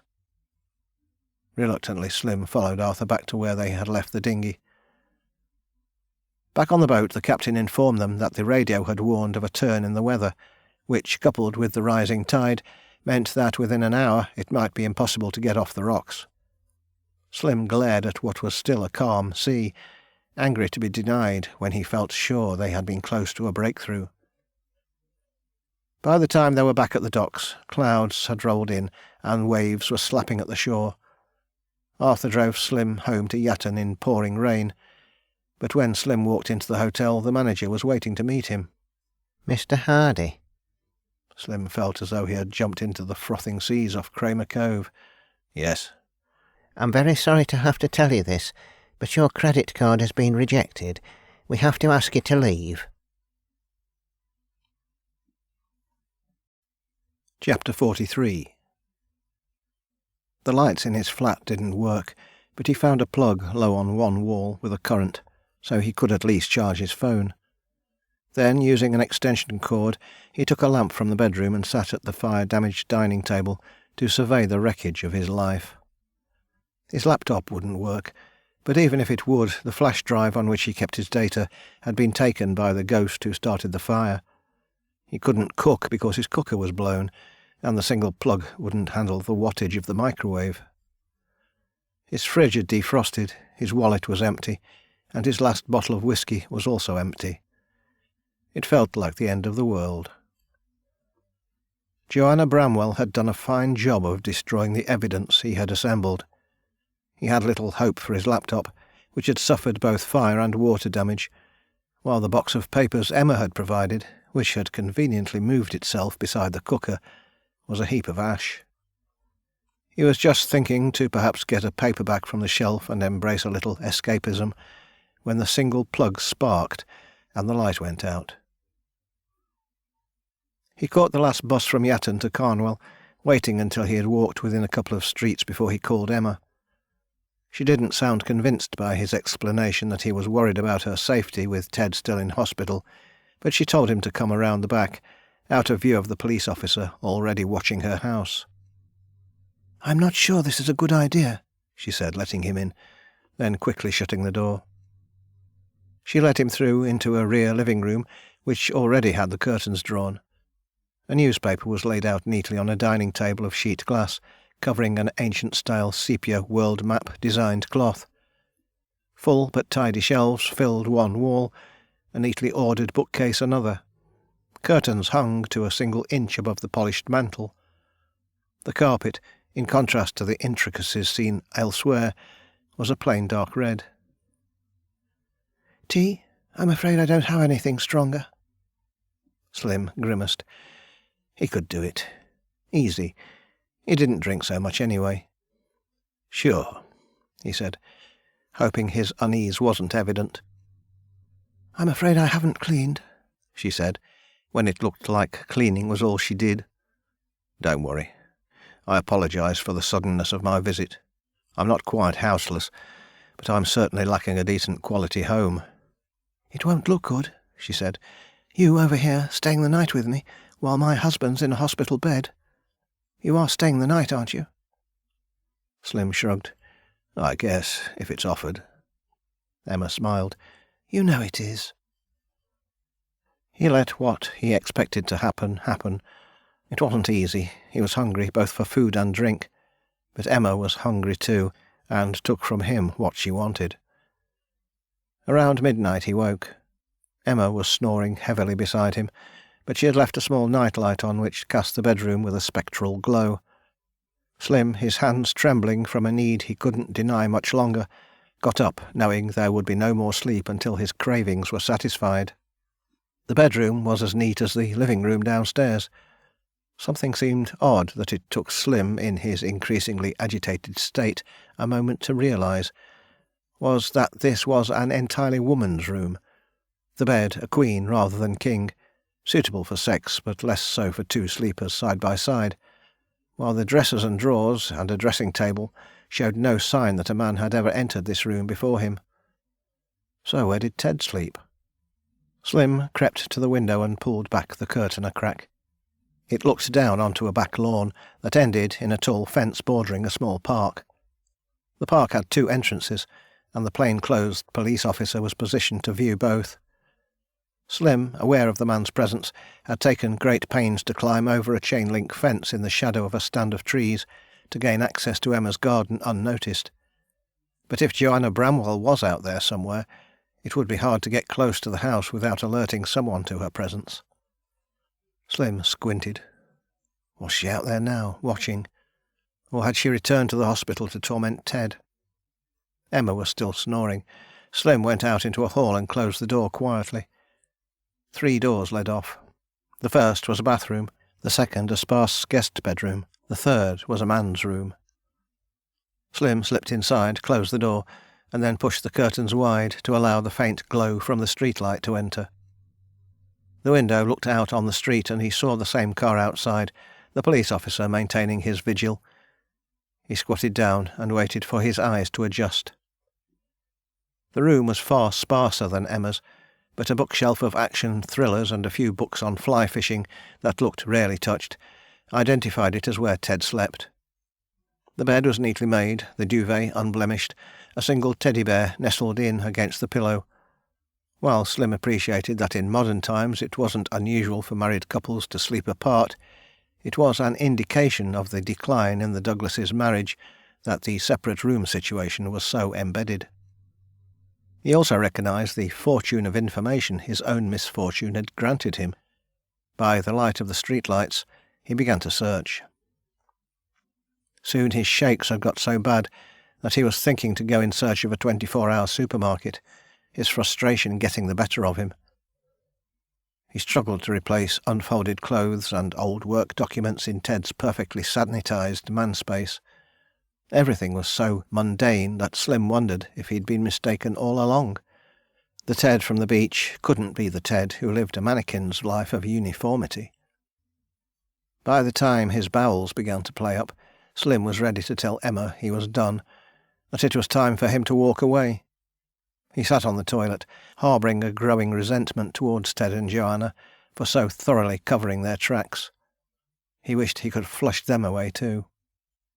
The cabinet above the sink was ajar, and inside Slim found a bottle of mouthwash. It was a poor man's pick-up, but it was something. He took a long swallow, then topped up the level from the tap so Emma wouldn't notice. As he was about to head for bed, he paused. He flushed the toilet again, frowning. There was something about the way the water swirled in the pipe that got him thinking. Chapter 44. "Are you going to tell me what this is about?" Slim couldn't keep the grin off his face as the sea wind rustled off his hair. "Of course it wouldn't be simple," he said. "Nothing is with Joanna Bramwell. Why would this be any different?" "You're not making any sense." "I'll explain when we arrive." Despite the captain's reluctance, they paddled onto the rocks in far choppier waters than before. The tide was slurping and sucking at crags and gullies as they lodged the dinghy. "Right there," Slim said, clambering over a jagged ridge onto a ledge extending out into the water. "See the way the chop comes in here, but doesn't splash up over the rocks? That's because it's not meeting the same resistance. There's something down there." "What?" Slim pulled off his shirt and unzipped the hold-all he had bought. The ragged wetsuit had cost him his last few quid in Cornwell's Oxfam shop, and it tore a little as he pulled it on. Before he zipped it up, he stuffed a sealable plastic bag containing a torch and an old camera Arthur had lent him inside the suit, nestled it against his stomach and then zipped it up again. "Slim, we have police divers," Arthur said. "At the very least I would have got you some decent gear. You don't even have a face mask. This is—" "Reckless," Slim grinned. He held up shaking hands. "I've had one drink in 24 hours, and that tasted of spearmint. I spent the morning vomiting in Tesco's public toilet. Right now, cracking my head on those rocks, it doesn't sound so bad." "Your suit's on backward," Arthur said. "The zip should be at the back." Slim grinned. "Wish me luck." "Good luck, you crazy fool." Slim looked down into the water. The sea, sucking and pulling at the rocks, was doing so with frightening force. It was likely to smash him like a rotten apple against a wall. Taking what he hoped wasn't his last breath, he shut his eyes and jumped. Even with the wetsuit, the shock of the cold was staggering. He gasped, losing the precious breath he had saved, and then he was under, freezing, salty water wrapping around him. With currents tugging him, he had no control of direction. Aware of the shelf of rock on which Arthur stood above, he flapped his hands to push downward, letting the momentum of the water drive his progress. It sucked, pulling him out. Then with a roar, it flung him forward at what should have been a wall of jagged rock. Slim waited to die, but where he should have met cold, bone-crushing resistance, there was nothing. Face down, his back scraped at something above, and his hands found rock beneath. The water surged, pushing him forward again, and he burst out of the water, arching his neck at the same time to take a desperate breath. He was in darkness.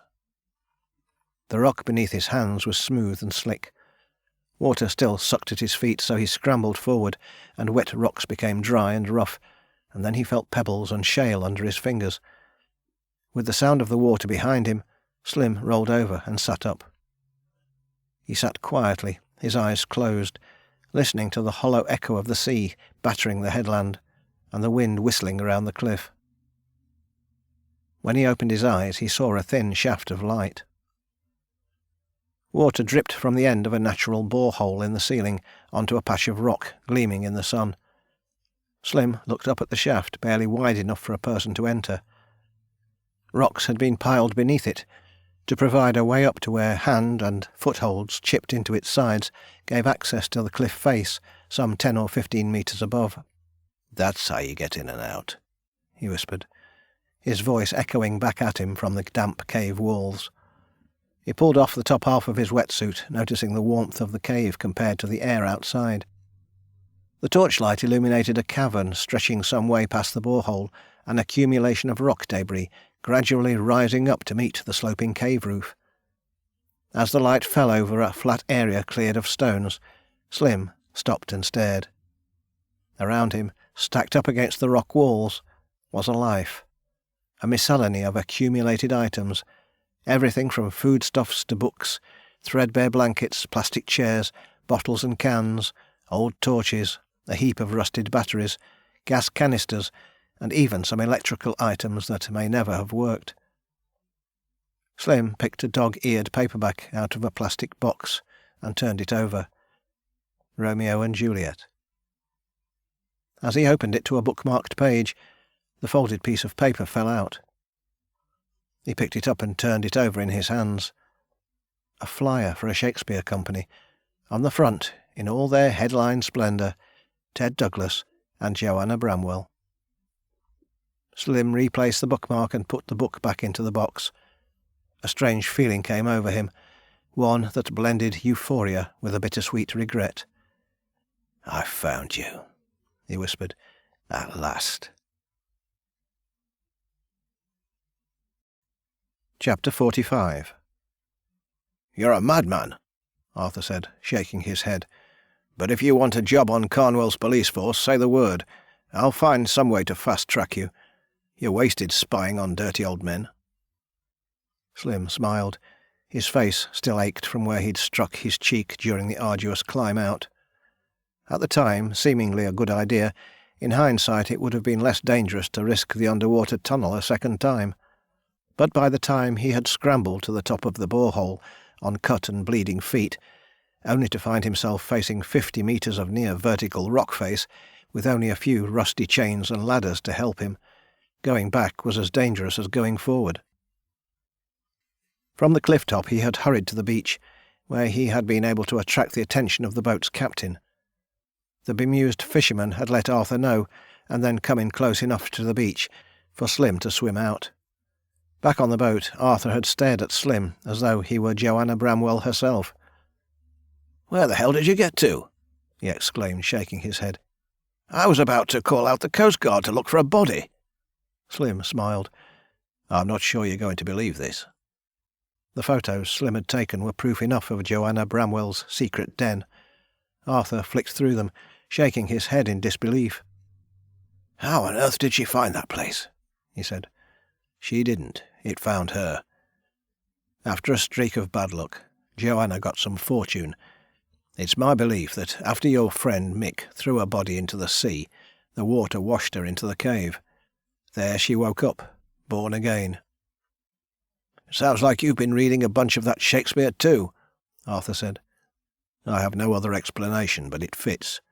And how else can you explain such a place? My guess, it was a cave used by smugglers, hence the chains and ladders. Perhaps it was a local legend, I don't know.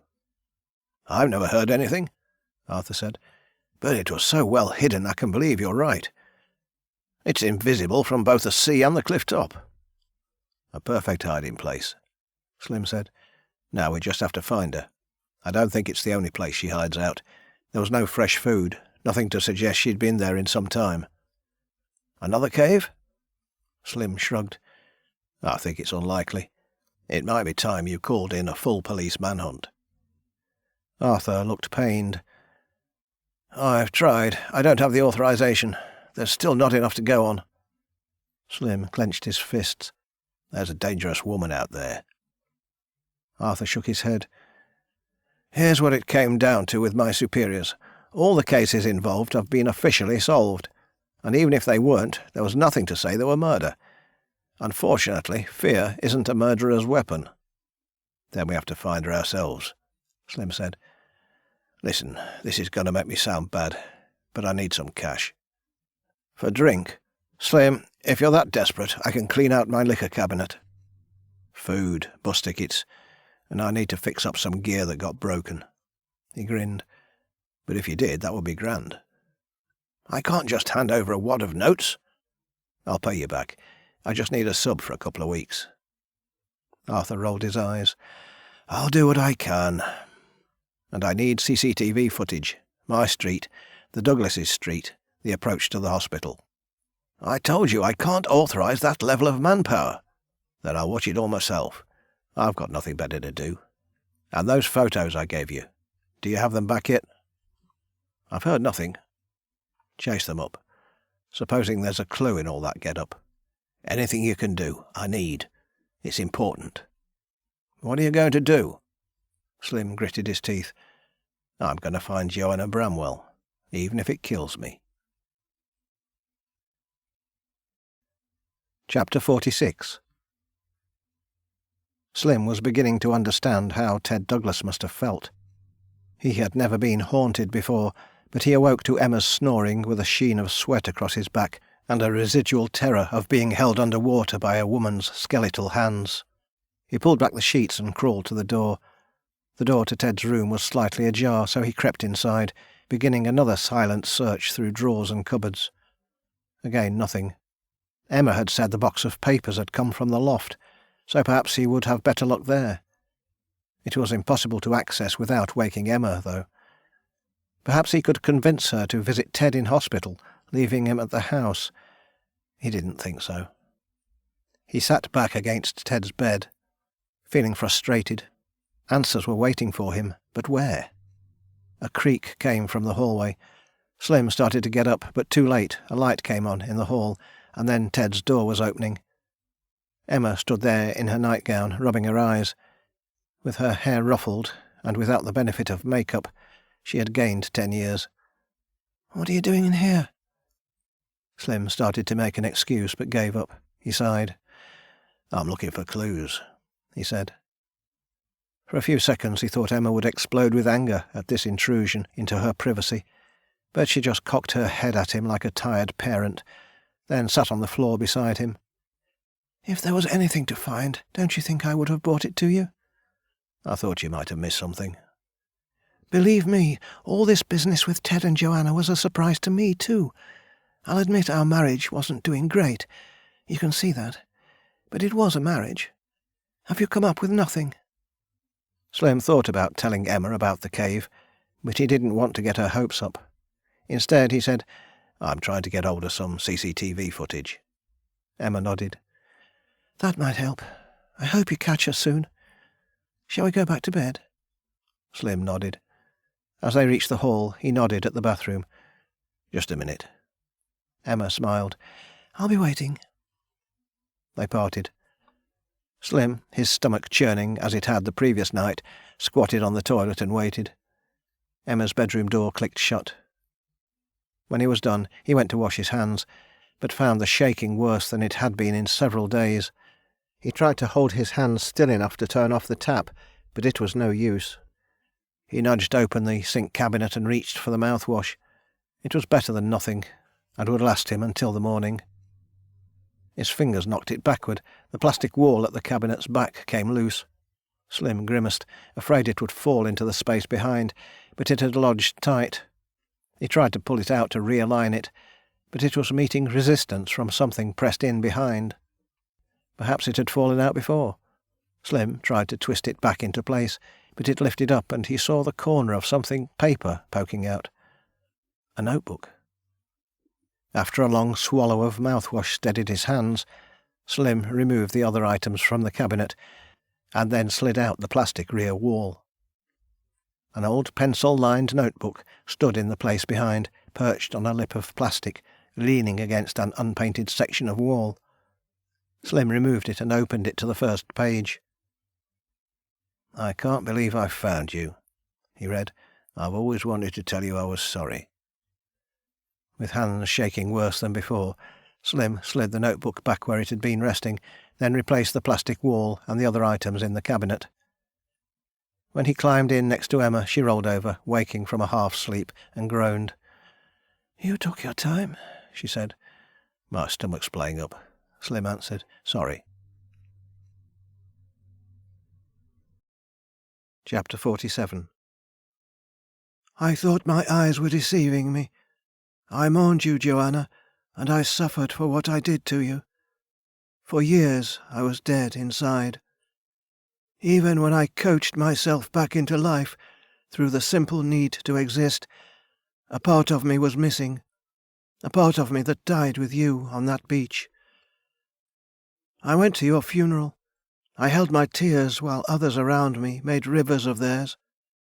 Outwardly, I was a stone wall of respect, but behind the stoicism of my face, I was dying too, throttled inside with the twin garrots of guilt and loss. You know, don't you, that I made a mistake? I was selfish. I wanted you all for myself. I'm sorry, Joanna. I will never forgive myself for what I did, and I do not deserve your forgiveness. Yet, when you looked into my eyes, I felt it there. I don't know what brought me to return to Kramer Cove that day I found you again. I guess I was hunting for ghosts, still haunted by the look in your eyes that last day, when you told me that our feelings didn't matter, that you had made a choice. I wanted only to walk by the sea and think of you, but when I found you there, standing by the shoreline, I felt that I had also died and that our spirits would walk together forevermore. I almost let you be. I almost waited by my car until your apparition faded, but I felt a stirring inside that had been missing since the days we were together. Joanna. It was the first time I had spoken your name aloud in nearly 10 years. From the way your shoulders shifted, I knew you had heard me, and when you turned, the joy that flooded through me buckled my knees. I looked on your face for the first time in years from below you. The sun framed your hair, and I felt like I had been thrown back in time. As your eyes looked over me, I prayed that you would utter my name. I wanted to beg you, but you were already leaving me, returning to the water. You belonged to the sea now, I realized, a Shakespearean heroine brought to life. I watched you disappear, the water rising around you, and I cried for what had been found as well as what had been lost. There was little in life that has hurt me more than to turn from you and return to my new world, one in which you no longer exist. I will return for you, Joanna. I will never leave you again. Chapter 48. He led a secret life, Slim told Arthur over a coffee he had laced with a cheap no-brand whiskey. Already half of Arthur's quiet sub had gone on what Slim considered essentials: 3 cheap bottles of booze, a second-hand microwave and a stack of packet meals to go with it, and a 4-week bus pass. Arthur shook his head. But there are no clues to where Joanna might be? None. He writes with what I'd consider a suppressed poeticism. Like this notebook is his outlet for everything that died in him when Joanna did. Some of it's written in verse. It's barely legible. Can I see it? Slim shook his head. I left it in the house. The wall of the cabinet had been warped over time because of the notebook, and wouldn't fit back in without the notebook behind it.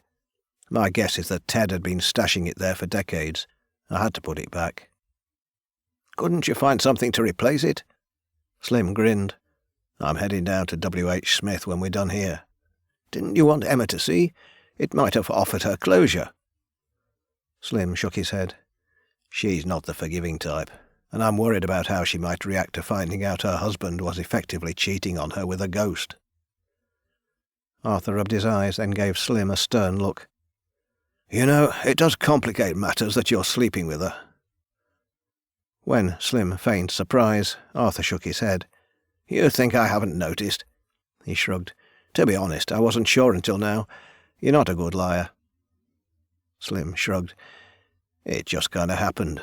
I wasn't preying on a woman in distress or anything like that. You're putting yourself in the firing line. Slim nodded. I'm also close to the action if Joanna shows up. I wanted to end it. Before it ends you? Slim gave a wry smile. Something like that. Arthur shrugged. I hope you know what you're doing. He leaned over and hauled a plastic bag up onto the table. Items jostled inside. Keep the door locked behind you while you're trawling through these. Slim lifted the edge of the bag and peered inside. What's this? CCTV tapes. Slim withdrew a VHS tape and lifted it up. Actual videotapes? I'm not sure I have anything to play these on. There's a mixture. Depends on how old the system was. I've labelled each location. Slim grinned. Should make a good date night with Emma. Popcorn's in the bag, right? Arthur ignored the sarcasm. I'm allocating as many officers as I can to this, Arthur said. I'm doubling street patrols. I justified it as a precaution against the usual pre-Christmas crime you always get this time of year, but they've all been briefed with Joanna's description. Water-soaked, matted, shell-encrusted hair, dressed in a fisherman's trench coat and waders. You sure they took you seriously? I toned it down a little from the description you gave me. Made her sound like a vagabond, a long-term homeless. Good call. Slim stood up. I'll be in touch. Good luck. They shook hands and then went their separate ways. Slim was buzzing both inside and out. He had his tasks to do, but all he could think about was getting back to Emma's and secreting the time to chart his way through Ted's ornate, tightly written script. He had read only a few pages the night before, most of which had been stream-of-conscious meanderings rather than hard facts, but it was already clear that Ted was unsure whether he found himself interacting with a real person or a ghost, or something in between. Chapter 49. It became the focus of my existence. Hiding my reasons from Emma, I took every opportunity to return to Carnwell and search for you. I know that early on she suspected nothing, but as time went on I believe her suspicions were aroused. What could I tell her? That I had found you after all these years? The truth was, I didn't find you. As business and a variety of obscure reasons brought me home, I had just that solitary meeting upon which to rest all of my hopes. I searched, of course I did, but it was 8 long years before I caught another glimpse of the apparition you had become. Of course, by then you had become a figment of local folklore, and perhaps I was partly responsible for an image of a woman born of the sea to assume your name. Men with loose tongues in late-night bars will pass information better than newspapers will. Yet that I was not alone in seeing this apparition gave me hope that some part of you, at least, still existed. I dreamed of a true reuniting, of the chance to make amends, and perhaps to forge a life with you that was never mine to have. I dreamed, Joanna. I'm sorry, but I dreamed. And then I heard about the dead girl, and the world I was beginning to understand flipped on its head. Chapter 50. The electricity had been repaired, and a lucky break with the credit card company had given Slim enough to pay for it. A cheap VHS recorder he had bought in a charity shop stood on a stack of water-damaged cookbooks Slim had never used, making a worrying clicking sound as it played a grainy video of the street outside Emma Douglas's house. Slim, pressing a whiskey glass against his eyes to hold them open, did as Arthur had suggested, fast-forwarding through the quiet hours when not even a car passing was visible on the triangle of street caught in the viewfinder from a neighbour's security camera 5 doors down from Ted's house, waiting for people, then pausing, rewinding, reviewing, moving on. The way to overcome the boredom was to segment it, Arthur had told him. One thing at a time. Focus on the people, eliminate them, then deal with the vehicles. Military sentry duty had taught him the need for patience, but late at night, already drunk, eyes sore from trying to focus on bad quality images, it wasn't easy. He checked the timer on the video, found it to be a good hour after the fire in the Douglas's car, then withdrew it and tossed it onto a pile of discarded tapes. Or was that the maybe pile? Slim rubbed his eyes, struggling to remember. The nearest tape to hand was from the security camera of a hairdresser 3 doors down from his flat, the only one on his street. With a sigh, Slim slid it into the machine.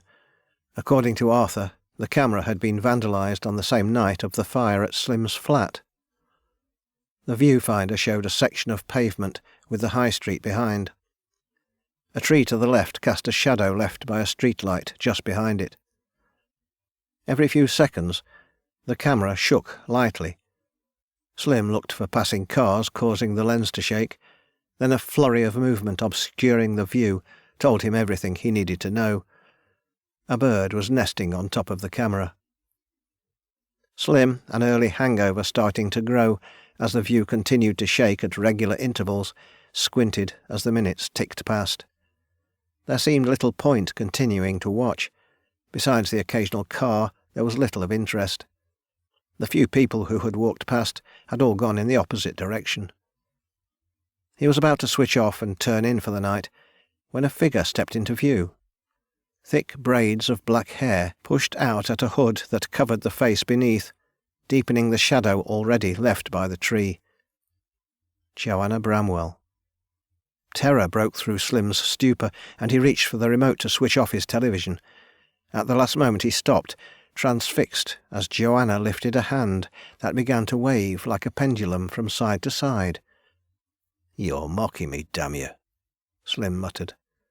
As her waving continued, Slim, his courage slowly eking back, leaning forward, wishing he could see beneath that black hood.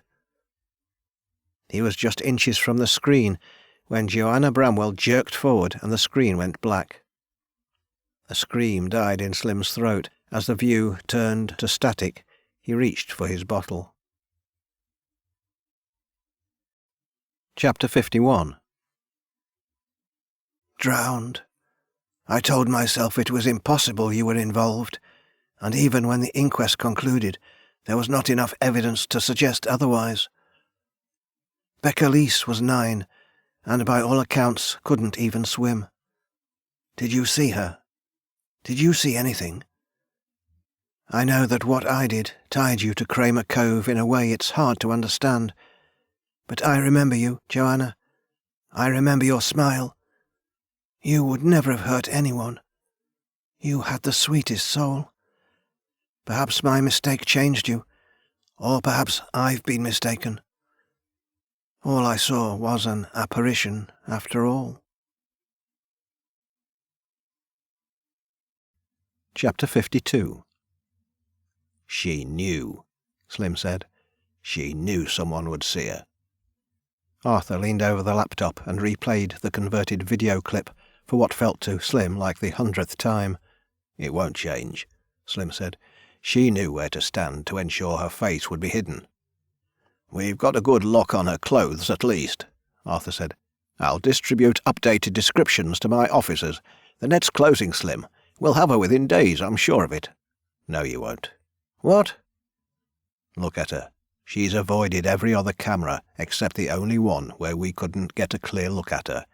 And there she taunts us. She was knocking off the bird's nest. She must have something against them. No, that's just a cover. We're being duped. Joanna Bramwell is cold and calculating, and she's one step ahead of us.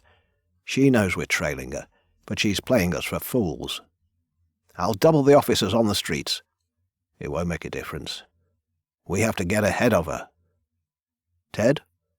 I think if she planned to kill him, he would already be dead. Arthur rubbed his eyes.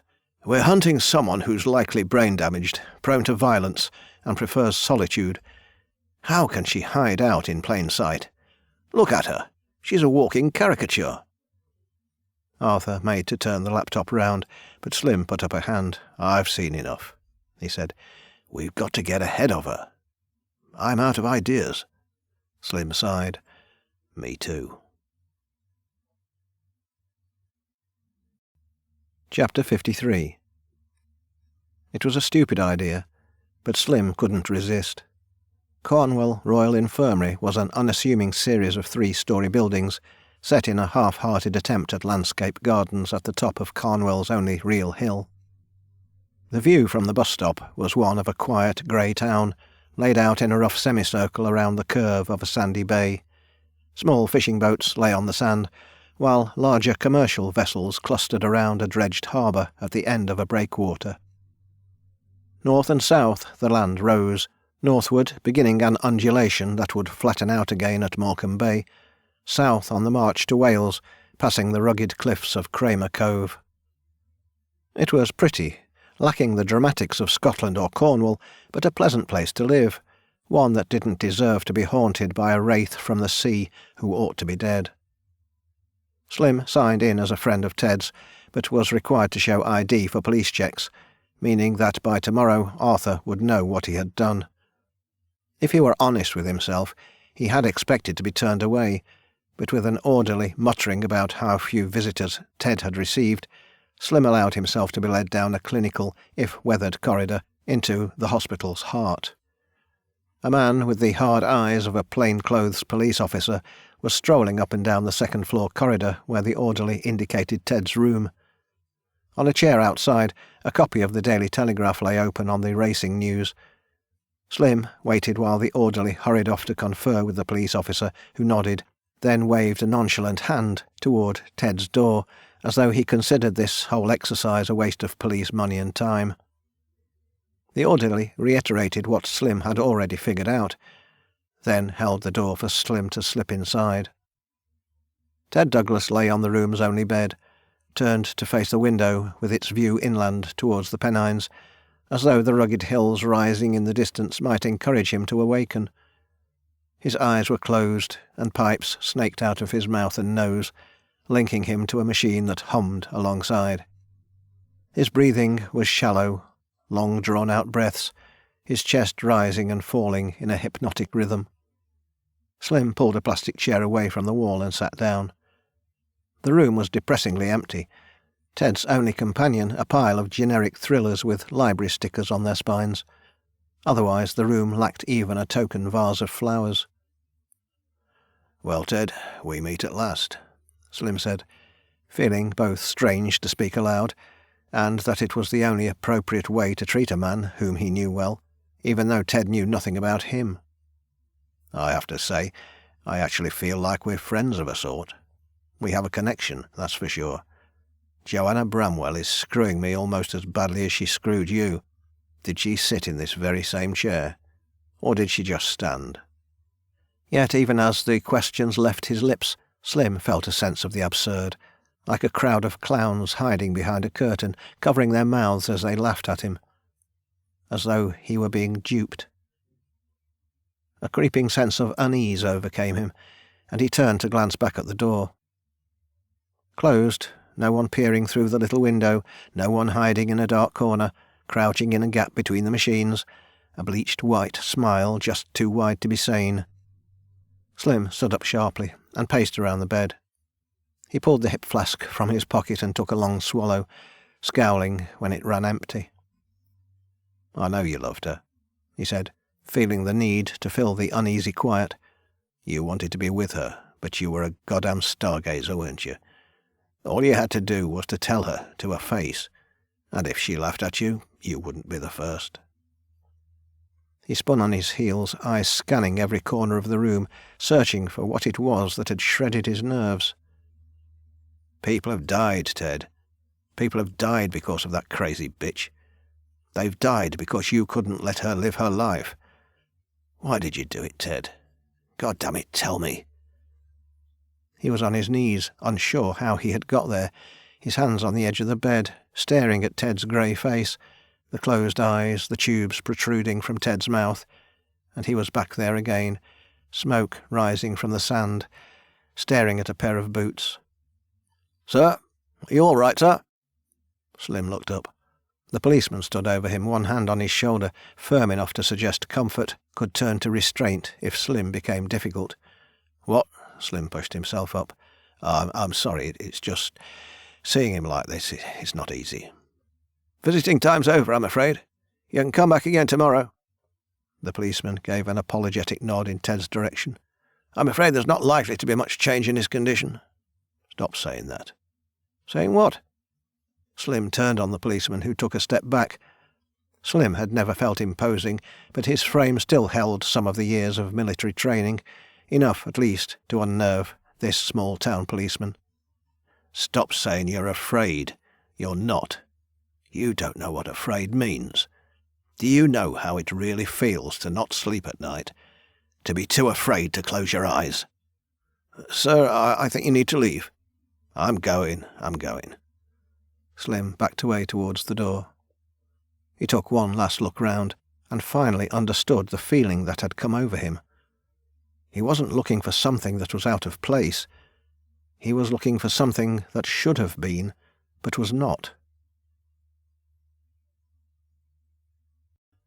Chapter 54.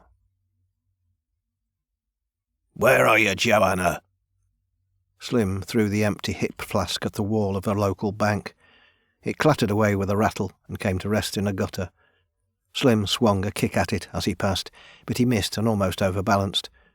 Scowling, he moved on up the high street. Word must have got out fast, because there were 3 missed calls on his phone from Arthur, but the police chief had been unable to leave a message because Slim's memory was full. He didn't need to hear the police chief's words, because he knew them already. Failed. Joanna Bramwell was a ghost after all, unable to be constrained by cuffs or chains. Her cage the fragility of Slim's eroding confidence. He was out of his depth, floundering in rips more powerful than those of Kramer Cove, and would soon be dragged under. He forgot time as he wandered the streets, angry and hateful, wishing Emma Douglas had called someone else and left him alone. Boots in the sand. An underwater cave. A face peering up at a video screen, unheard, unseen laughter mocking at him, like the chattering of carrion crows. The taxi ride was a blur, the road where the taxi's meter reached the limit of his money, dark and unforgiving. The walk down to the beach, a stumbling affair of knocked ankles and scuffed shoes. Waves battered the shore, the remnants of an Irish sea storm. Slim walked to the waterline, stopping only when the remnants of far-off breakers sloshed over his shoes. He stared out into the night, the only light coming from occasional glimpses of the moon through cloud. Rain beat down, slashing at his face like the ocean's claws, and he felt his knees land in waterlogged sand. He didn't know if he was crying. The only boots in the sand were his, the rest of his body gone far away. "Are you there?" he called into the night. "Ted couldn't banish her, could he? No matter how hard he tried. Answer me, Joanna." Weariness was like God sticking 2 fingers under his ribs. Slim closed his eyes and slumped forward onto the sand. Chapter 55. "I tried to forget you. Believe me, I tried. Every time I drove south back to my job and my home and my wife, I tried to put you to the back of my mind. I throw myself into my work, filling my head with numbers to drown out the words that haunt every waking hour. Yet something always comes up. A work trip, a sick friend, a family affair, that brings me back. I cannot escape you. You and I are attached by a string, Joanna, one that cannot be severed. Yours is a name spoken in dark corners, behind closed doors. 3 people dead, and no one will face the truth. It destroys me to think you might be involved, or, God forbid, responsible. I will come back for good one day, I promise, and I will put an end to this. You have my word. If it's you that needs to be freed, I will free you. And if it's the rest of Carnwell, then by heaven I'll free them too. Chapter 56. There could be no better time for such exhilaration than when death felt so welcome. Slim's forehead contained a marching band as he climbed to the edge of the cliff and lowered himself towards the first jutting ladder. Heart thundering, he felt with his feet, finding purchase. With no other choice, he lifted his feet again, then pushed his body into a slide. At the moment he began to accelerate, he felt metal against his forearm and clutched desperately at a rung of a ladder gummed up with scree and patches of grass. Below his flailing feet, waves crashed and spray burst up over an outcrop of rocks that waited to slay him should he fall. He gave the nightmarish drop one glance, then decided it was best not to look again. The climb down was far harder than the climb up had been. He had to negotiate treacherous gaps and ledges between the ropes and chains by going feet first. When he reached the borehole, itself deep enough to be fatal if he fell, it felt like a saviour. He was bleeding from a dozen cuts by the time his descent was over. The light from the morning sun cast the insides of the cave in a spectral glow, and Slim, exhausted, sat down hard on shingle untouched by water for countless years. "It's been a long road, Joanna," he said. "I'm tired now. No more boots in the sand. Is that okay by you? I'm done with all that. Done and dusted." The cave gave no answer. Slim sat still for a while, then stood and went over to the ramshackle bookcase.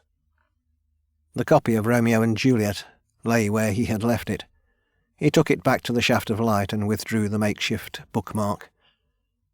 A tear ran down the side of his face as he looked at the faded line of actors with Ted and Joanna in the centre. Then he turned the paper over and read the list of names. "I wouldn't make much of a detective, would I?" he muttered, giving a little laugh. "I don't think I'll be taking that job after all." He carefully folded up the sheet of paper and replaced it into the book. "Now, where are you? You've been here all along, haven't you?" He went back to the bookcase and pulled it away from the cave wall. Ancient wood creaked as it began to break up, salty air having first made it brittle and then fragile. At first the dark space behind kept its secrets, but as Slim's eyes began to adjust, there appeared the shape of a woman, lying on her side, knees pulled up, one hand resting beneath her face, the other lying across her chest. Slim reached down and touched fingers as dry and brittle as the squid pods that were left on the high tide line to bake in the sun. "Oh, Joanna," he whispered, "how long have you been down here? 10, 20 years?" Joanna Bramwell's long-dead corpse gave no answer. Chapter 57. "I wondered when you'd show up," Emma said. "I cooked for you last night. It went cold, but it's in the fridge. You can heat it if you want it." Slim smiled. "Thanks. Maybe later." Emma went through into the kitchen. Slim followed. 2 cups sat upturned in the drying rack. Another pair of glass tumblers sat on a polished marble worktop, filled to halfway with an amber liquid. "Well, I thought you might like a drink." Slim stared for a long time at the glasses, then shook his head. "I'll pass." Emma shrugged. "Suit yourself. I won't." She scooped up the nearest glass and downed it in a single swallow. She suppressed a cough with the back of her hand, touched her lips with 2 fingers, then glared at Slim, her eyes issuing a challenge. "I wondered how long you'd be. You didn't show up last night, but I knew you wouldn't stay away for long." "I had business to attend to." Emma nodded. Her voice was strangely hollow as she said, "Police Chief Davis called around looking for you." "I'll call him back in a while. Can we go upstairs?" Emma gave him a coy smile. "Already?" "Yes." Emma headed for the hallway. Slim glanced back at the glass on the worktop, then scooped it up and slammed the drink back as he followed Emma into the hall. Emma was waiting at the foot of the stairs. Slim slipped past her and headed up to the 2nd floor. Instead of going to Emma's room, he went into Ted's. Emma followed him as far as the doorway and then stopped. "So soon? Don't you want one last time with me?" Slim ignored her. He walked around the bed and drew back the drapes. In the driveway, Arthur's patrol car sat alongside Emma's car. Slim sighed, then turned to the bed and picked up the little teddy bear he had given Emma to put in Ted's hospital room. "When did you kill her?" he said. Emma looked at him. She frowned, cocked her head, then gave a little illegible mumble. After a second attempt at finding a voice, she muttered, "I like you, Slim. Don't you like me?" "I'd like to say I've met worse people, but I'm not sure that I have." "For a man like you to judge me?" "I never killed a child." Emma looked down. Her voice trembled as she said, "I only meant to scare her." "Was it harder to live with Becca or with Joanna?" Emma shook her head, rolling her eyes at the same time as though trying to brush off a fly. "I must say it took you a long time to figure it all out. I imagine there are worse detectives in the world, but there can't be many." "I'm something of a novice." Even as he spoke, Slim felt a tingle running down his legs. It felt like the first drink for a while, only much stronger. "God damn it, what was in that drink?" Emma smiled. "Something the hospital gave me," she shrugged, "to help me sleep."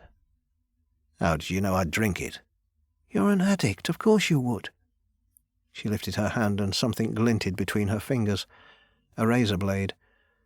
"Though my confidence isn't what it was. I'm glad I didn't have to use this. I really do like you, Slim. In another time, another place, maybe." Slim's legs buckled. Emma came forward as his knees hit the floor. He tried to lift his hands to defend himself, but his arms were as useless as 2 logs taped to the side of his body. He felt her pushing him back, rolling him onto his front. Then the blur that his vision had become faded to nothing. Chapter 58. The entirety of Slim's body felt as though it had been twisted around and replaced back to front. He opened his eyes as a breeze ruffled his hair. Ah. The Lancashire coast laid itself out before him in a series of inlets and jagged headlands. Slim recognised the curve of Kramer Cove to his left. A stormy November tide battered the foreshore. "Are you wondering how you got up here?" Slim turned to find Emma sitting beside him, cross-legged, looking out to sea. She was wearing a parka jacket, the hood pulled up, framing her hair around her face. As she glanced at him, Slim caught shades of long-forgotten actresses in the cut of her jaw, a reminder of what might have been. "There's another road," she continued. "It goes up to the headland. We borrowed Chief Davis's patrol car, which can handle roads like that a lot better than my little thing. I had to push you out along the path, though." "Push me?" "Ted woke up yesterday. It appears from new hospital reports that he might be paralysed, but the doctors aren't sure yet. They gave me the chair to figure out the house. What I'd need to move about, where I'd need to put in ramps, that kind of thing. It wasn't easy, though. The coastal path isn't exactly designed for it. Thank God it hadn't rained." She smiled. "I'd have had to drag you." "You're strong." She shrugged again. "I guess it's all the climbing. I had a lot of time for hobbies, what with Ted always at work or on his pretend business trips." "I can't believe it took me so long to see it." The hints were there, weren't they? You were playing me for a fool all along." Emma sighed. "You weren't supposed to get so involved. I wanted to know what he was doing, whether he was still looking for her, that was all. I didn't want all those dark days dredged up again. You don't get it, do you? I loved him." "I should have twigged you were following me when you showed up at my house," Slim said. "I never told you where I lived. And when my recording equipment switched itself on." "Joanna, I miss you," Emma said in a male voice that sent a shiver racing down Slim's spine. Emma grinned. "It's some way off, isn't it? But it was enough to fool you. You just needed to hear a man's voice to be convinced." "You called him Ted. Joanna called him Eddie, didn't she? I missed that too."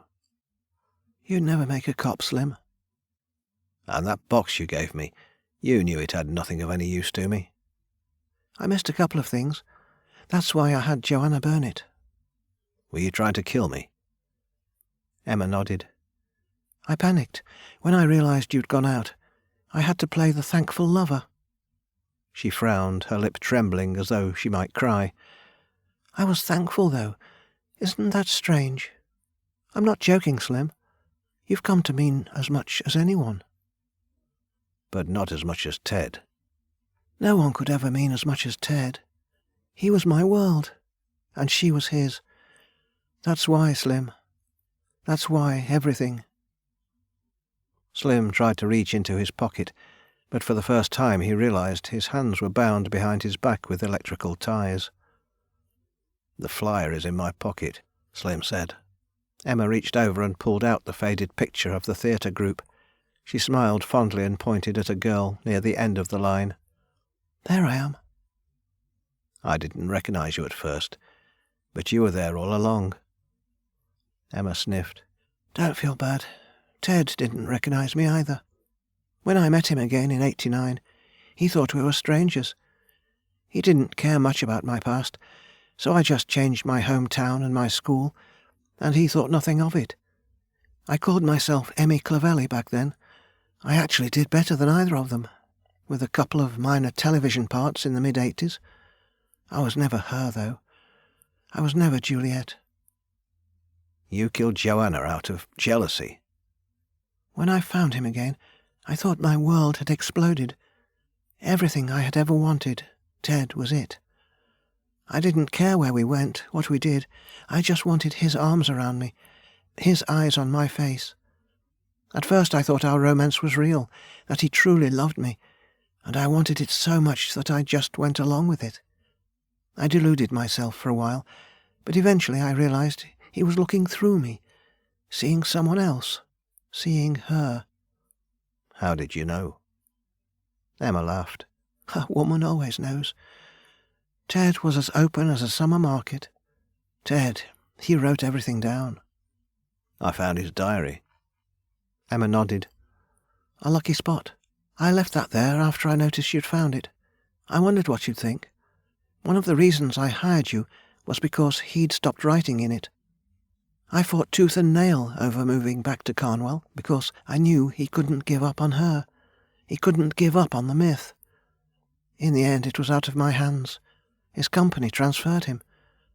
I thought he'd finally given up on her after the old lady died, but then I found out about his missing Fridays."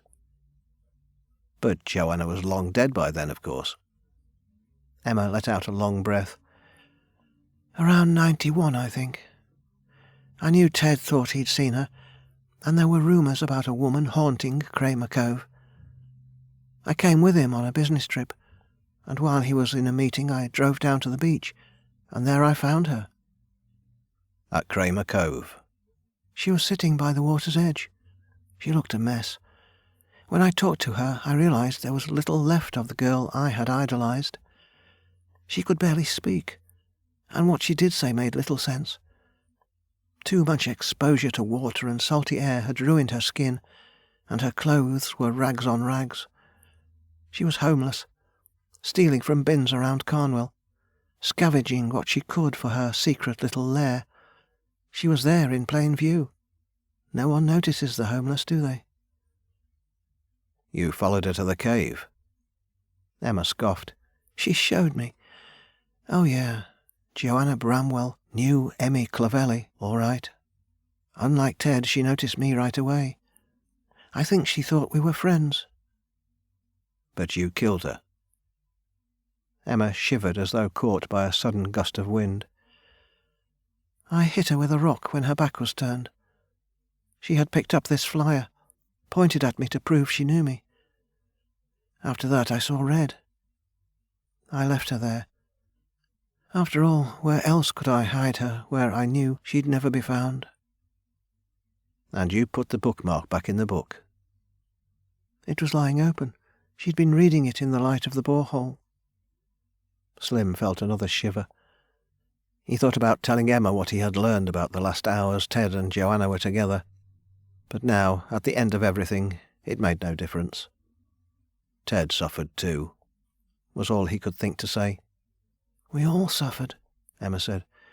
We just dealt with it in different ways. I can see that. Emma turned to him, tears in her eyes. Can you really? I spent my life competing against a ghost.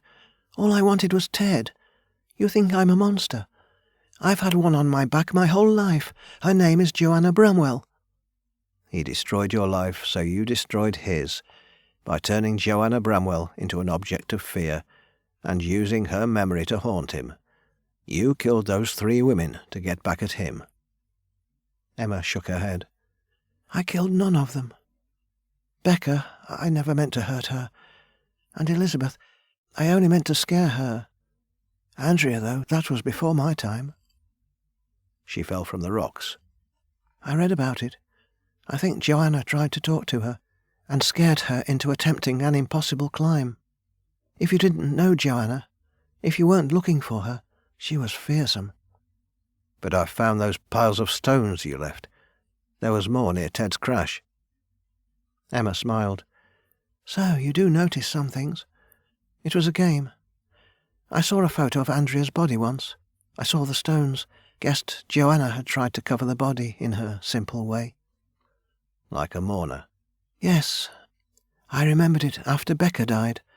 I panicked, and to the sharp-eyed it tied the 2 deaths together. I had no alibi for Becca, but for Andrea I was living in Manchester. I was safe. And with Elizabeth it became a game again. Emma shrugged. Why not? I got away with it once. Slim sighed. How do you deal with it? How do you deal with the guilt? Emma shook her head. I'm not sure if I did. I put it away and tried to forget, and when it reared its head, I did it over again. Isn't that how anyone deals with something traumatic? You have to, don't you? Otherwise it would drive you mad. Boots in the sand. Slim nodded. I think I understand you. I could never forgive what you did, but on a certain level I understand why you did it. Emma gave a sad laugh. You're a useless detective, but you'd have made a great counsellor. I guess I never found my true path either. So, what happens now? You know you'll never get away with it. You'll be caught if you run. I know that, of course, Emma sighed. Look, it's almost sunset. It's a good time, don't you think? It fits with the theme and everything. Emma stood up and took a few steps forward, craning her neck to peer down at the rocks. Slim suddenly understood what she meant to do. He began straining at his bonds, but he was tied too tight. Emma, no, you don't have to do this. We can figure something out. I don't want to... She looked back and gave him a smile that, for a moment, was filled with all the radiance of a beauty hidden behind years of pain. Whether you live or die is up to you, Slim. It's not my choice to decide what you do with your life. Emma, what? You think I'd kill you, the one person who made me feel like her? She sniffed. I was Juliet for a while, wasn't I? Emma. You'll figure something out. You were military after all. They must have taught you about these things. She turned and walked away towards the cliff edge.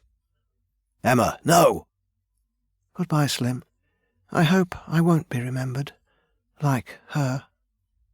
Slim struggled. wanting to follow, but the bonds on his legs wouldn't let him get up. As the sun dipped, Emma became a silhouette, and then she was gone.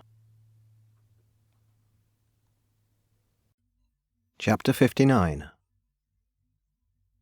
A pair of dog walkers found a trussed and struggling Slim halfway down the path to the beach. With temperatures rapidly dropping, they helped cut him free and get him to safety. By the time he had made his way back to Carnwell Police Station, Arthur's body had been discovered. While information was difficult to obtain, Slim was able to ascertain that the police chief had been found in the Douglases' dining room, killed by a blow to the back of the head with a blunt object, most likely an ornamental vase found nearby. Slim, with his fingerprints all over the Douglases' house, was considered a suspect, and knew he would spend many hours in police interview rooms, but because he was not considered a threat, he was released, provided he stayed in the area while the investigation was ongoing. A week later, he received a call to inform him that he was no longer under suspicion and was free to do as he pleased, provided he remained available for contact in the event that he was required to provide evidence. Despite search teams working 24 hours a day, Emma's body remained unrecovered. Slim could only hope that she had found peace at last, and while, in a confusing way, he pined for her, despite what she had done, in many ways he was glad to have brought the case to a conclusion, even if there were threads that might never be fully resolved. Arthur's last message to me. It was to say that the photographs I took on the cliff top showed Emma, he told the man, sitting across from him in the cafe on Carnwell's High Street. His hands shook slightly as he held the coffee cup. 3 days sober, and it was better as the hours passed. I went up to the fishing cabin, and it was still there, the costume she wore, hidden in the roof space. What did you do with it? Nothing, it's still there. Ted Douglas nodded. Could you do me a favour, Mr. Hardy? Could you burn it, please? Slim looked into the eyes across the table from his, and saw weariness beyond even that he saw in his own. If that's what you want. Ted nodded. It is. Thank you. He made to stand up, reaching for a pair of crutches resting against the edge of the table. Can I help you with that? Ted shook his head. I'll manage, he said. That's about all I can do now, isn't it? I wish there was something I could say. Ted shook his head. I don't think there is. As he steadied himself with one hand, he reached out to shake Slim's hand with the other. Good luck with everything, Mr. Hardy. I can't imagine this has been easy on you, either. Slim opened his mouth to respond, but could think of nothing to say. Instead, he gave a short nod, then watched as Ted limped away to the door, out into the street beyond, and away into the world.